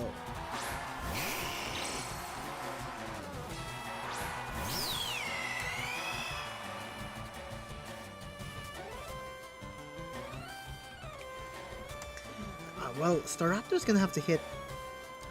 Its close combats are not gonna hit very hard, but it might help it live in the long run. So it might want to spam close combats after taking out the Sylveon. Just my commentary.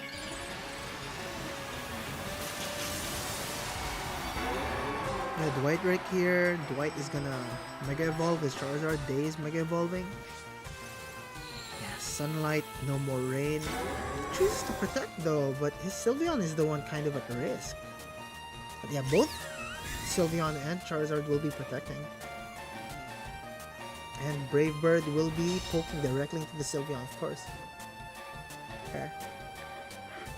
Zard should be able to win this matchup though. This Staraptor is gonna have to do at least 2 hits.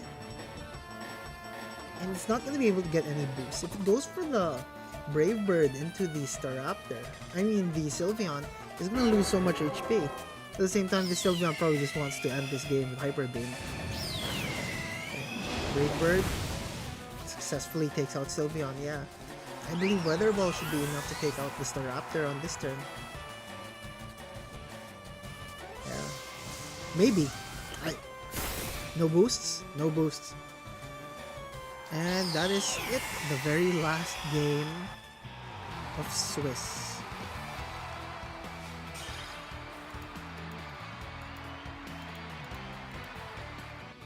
What a doozy.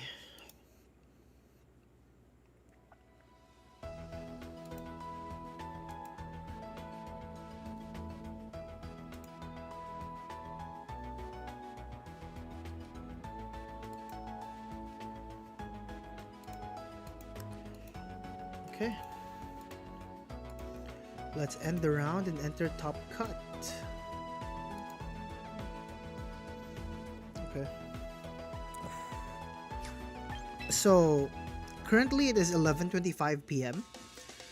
I think it would be in everyone's best interests to get 5 minutes. We can start top cut at 11:30. So, we can have a really quick break. And I do need a top up of water. Anyone who needs to pee, anyone who needs to get their business done, about 4 more minutes, 11:30, we will be back with top cut. That's when I will change up the next phase. So again, we will be back. See you all at 11:30.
Before we go back, we will be showing a quick ad.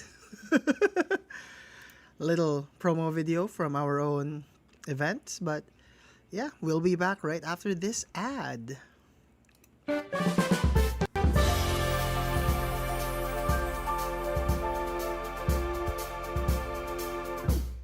Outbreak is a community gaming event catered to our competitive and casual players. You'll find our grassroots community-led tournaments in the main stage, giving our local community players the spotlight to show off their skills. We have community activities such as casual gaming corners, plushie parades, stamp rallies, and doodle boards to keep casual players engaged.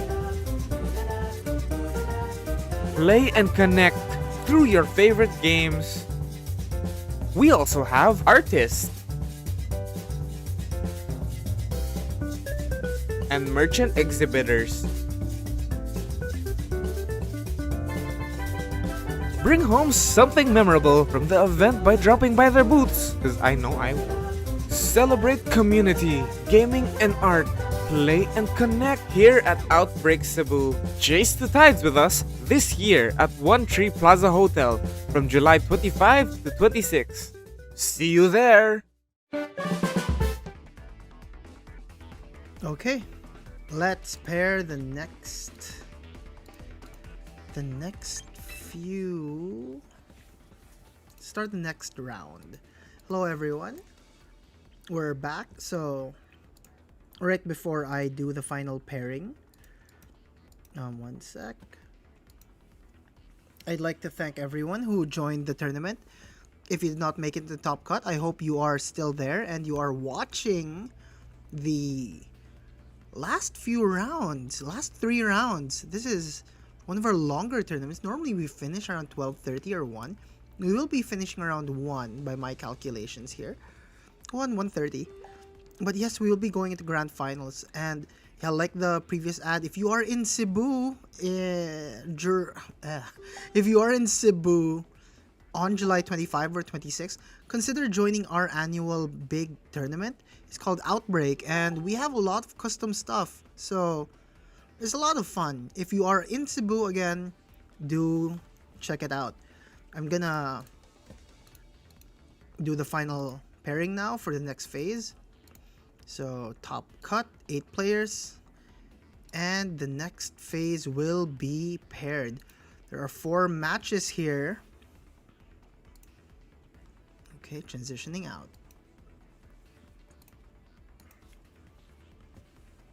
Okay, I believe we should be watching table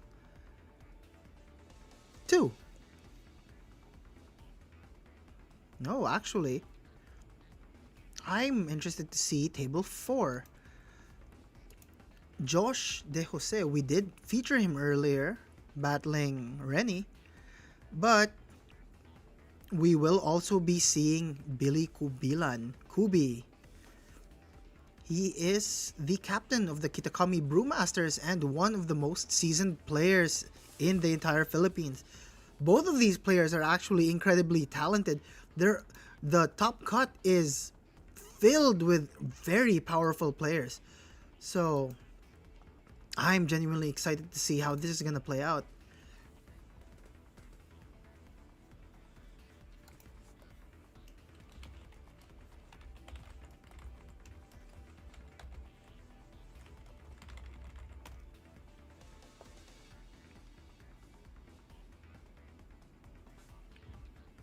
Okay. They're still arranging themselves, getting ready for top cut. Of course.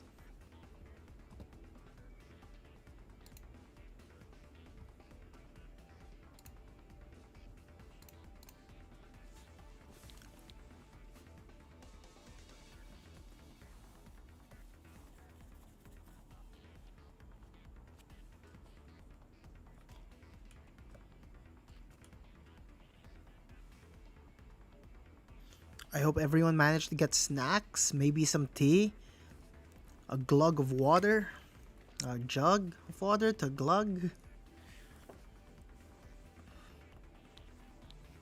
Next match will begin in a sec as soon as both players manage to create the room. Still talking again. Everyone in the top cut appears to be someone of note, actually. But if anyone can tell me more about Juan Miguel Brual, this is the first time seeing the name. Again, not too familiar with everyone. And yeah.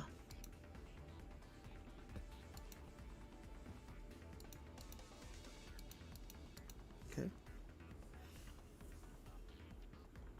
So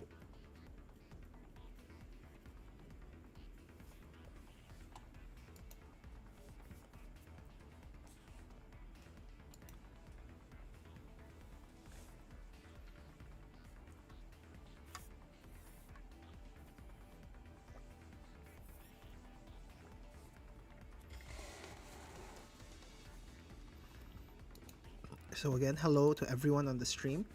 They have created their room and I will now have the pleasure of joining it to stream to everyone.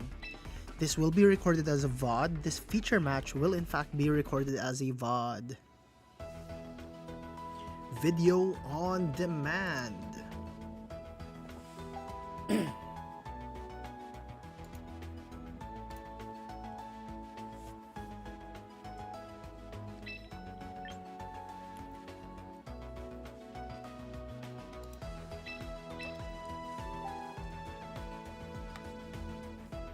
And here we go. The very first round of Top Cut. Everyone here has made it in the Top Cut, Top 8. This was a 37 person tournament. Over 50 registered, but only 38 appears to have shown up. So the most interesting thing here is if we look at the team sheets, we are quite familiar with something that Josh has already put out earlier, the Mega Mawile with the Cereal Edge and the Melodic. But let's take a quick look at Kubi's team. Billy Kubi Kubilan bringing one of his favorite Pokemon, I believe, the Chestnut, piloting it to victory. I remember him posting about it several times on social media, how he really wished to bring his Chestnut and Pyroar into the game, and when Champions first came out, he finally brought that Chestnut in, but not the Pyroar. Now though, this Pyroar is here and it is ready to roar. On the other hand, we still know Josh's team here with the Mega Raichu Y and Mega Mawile duo, but in his previous game that we did manage to spectate and watch in a featured match, he didn't really bring either of these. Instead, he won with his remaining 4 Pokemon, but I'm digressing. Let's start the match.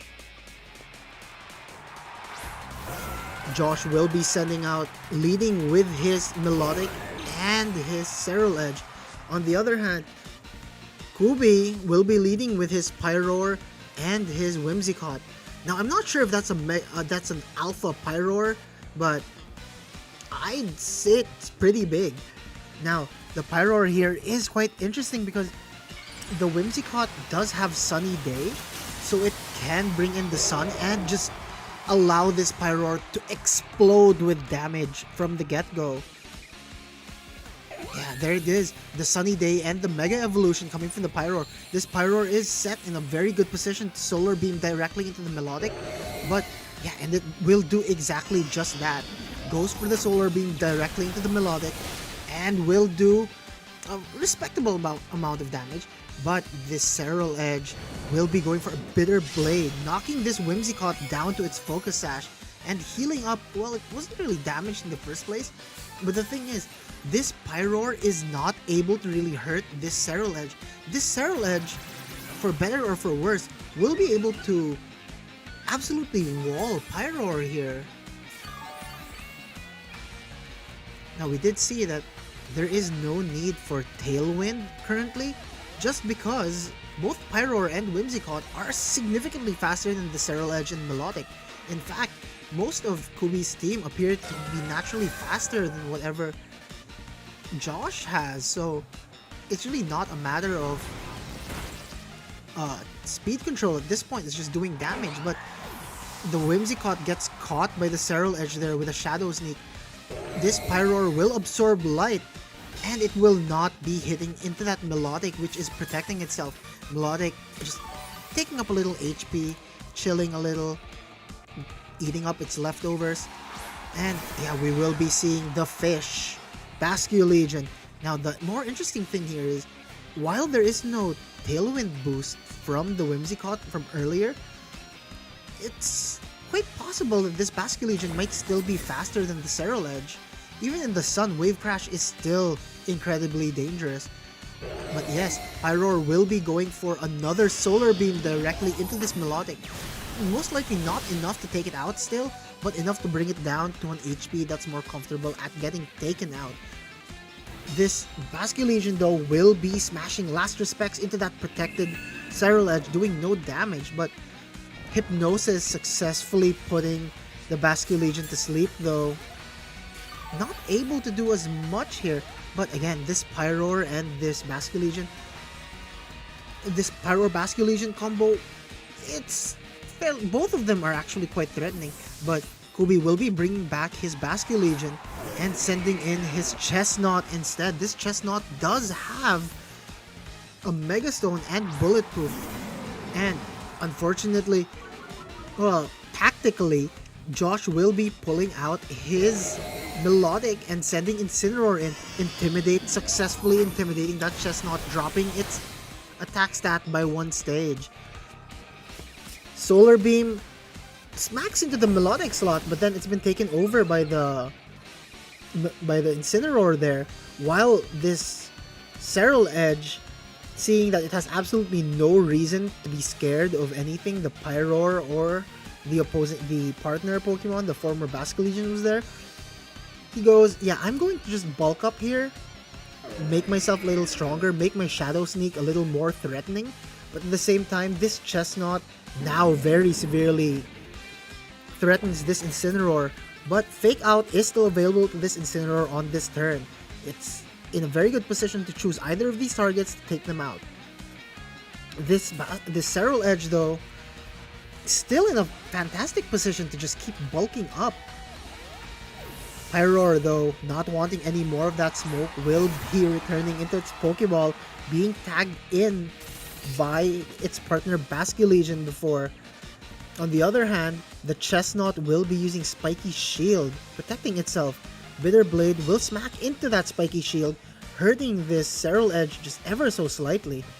The harsh sunlight has finally faded, allowing this Basculegion, if it successfully gets a move in, to finally do some damage.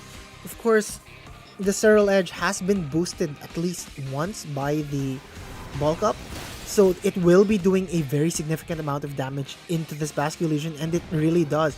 Sadly, Basculegion is still asleep. Body Press though will be smacking that Incineroar, knocking it down to 27%. And, well, Incineroar is Incineroar. Despite all of that, it still manages to survive and eat up that Citrus Berry. But interestingly here, Josh instructs his Incineroar not to attack into the Chestnut, but instead to double up into the Basculegion to take it out. Pyroar back on the field with its fellow Mega Pokemon, but Chestnut is not Mega. Only a single Pokemon can Mega every game. And Josh still has all 4 of his Pokemon. In fact, we don't know what his final Pokemon is. This Incineroar has just been a menace. This Serral Edge even more so. And yeah, Josh will be pulling out the Incineroar and tagging in the Melodic. The Pyroar protecting itself, not wanting to get hit by, well, anything, but Bitter Blade will be hitting the partner Chestnut instead, healing the Serral Edge to full HP.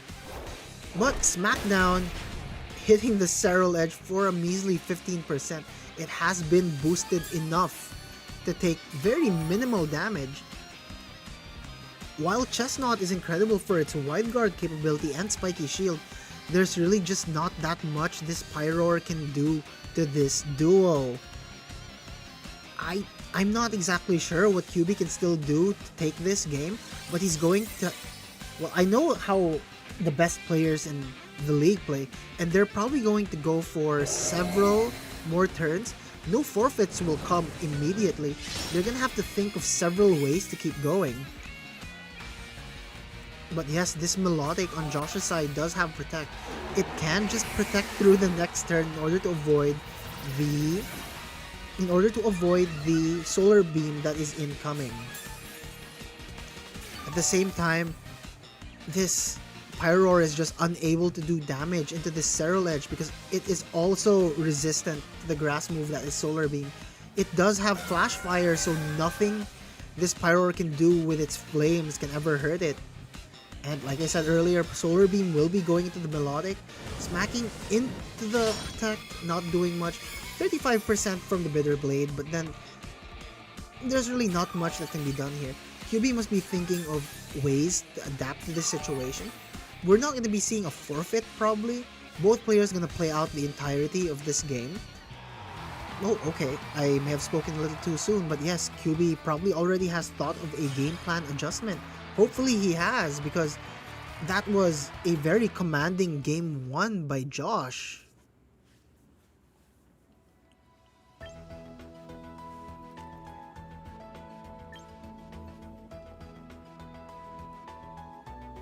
So again, game 1 went to Josh there.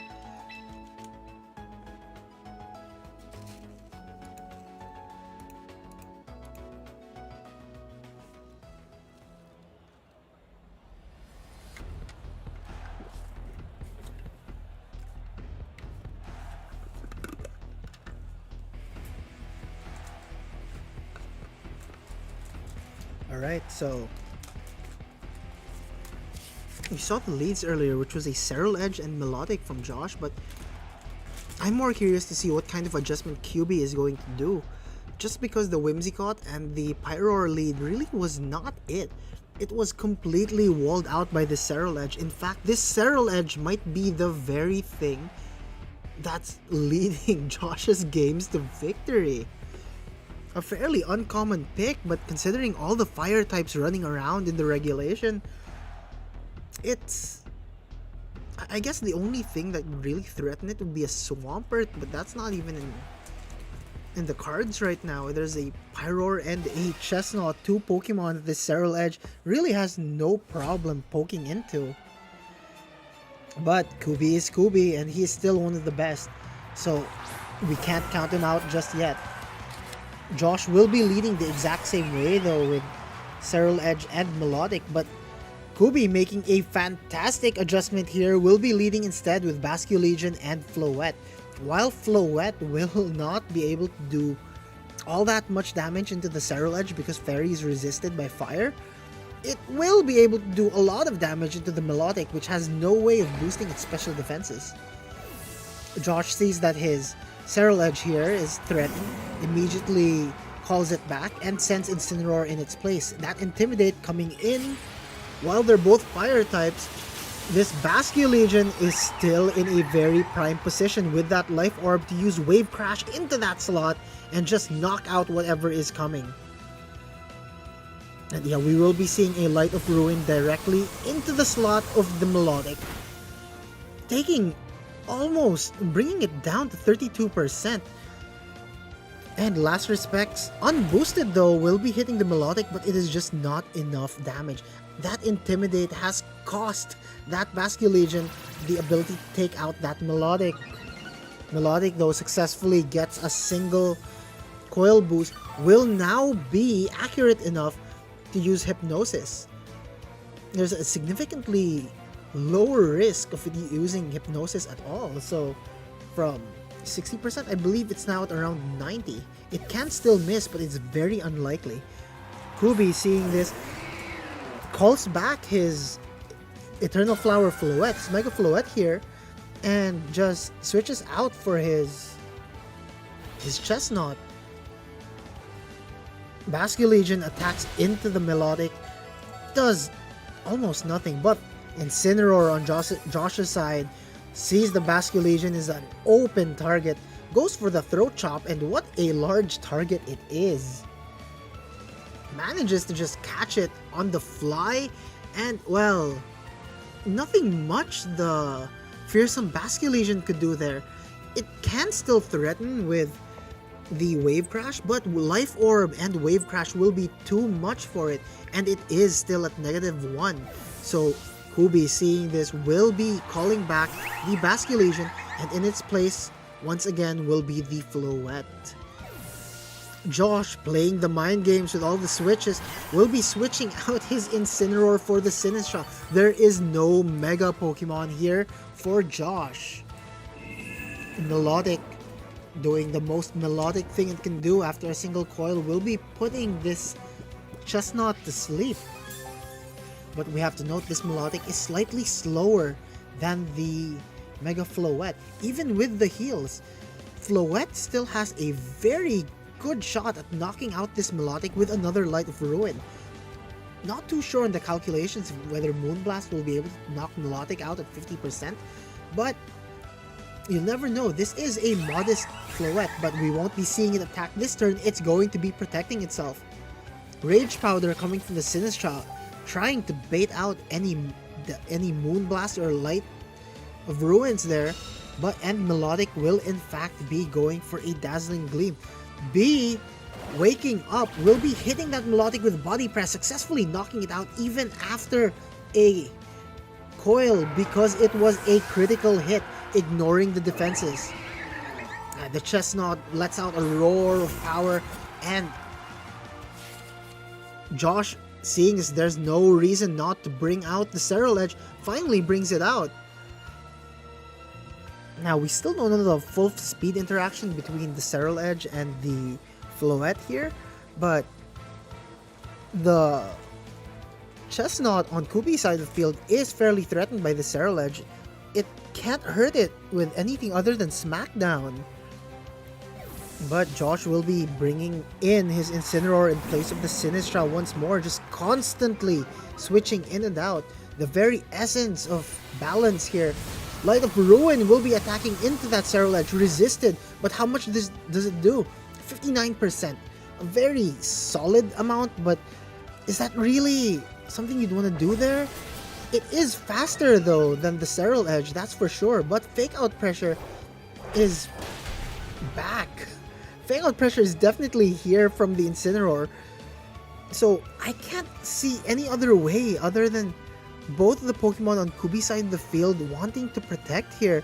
At the same time, I think Josh is in a very good position, commanding position, that if he calls this right, he can in fact just go for another bulk up on the Serral Edge, not wasting his turn, if Kubi decides to protect both of his Pokemon.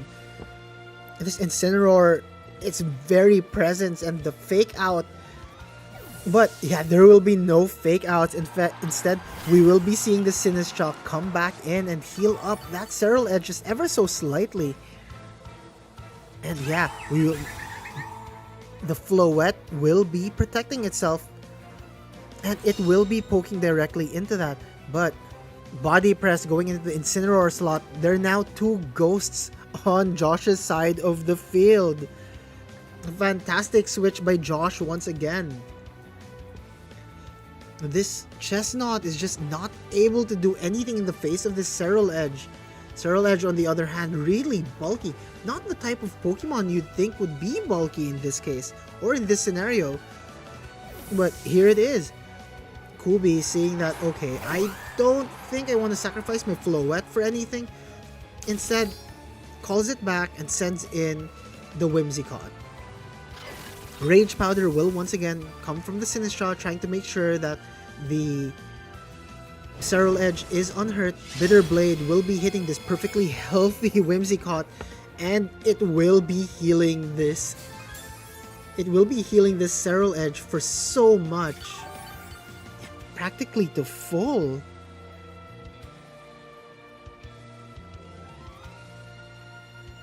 Whimsicott here though, I'm not too sure if it wants to exactly use Sunny Day. It can go for the Moonblast, but the threat of Sinistra there, Rage Powder is going to be a no-brainer. Both of the Pokemon on QB's side of the field are grass types. If you are a grass type, by the way, for all who do not know, Rage Powder does not affect you. Grass types can negate the effects of Rage Powder. That's why Follow Me is usually considered a more robust, better version of it. But we won't be seeing a Rage Powder here. Instead, this Whimsicott with the last of its HP will be using Tailwind to give its team a fighting chance. Smackdown goes into the Serral Edge, but seeing no reason not to go for more, Serral Edge just goes for the attack onto the very defensive Chestnut. Doesn't quite take it out even after a single bulk up, but will manage to heal itself completely. Matcha Gotcha will miss the Chestnut, but will not miss the KO on this Whimsicott. Down it goes. Now the real question is, will this... We know that the Incineroar is in fact still in the back, and we know that the Floette has higher speed than the Serral Edge, but at the same time, the Sinistra still has the ability to redirect moves using Rage Powder. So, both of the Pokemon QB side of the field, while significantly faster, they might not be able to do all too much. Both Sinistra and Serral Edge are extremely healthy. Serral Edge went from nearly red HP to 100% just like that. On the other hand, this Chestnut is really not able to do all that much. And yeah, Shadow Sneak coming from the Chestnut into the Floette will be able to knock it out. I think that there was no way for the Floette to survive that. Smackdown will hit into the Serral Edge, dealing 13% of damage, but then this Sinistra can just go for the Matcha Gotcha quite easily, knocking out the Chestnut here. Unfortunately, not the best Pokemon for special defense. Not a Pokemon with the best special defenses, rather. So QB is now left with nothing but this fish. This very fantastical fish. And it has a Life Orb and a massive timer on it. It only has single target moves. There's nothing this fish is able to do. Even if it manages to Aqua Jet into the Serral Edge, that is not a guaranteed hit. This game may just be set and matched. Rage Powder, though, will come from the Sinistra. Aqua Jet hitting into it. The Life Orb chip will be taking away 10% of the HP, allowing the Serral Edge to take the game with Shadow Sneak. Game 2 and the entire set goes to Josh De Jose, Future.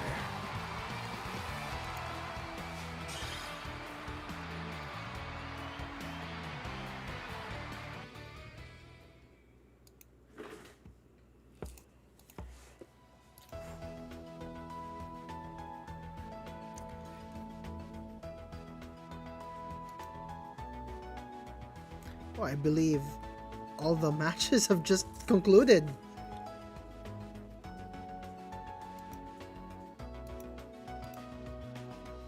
Okay, so we can give it 1 minute and ending the round. Next pairs are up.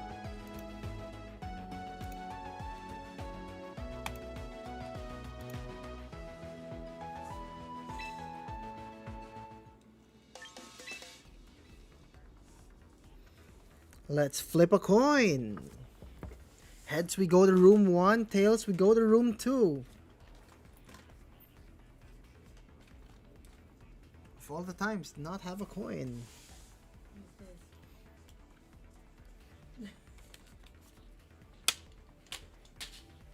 Tails, we're going to room 2. Thank you. The manager gave me a pin, ladies and gentlemen.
For the top 4 match of midweek smoke number 5, we will be watching Renny Payumo, Renny, against Dejan Esber Favilla. Now, if any of you recall, I believe it was the second or the third midweek smoke where these two were in fact in the grand finals together, and now they crash into each other again in the semis. Good luck to both of these trainers. They are both incredible in their own right though, so this could go either way. Renny is still incredible with his trick room knowledge. Esber though, Dejan, well, we saw the mind games earlier. He didn't quite win them, but he's very capable of winning them 100%.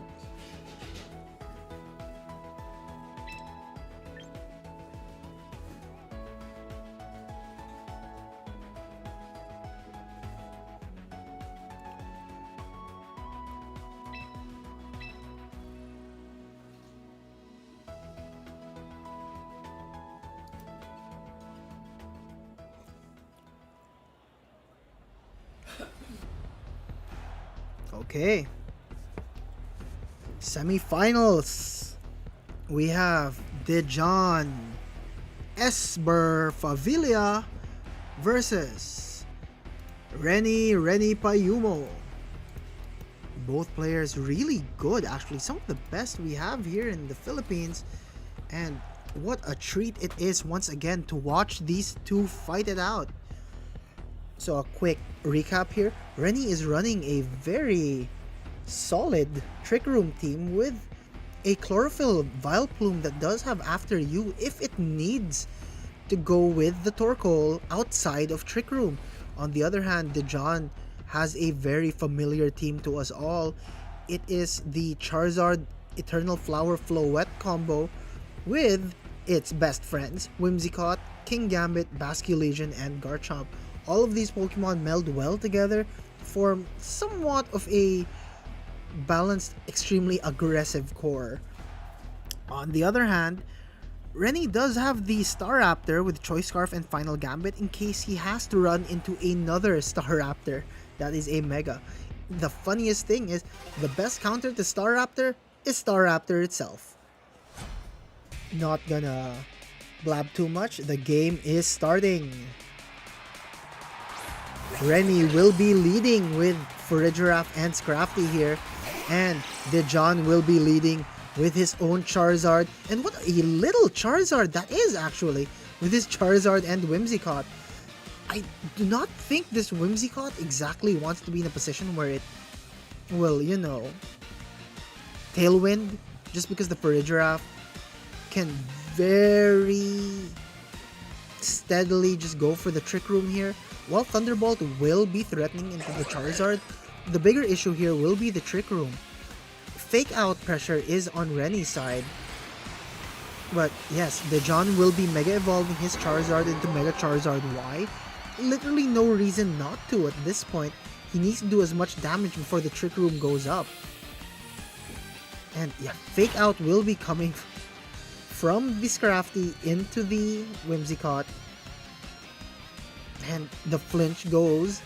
But Heat Wave will be coming from Dejan's Charizard. Not enough to knock out either Scrafty or Farigiraf. Now Trick Room will finally be coming up for Renny's side. Or well, actually Trick Room is up for everyone here. There's enough to go around. Harsh Sunlight and Trick Room are now hand in hand at 4 turns apiece. Now, Encore can be done into this Farigiraf, which would be a very funny interaction, where this Farigiraf will be forced to once again go for Trick Room. But if it goes for a Protect this turn, Whimsicott can also go for an Encore once again into it the turn after, provided it survives the next hit. Scrafty though, not exactly has no effective moves against either of these. Close Combat, Drain Punch, and Knockoff will not be effective against Whimsicott, but that won't matter because Whimsicott is protecting itself as well as this Farigiraf. Actually, this Charizard as well is protecting itself. Everyone's protecting themselves this turn. And Scrafty will use Knock Off into the Charizard, and it just hits into that Protect. 3 turns of Trick Room left as well as Sun. Now again, Scrafty doesn't exactly have the ability to do damage to either of these Pokemon except for that knockoff, and while it is the fastest thing on the field, the Whimsicott on the opposing side of the field in Dejan's side still has the power to Encore the Farigiraf into protecting itself over and over, but there will be no Protect here. Thunderbolt goes into the Charizard, doubled up from the knockoff earlier as well, and Charizard will be using Heat Wave, knocking out both of the Farigiraf and Scrafty. This Whimsicott will most likely be using Moonblast, but there's no target to hit anyway, so that's fair. It can't exactly use Tailwind either. 2 turns remain of both Trick Room and the Sun. No choice here on Rennie's side. He has to bring out his Torkoal and his Mawile. Mawile can Mega Evolve and just knock out Whimsicott here, and Torkoal can do some very, very Torkoal things. Eruption on Torkoal is still a major threat, while it's not as dangerous as it once used to be due to there being no choice specs. Charcoal boosted Eruption still does a very big amount of damage. And yeah, we will be seeing this Mawile Mega Evolve. Okay, the Whimsicott is protecting itself, and so is the Charizard. Both of the Pokemon stalling out the last 2 turns of Trick Room here. Torkoal going for that Eruption, successfully hitting nothing. Mawile also goes for a Rock Slide, but both Pokemon on Dejan's side are protected. Both players are actually making their turns pretty quickly, selecting their moves. This is again the last turn of Trick Room and the very last turn of Sunlight. So this Torkoal will not be able to do as much damage the turn after, but Mawile is still very much a problem here. While the Trick Room, this is the last turn of Trick Room, I don't think either of these Pokemon want to get hit by an Eruption. I don't think any Pokemon in the back of the John's side wants to especially get hit by Trick Room, even if it was the Garchomp. But yeah, Encore will be coming from that Whimsicott, ensuring that this Mawile will not be able to use Play Rough into that Garchomp. Eruption, though, manages to just do so much damage. Knocks out the Whimsicott and brings this Garchomp down to yellow health. Mawile forced to use Rock Slide, no choice there. It no longer has access to the Sucker Punch, and no longer has access to Play Rough or Protect. The dimensions have returned to normal. The sun has gone. But this Charizard can easily come in, and this Mawile is kind of a sitting duck. There's not much it can do since it's forced to use Rock Slide. But if this Charizard were to use Heat Wave here and miss the Mawile, that might be its only saving grace here. Rennie's gonna have to hope that this Heat Wave, if it is a Heat Wave, will miss. But no, it doesn't even come to that. Earthquake from the Garchomp is super effective against both Mawile and Torkoal. And yeah, the Heat Wave will not be missing, and it will be taking out the Mawile. It was in fact enough. Torkoal, though, well, with the Sun, I believe it will be attempting to go for a Heat Wave. Yes, it does also retaliate with its own Heat Wave, but does not even successfully take out the Charizard. Why? Garchomp goes down, but Charizard still hangs on with 2% HP. The final Pokemon on the John side will be Baby Blue, the King Gambit. Ripe for the sucker punching this Torkoal will be. Seeing as there was no other out there, Rennie will concede Game 1. Dejan takes it, and we will be going into Game 2.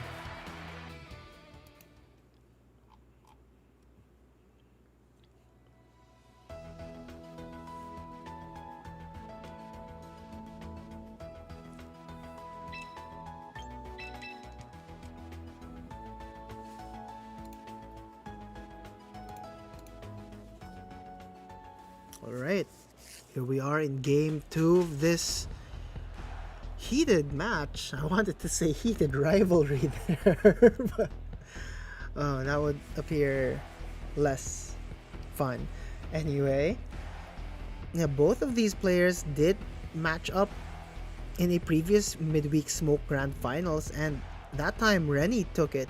But this time it appears that Dejan has learned a few tricks up his sleeve, has taken game 1. Rennie, though, I'm sure he can think of 1 or 2 adjustments to take out this team. That Charizard and the way that Dejan just managed to pivot around all of the Trick Room was commendable, to say the least. And yeah, Rennie will be leading the exact same way, though. The Furgiraffe and the Whimsicott, the Scrafty, and in fact, Dejan will also be leading the same way. We are going to see a repeat of Game 1's leads. Scrafty, though, as we saw earlier, just does not threaten either of these Pokemon. Yeah. Dejan will be Mega Evolving his Charizard here, turn 1. Again, no reason not to. The extra power from the Heat Wave just goes such a long way. Fake Out will be going into the Charizard instead of the Whimsicott this time around, though. And Moonblast will be hitting that Scrafty dead on, knocking it out in one go. I want to say one-hit KO, but it took some chip damage, not that it mattered all too much. And yes, we will be seeing the Trick Room go up for Rennie.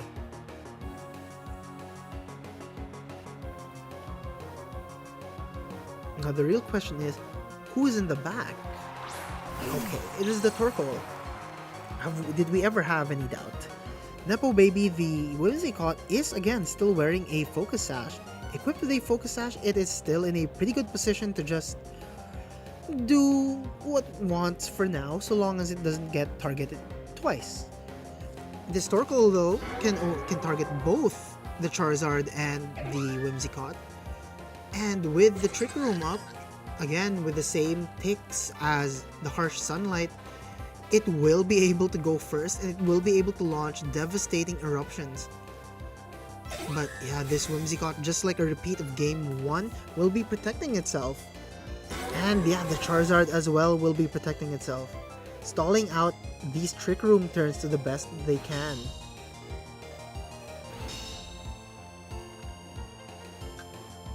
Eruption and Psychic come from Rennie's side of the field, but no, those just ping off.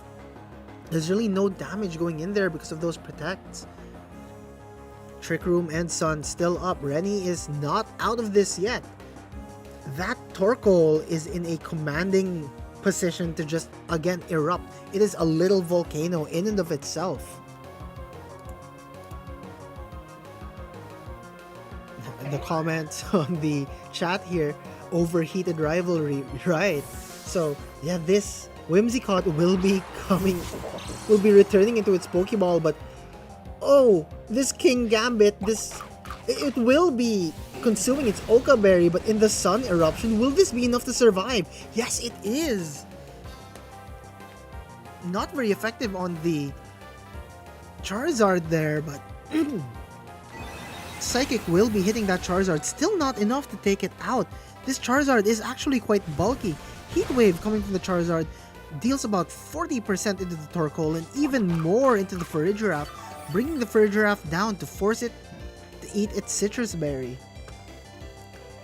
Again, 2 more turns of Trick Room here, but this King Gambit is not able to use Sucker Punch due to the Armor Tail that is active on this Furgiraffe. Okay, there was a bit of an error there. Yeah, so both of these Pokemon will not be able to do any damage there, but the Whimsicott will in fact be coming in place of the Charizard. Heat Wave coming from the Torkoal will knock out this King Gambit and bring down the Whimsicott down to its Focus Sash. If this Furgiraffe went for a Psychic, and it truly did, it will be knocking out this Whimsicott and this King Gambit, resulting in that double KO of a turn.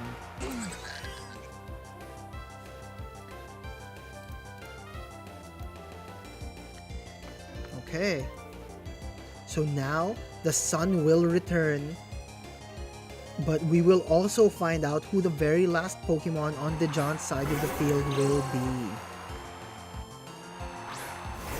And it is the Garchomp, of course. So as the harsh sunlight goes up, this Garchomp is in a very good position to just run away with Earthquake. This Garchomp, however, does not have Protect. This Farigiraf also probably just wants to set up Trick Room once more though. But, seeing as it can probably still do that in the next turn, protects itself. Earthquake will be coming from the Garchomp, knocking this Torkoal down to its knees and probably sending it back into its Pokeball. Probably. It survives with just 1%. Weather Ball, however, will be hitting the Farigiraf. This Torkoal successfully manages a Heat Wave, takes out the Charizard, brings the Garchomp down to 57% critical hit. That was a heck of a turn for Rennie. And to make matters worse, Dejan's Garchomp is now burnt. It no longer has as much damage and we will see the instant forfeit.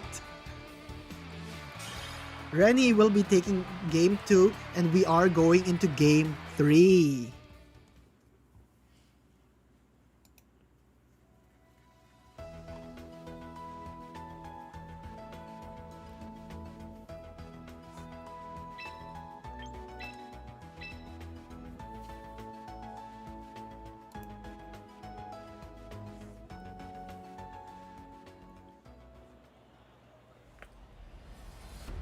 A heck of a midnight match we've got here.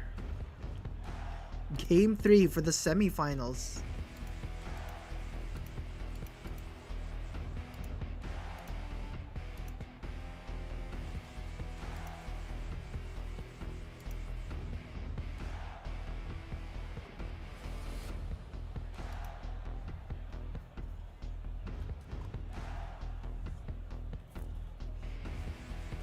Not much to say here other than I still want to know what kind of adjustments both players are gonna do.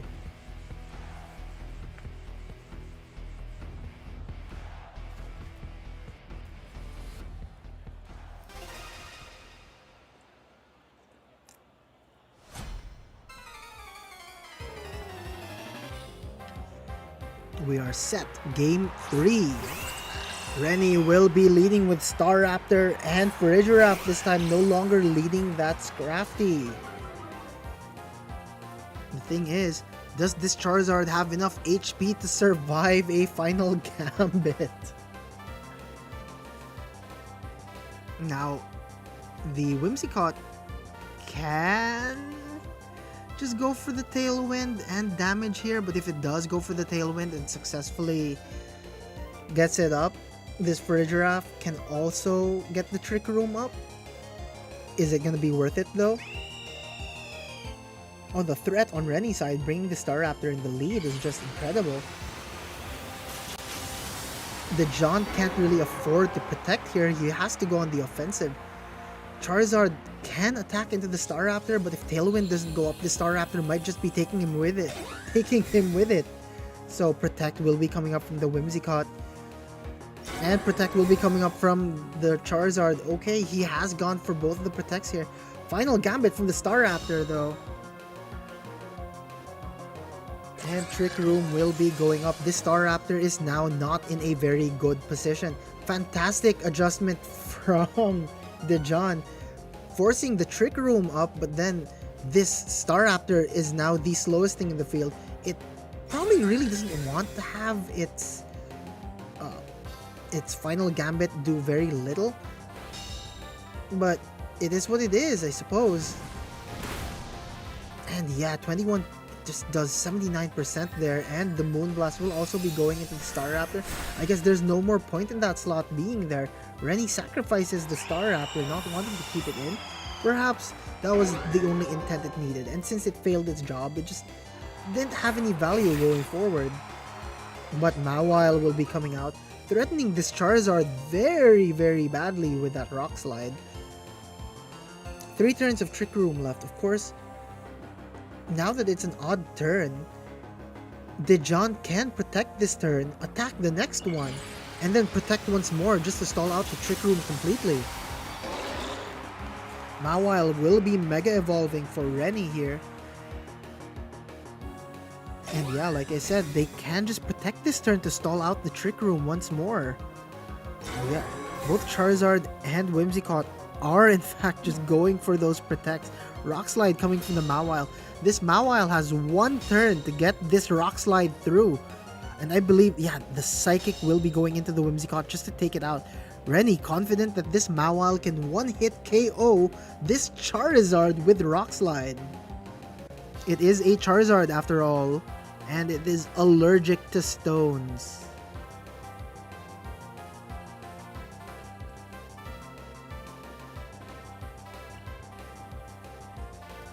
So again, Dejan's probably gonna have to take a hit this turn, or he's probably gonna have to switch out that Charizard. It's in such a difficult position. And he does actually switch it out. Mawile will be going for a play rough there, successfully predicting that switch. Thunderbolt also going into the King Gambit slot. Will it be enough? No, it is not. But it is in fact enough to knock it into paralysis. Moonblast hitting the Farigiraf from the Whimsicott does a respectable amount of damage. You really can't underestimate the amount of damage Whimsicott does despite being a very prominent support Pokemon. It still has the capability to do so much damage. Farigiraf a little worse for wear, but this is in fact the last turn of Trick Room. Mawile will be protecting itself, and so will Farigiraf. I wager that Baby Blue, the King Gambit, would want to take out the Farigiraf as much as possible, but instead, Dejan knocks out his own King Gambit in order to allow the Charizard to come in? Was that a misclick? Was that a tactical move? I'm not quite sure. But perhaps it was in order to make sure that the Sun came in successfully.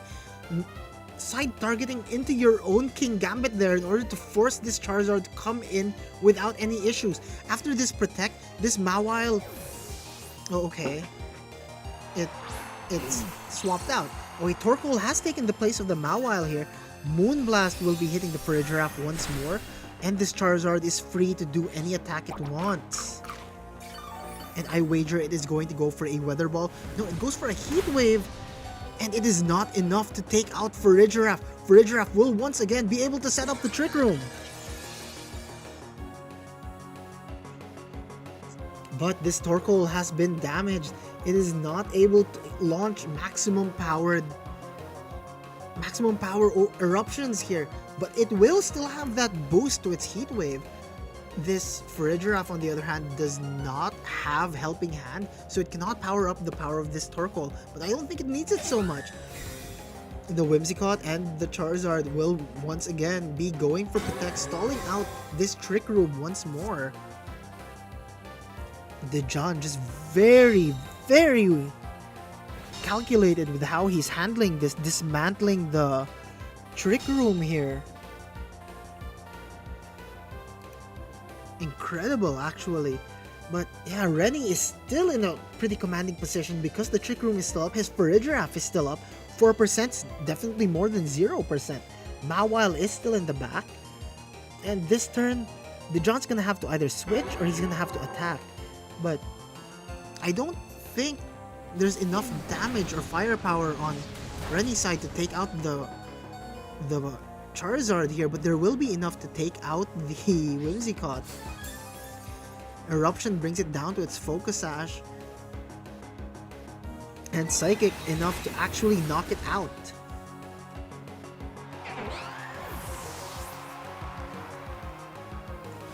Charizard will be going for Heat Wave, not enough to take out the Torkoal, but still, what an incredible amount of damage. This Charizard can just do so much. Knocks out the Farigiraf, which is already on its last legs, and we will be seeing Mawile come back out for Rennie. And the very last Pokemon that is on the John side of the field will be this Garchomp, which, as we saw before, is very capable of knocking out both of the Pokemon on Rennie's side of the field with Earthquake. But something we have to note, this Garchomp does not have Protect. Weather Ball will be hitting into the Garchomp here, and I believe this will be a play rough. No, it is Rock Slide. Rennie not taking any chances here. Smacks directly into the Garchomp and the Charizard itself. On the off chance the Charizard would not protect, this Garchomp though will be using Earthquake. Does very good damage into the Mawile, but something we have to really note here is, while this Mawile has the capability to just KO this Garchomp outright, and this Garchomp, this Mawile, on this very last turn of Trick Room, if the play rough will miss, Dejan can take the game. The Roselli Berry, will this be enough? And it in fact is. Rennie will be taking game 3.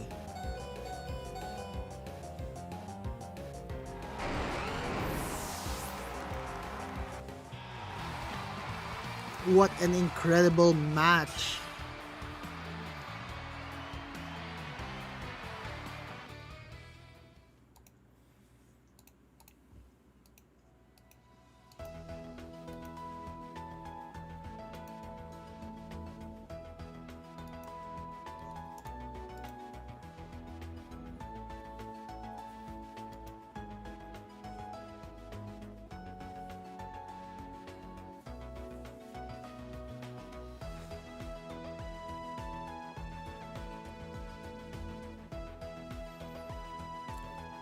Gotta love the community, folks. I wish you guys could see what's going on behind the scenes, but every time the match finishes, both players actually discuss what went right and what went wrong, and that's part of why I love this community. Everyone always tries to improve each other. GG's all around. Rennie will once again be going into the finals.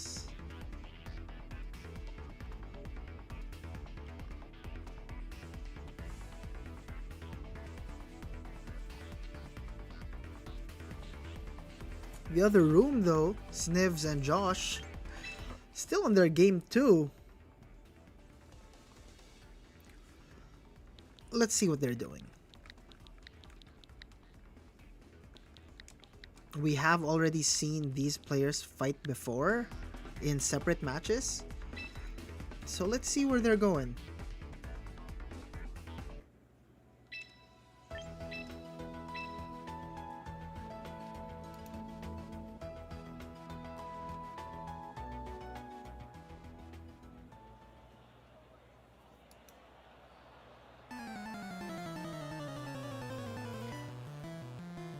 Josh did take game 1, by the way. I'm just gonna be quiet, conserve myself for the grand finals.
Okay, so let's take a really quick 3 to 4 minute break just to get the. If any of you want to grab some snacks, maybe a drink for the grand finals, do so now.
Wait, now though, there's a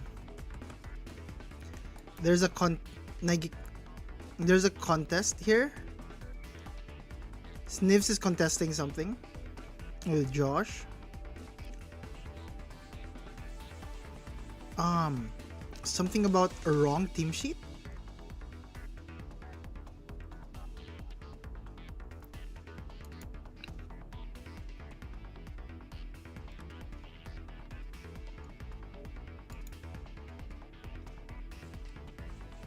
Snivs is claiming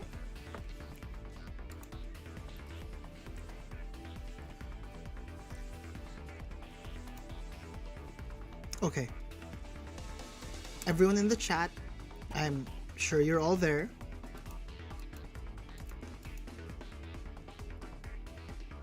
Snivs is claiming that the adamant nature Mawile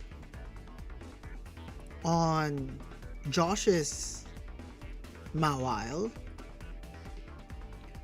outsped his Basque Legion, which has an effective speed of 116. So wait, no, never mind, it was a sucker punch issue. False alarm. Yeah, that was 100% a win on on Josh's side. Okay, that's fine. Let's proceed to grand finals. Okay, that was funny. Okay, now Rennie did say in the chat that if he has to fight Josh in the grand finals, he's just gonna concede. But I don't wanna believe that. I truly wanna believe that they'll fight this out despite the hard counter. I think Rennie still has a chance to win. I believe they did face off in Swiss rounds. But yeah, the grand finals is going to be between Josh and Rennie. And Oh wow, it is. Okay, I'm just gonna transition out.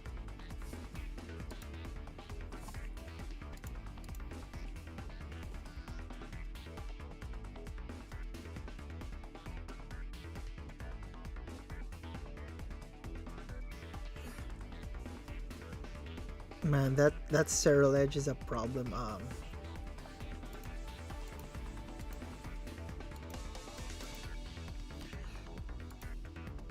Okay, so Rennie is still gonna be fighting this match.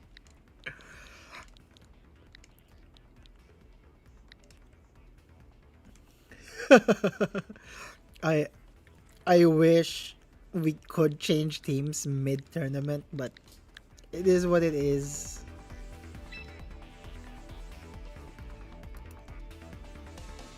Okay.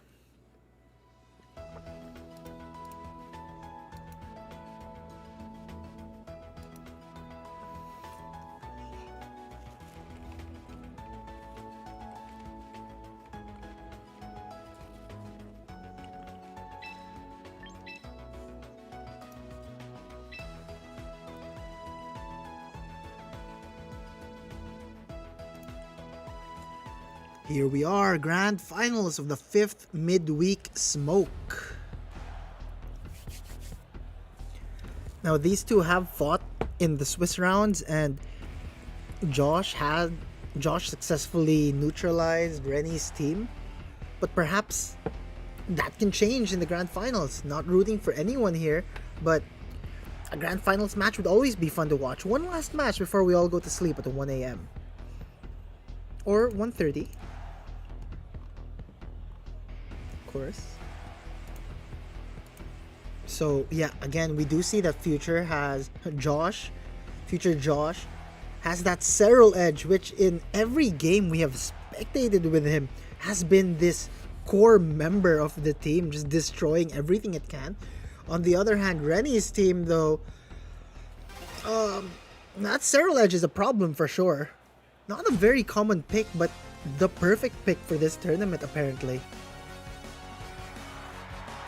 So, Rennie will be leading Torkoal and Vileplume, while Josh will be leading Incineroar and Melodic. Torkoal will be going for the Drought here, or well, Drought will come out from the Torkoal, that's its ability. Now, the interesting thing here is that this is a Vileplume. We don't exactly have Lilligant in this format, so I suppose this Vileplume will have to do, am I right?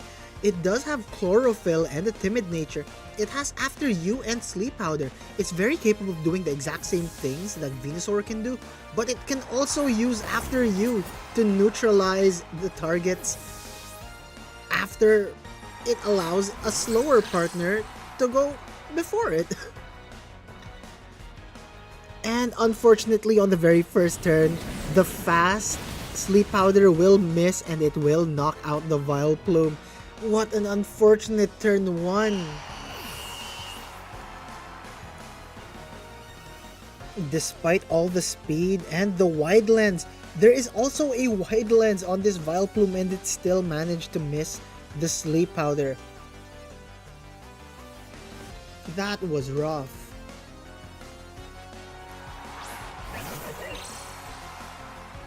Yeah, this is extremely difficult for Rennie, but never say never, am I right?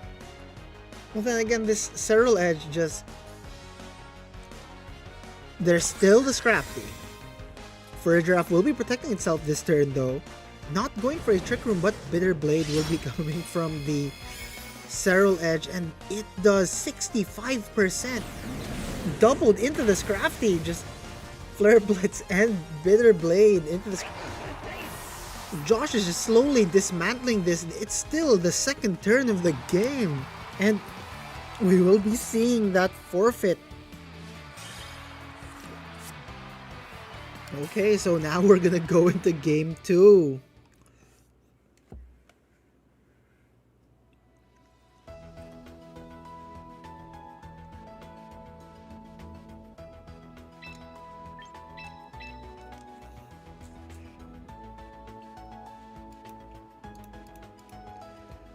Okay, so again, that was such an unfortunate turn 1 miss from the sleep powder on the Vileplume. That could have turned things around, but let's see. Perhaps we'll be seeing the Staraptor, maybe the Vileplume once more.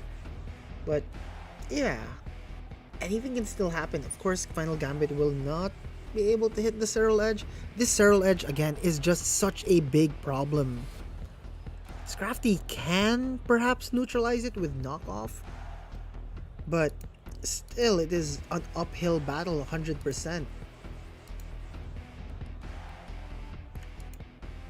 Such an underrated pick actually. Serral Edge is just destroying everything again with all the fire types and recently the fighting types roaming around in Regulation M-B.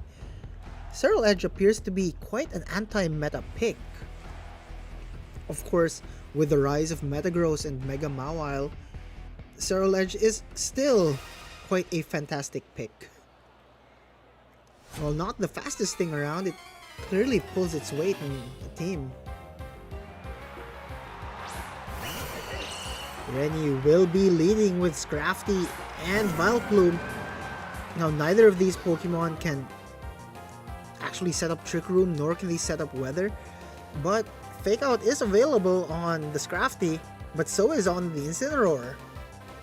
Vileplume can still go for speedy Sleep Powders here, hoping it does not miss this time around.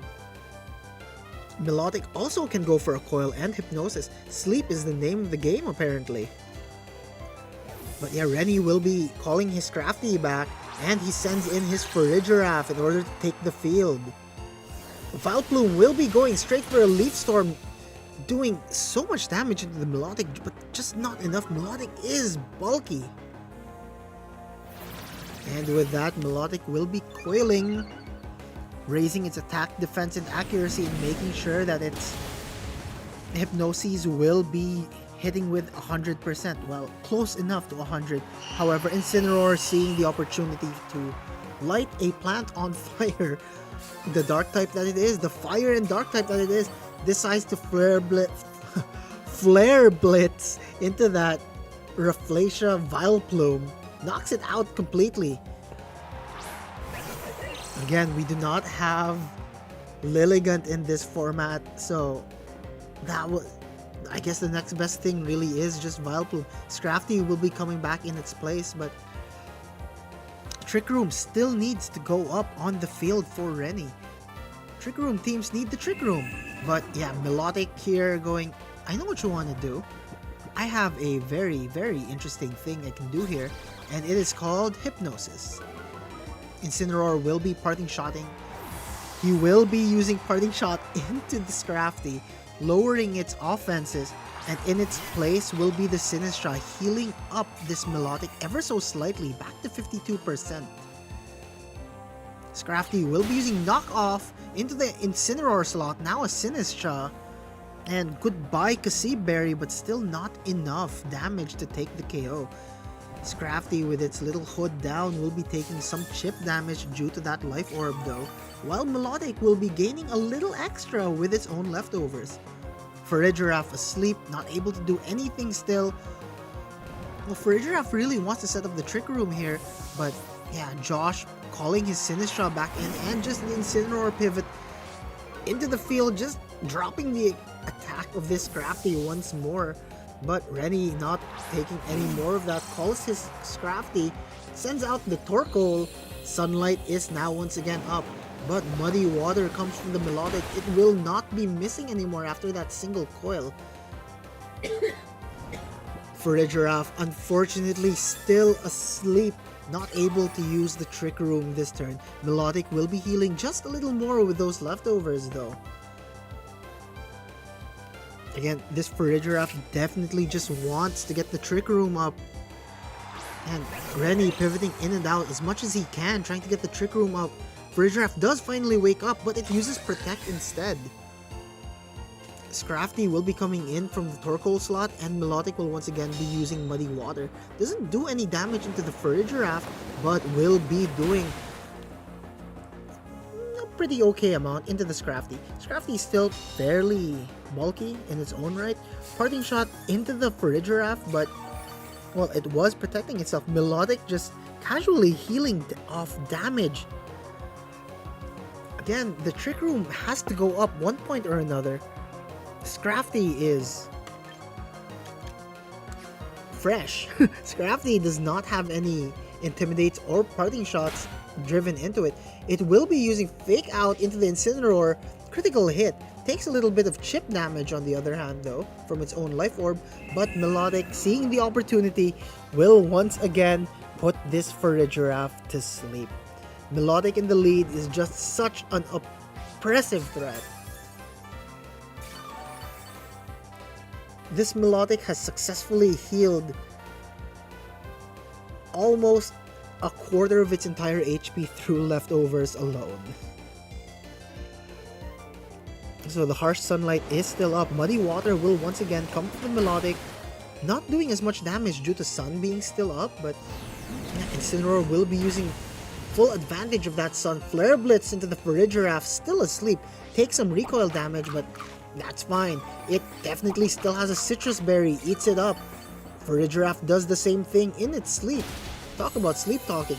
And unfortunately, the Drain Punch is just not enough into the Incineroar. Scrafty hitting that Drain Punch into the Incineroar, but Incineroar still standing. There's a reason he's the GOAT. Second time I've said that this entire tournament, by the way. But yes, Scrafty with that Drain Punch will fail to knock out the Incineroar. Melodic almost healing back to full with leftovers alone though. Farigiraf still very much asleep, but asleep no longer, and it is going for once more.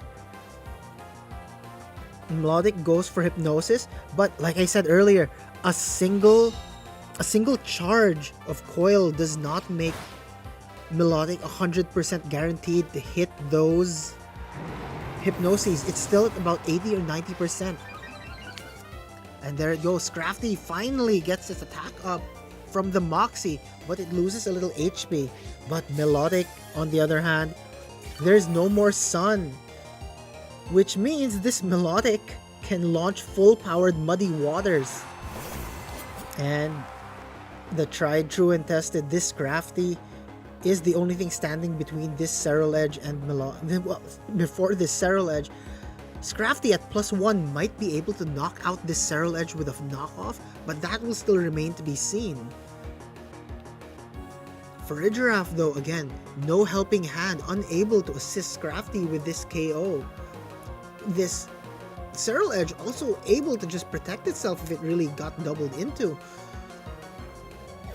But no, Rennie will not be attacking the Serral Edge directly this turn. Instead, he'll be launching his Torkoal to send the Sun back up.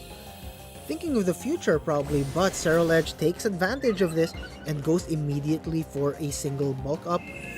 And Melodic, still doing very melodic things, is lulling that Farigiraf to sleep. Hopefully the viewers out there are still awake. I know it's getting close to 1 AM, but yeah, everyone, this Melodic is putting, this is the third or fourth time I believe that this Melodic has put this Farigiraf to sleep. Farigiraf not switching out at all too. Serral Edge going for a Bitter Blade on the Farigiraf, finally puts it to sleep permanently in this match though. Knocks it out, sends it back to Rennie. Melodic will be using Hypnosis once more into the Torkoal, but Torkoal, yeah, no, I'm not falling for that. Manages to avoid the hit and launches its own Weather Ball into the Melodic, resisted, but it's the best it can do without powering up this Serral Edge. Scrafty will once again come out for Rennie, little yellow lizard with a green skin. If Scrafty though is gonna have to think of something in order, this knockoff on the Scrafty is gonna have to do work if it wants to take out this Serral Edge. Bitter Blade coming from the Serral Edge, and it will unfortunately knock Scrafty out, leaving this lone Torkoal to deal with the entire team that Josh still has. And yeah, Melodic will once again be healing ever so slightly, but Rennie, seeing the disadvantage of whatever is going on will be forfeiting. And the champion of the very 5th midweek smoke will be Josh De Jose, Future.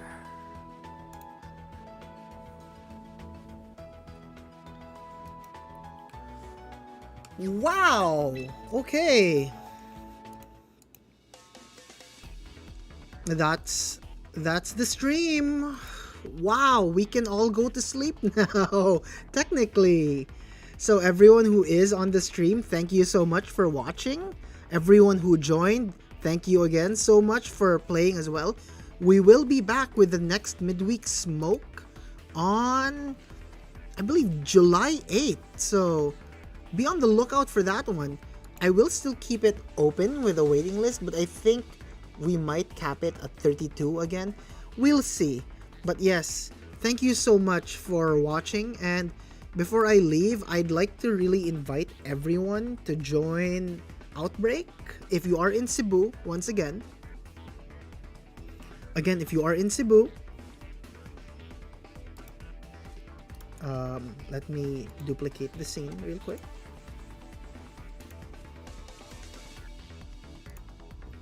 So, if you are in Cebu on July 25 and 26, please consider joining our annual VGC tournament. It is not exactly on the scale of PokeCon, but we wanted to replicate the feeling of being at a proper regional or being at a proper tournament for Pokemon. It will be several rounds of Swiss with a top cut. There will in fact be featured stream matches as well, and it will be played face to face. So this is a tournament that will be played face to face. And yeah, if you are again in the area, please consider joining. We have a lot of freebies. If you are curious about the tournament itself, please follow our page, Outbreak Cebu, and don't forget to also join. If you're watching the stream or if you're watching the stream or just haven't joined the Pokémon Champions Philippines group yet, or the Pilipinas Got Pokemon PGP group yet, why haven't you? You really should. So I'm just gonna play the Outbreak thing one last time before I say goodbye.